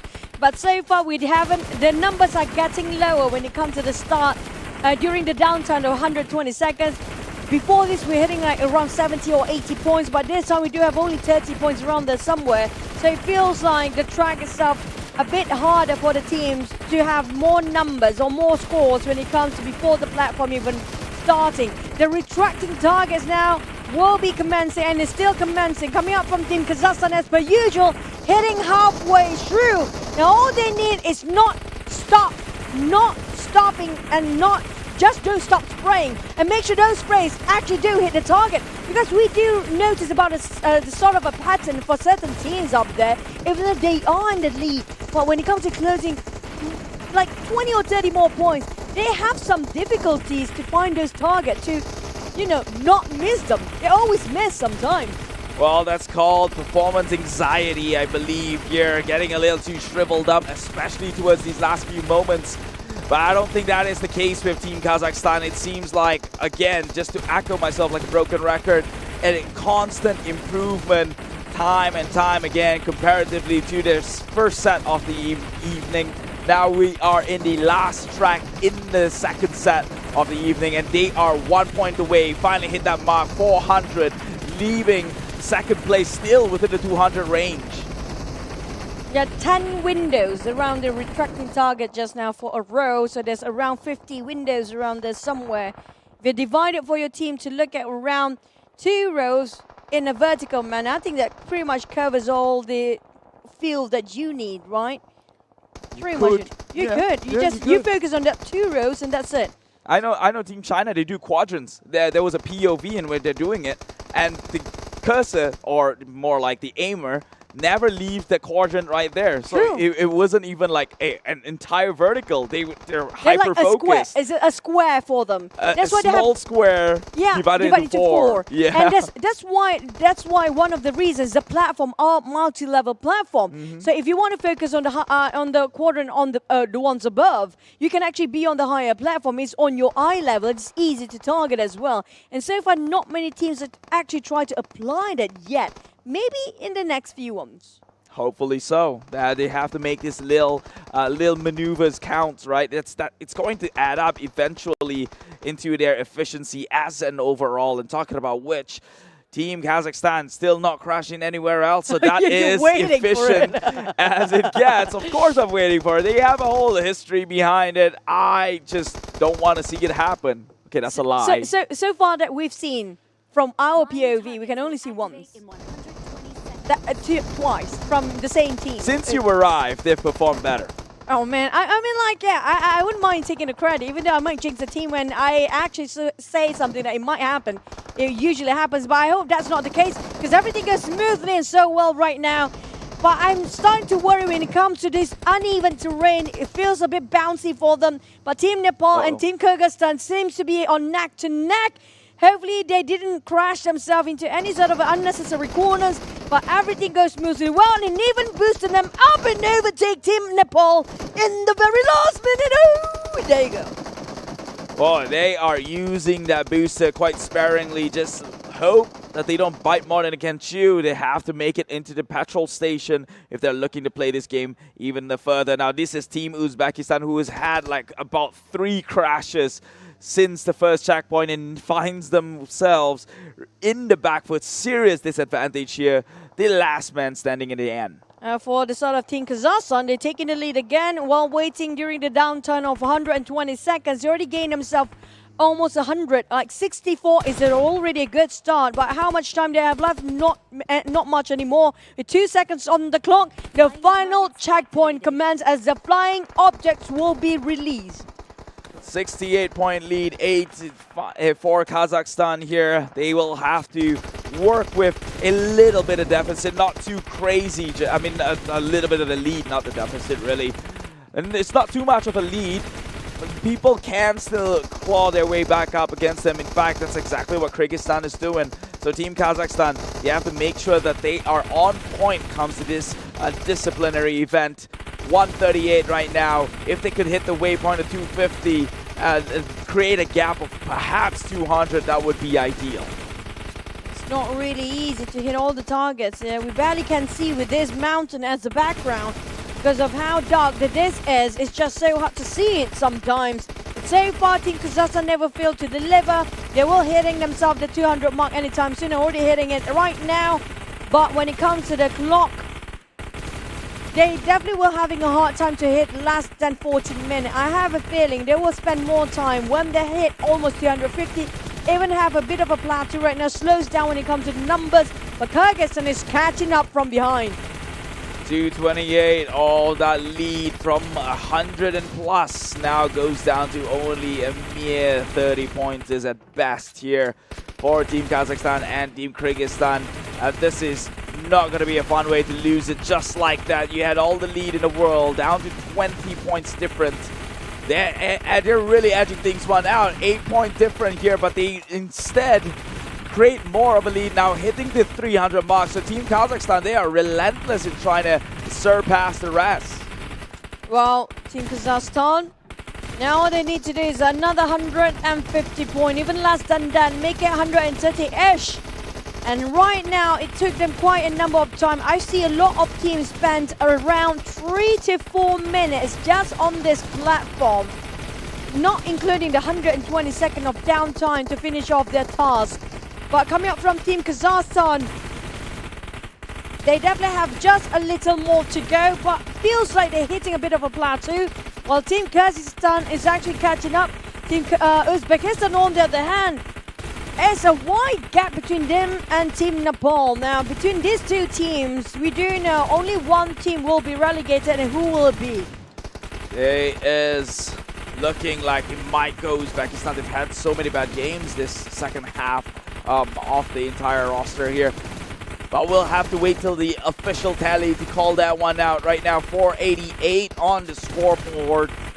Nearly hitting that waypoint of 500 for Team Kazakhstan. They see the bright light and they will achieve that mark immediately. It's time to take a dive into vehicles and make it the fastest extraction out of this compound. Now, time's on the clock, hitting 15 minutes now. The most they can actually do is 15 minutes, less than 15 minutes, 30 seconds, maybe even more. But this is where everything will determine by...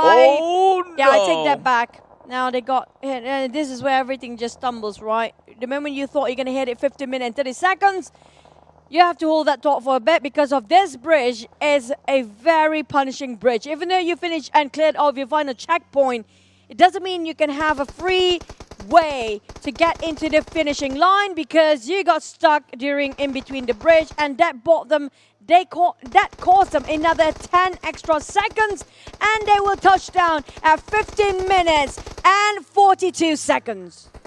Still a very, very formidable performance by them. Again, they held the record as the fastest at 15:12, now 15:42 seconds. Still, again, the fastest for track number 4. And Team Kyrgyzstan, it's exactly what I told you. They were really sparingly using the petrol-burning boosters, and now they are out of gas and making a run for it. I thought the athletes supposedly, you know, refuel their gas around the petrol station every single checkpoint. They have to park in the petrol station. So they're not willing to do so.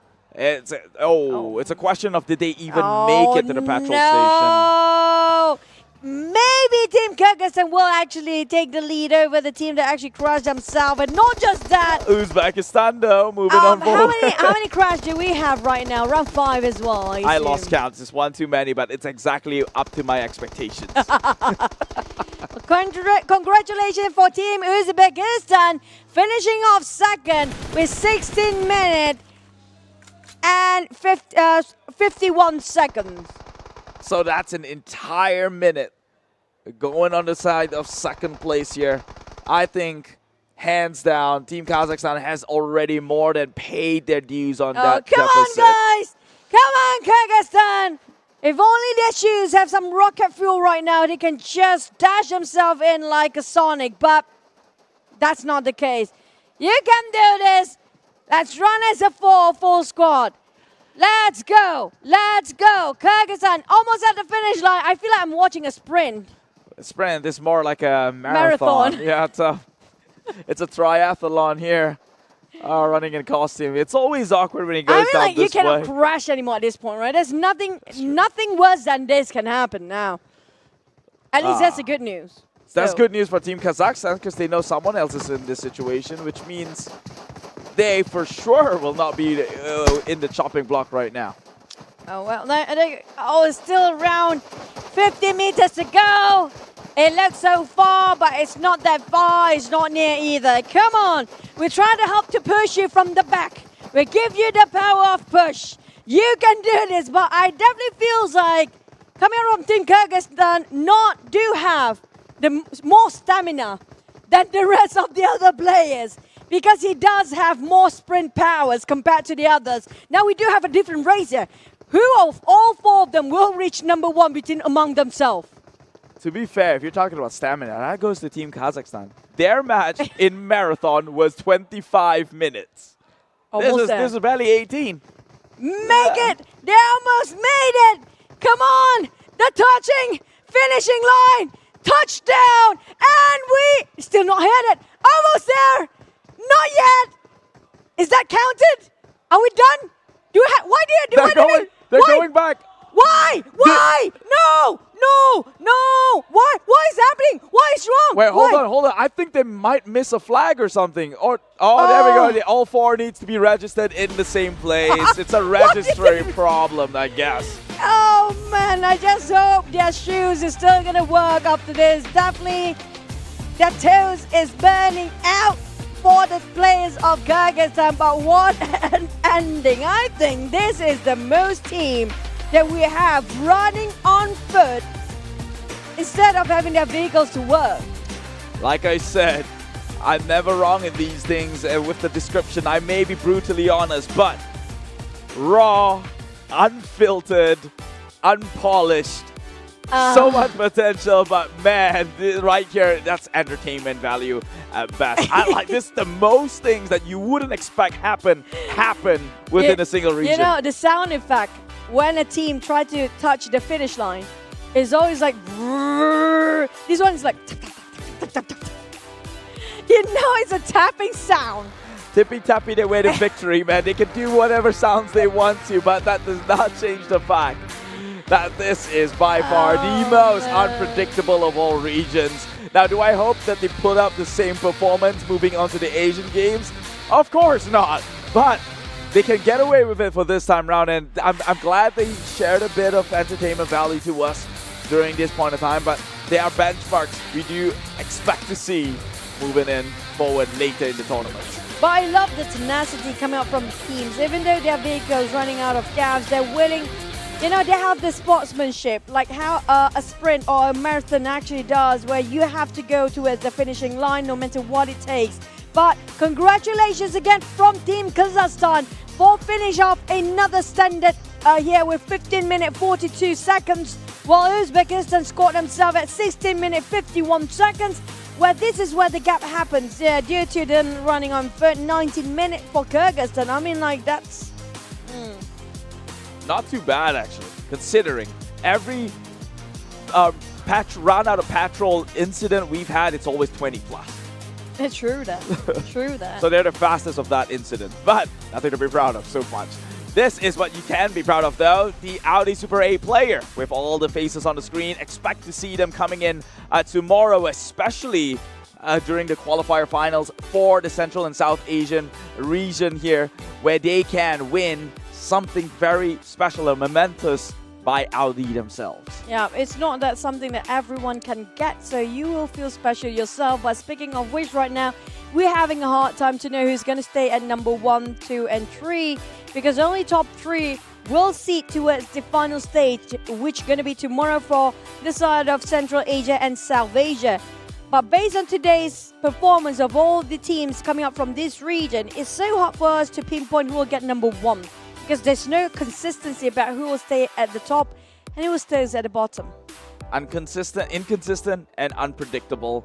The two recipe to just make us casters want to form whatever narratives and trend lines and logic that we have and toss it out the window and just wait for the eventual overall tally, because there's just too many information to try and process right here.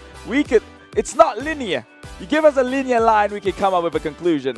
Now when that line goes like this, we will just wait for it. In fact, they will have an interview with Tash Bunny, and it's happening right now. So without further ado, Tash, please take this one away.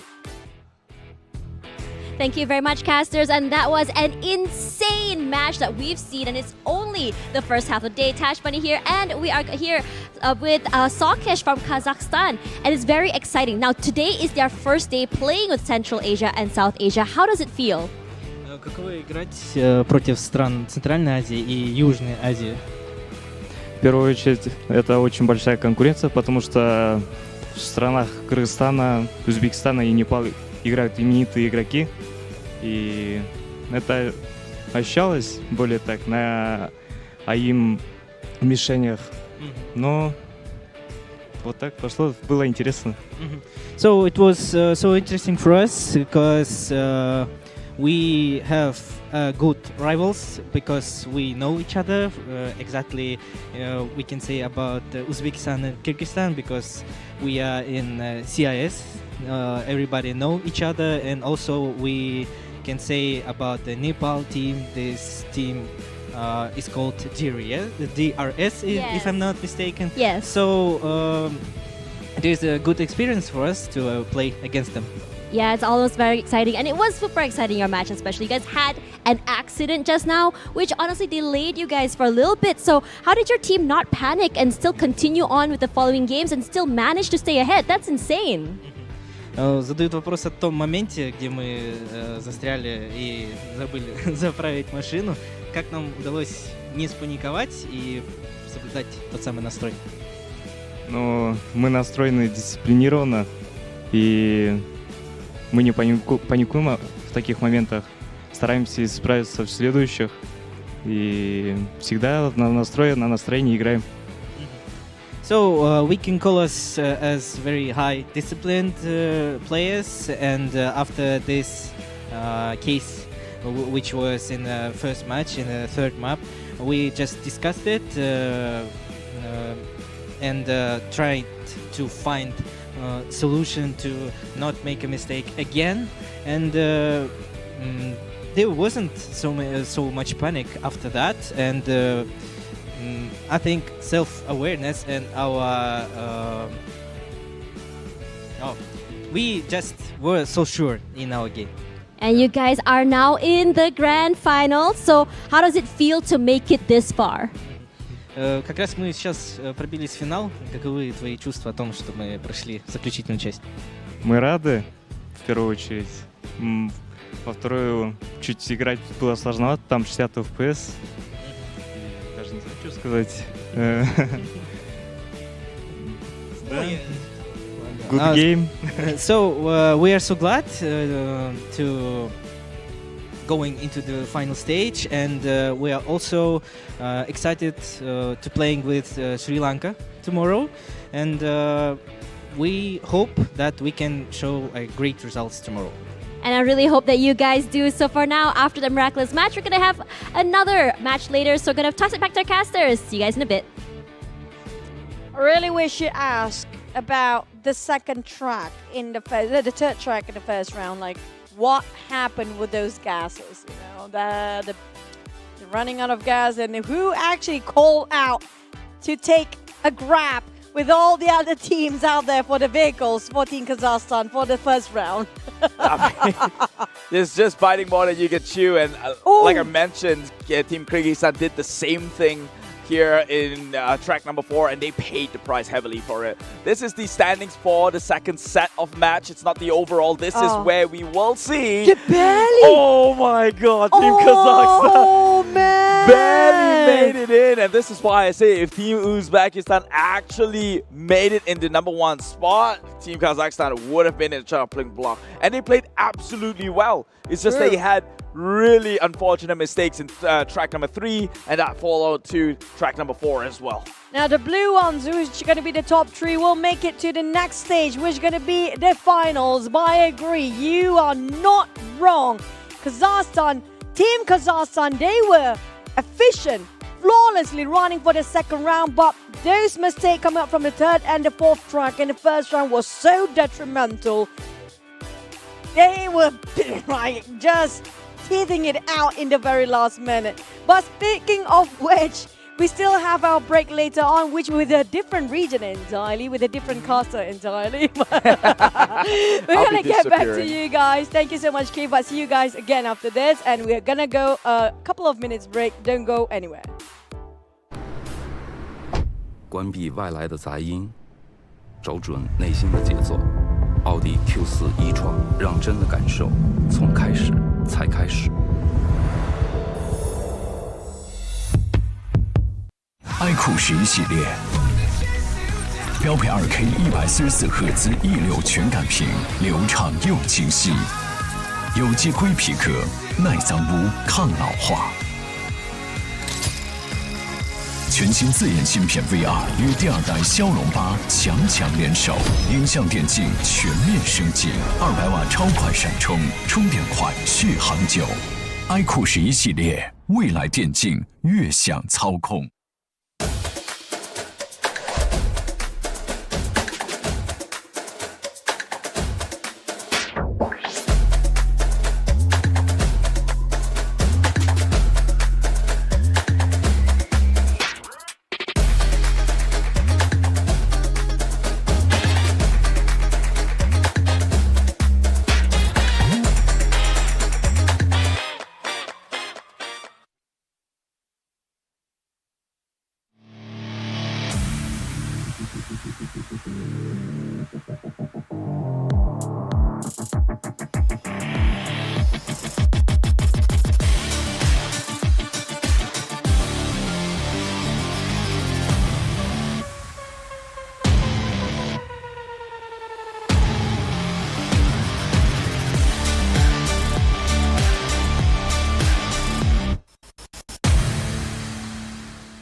累了困了，喝东鹏特饮。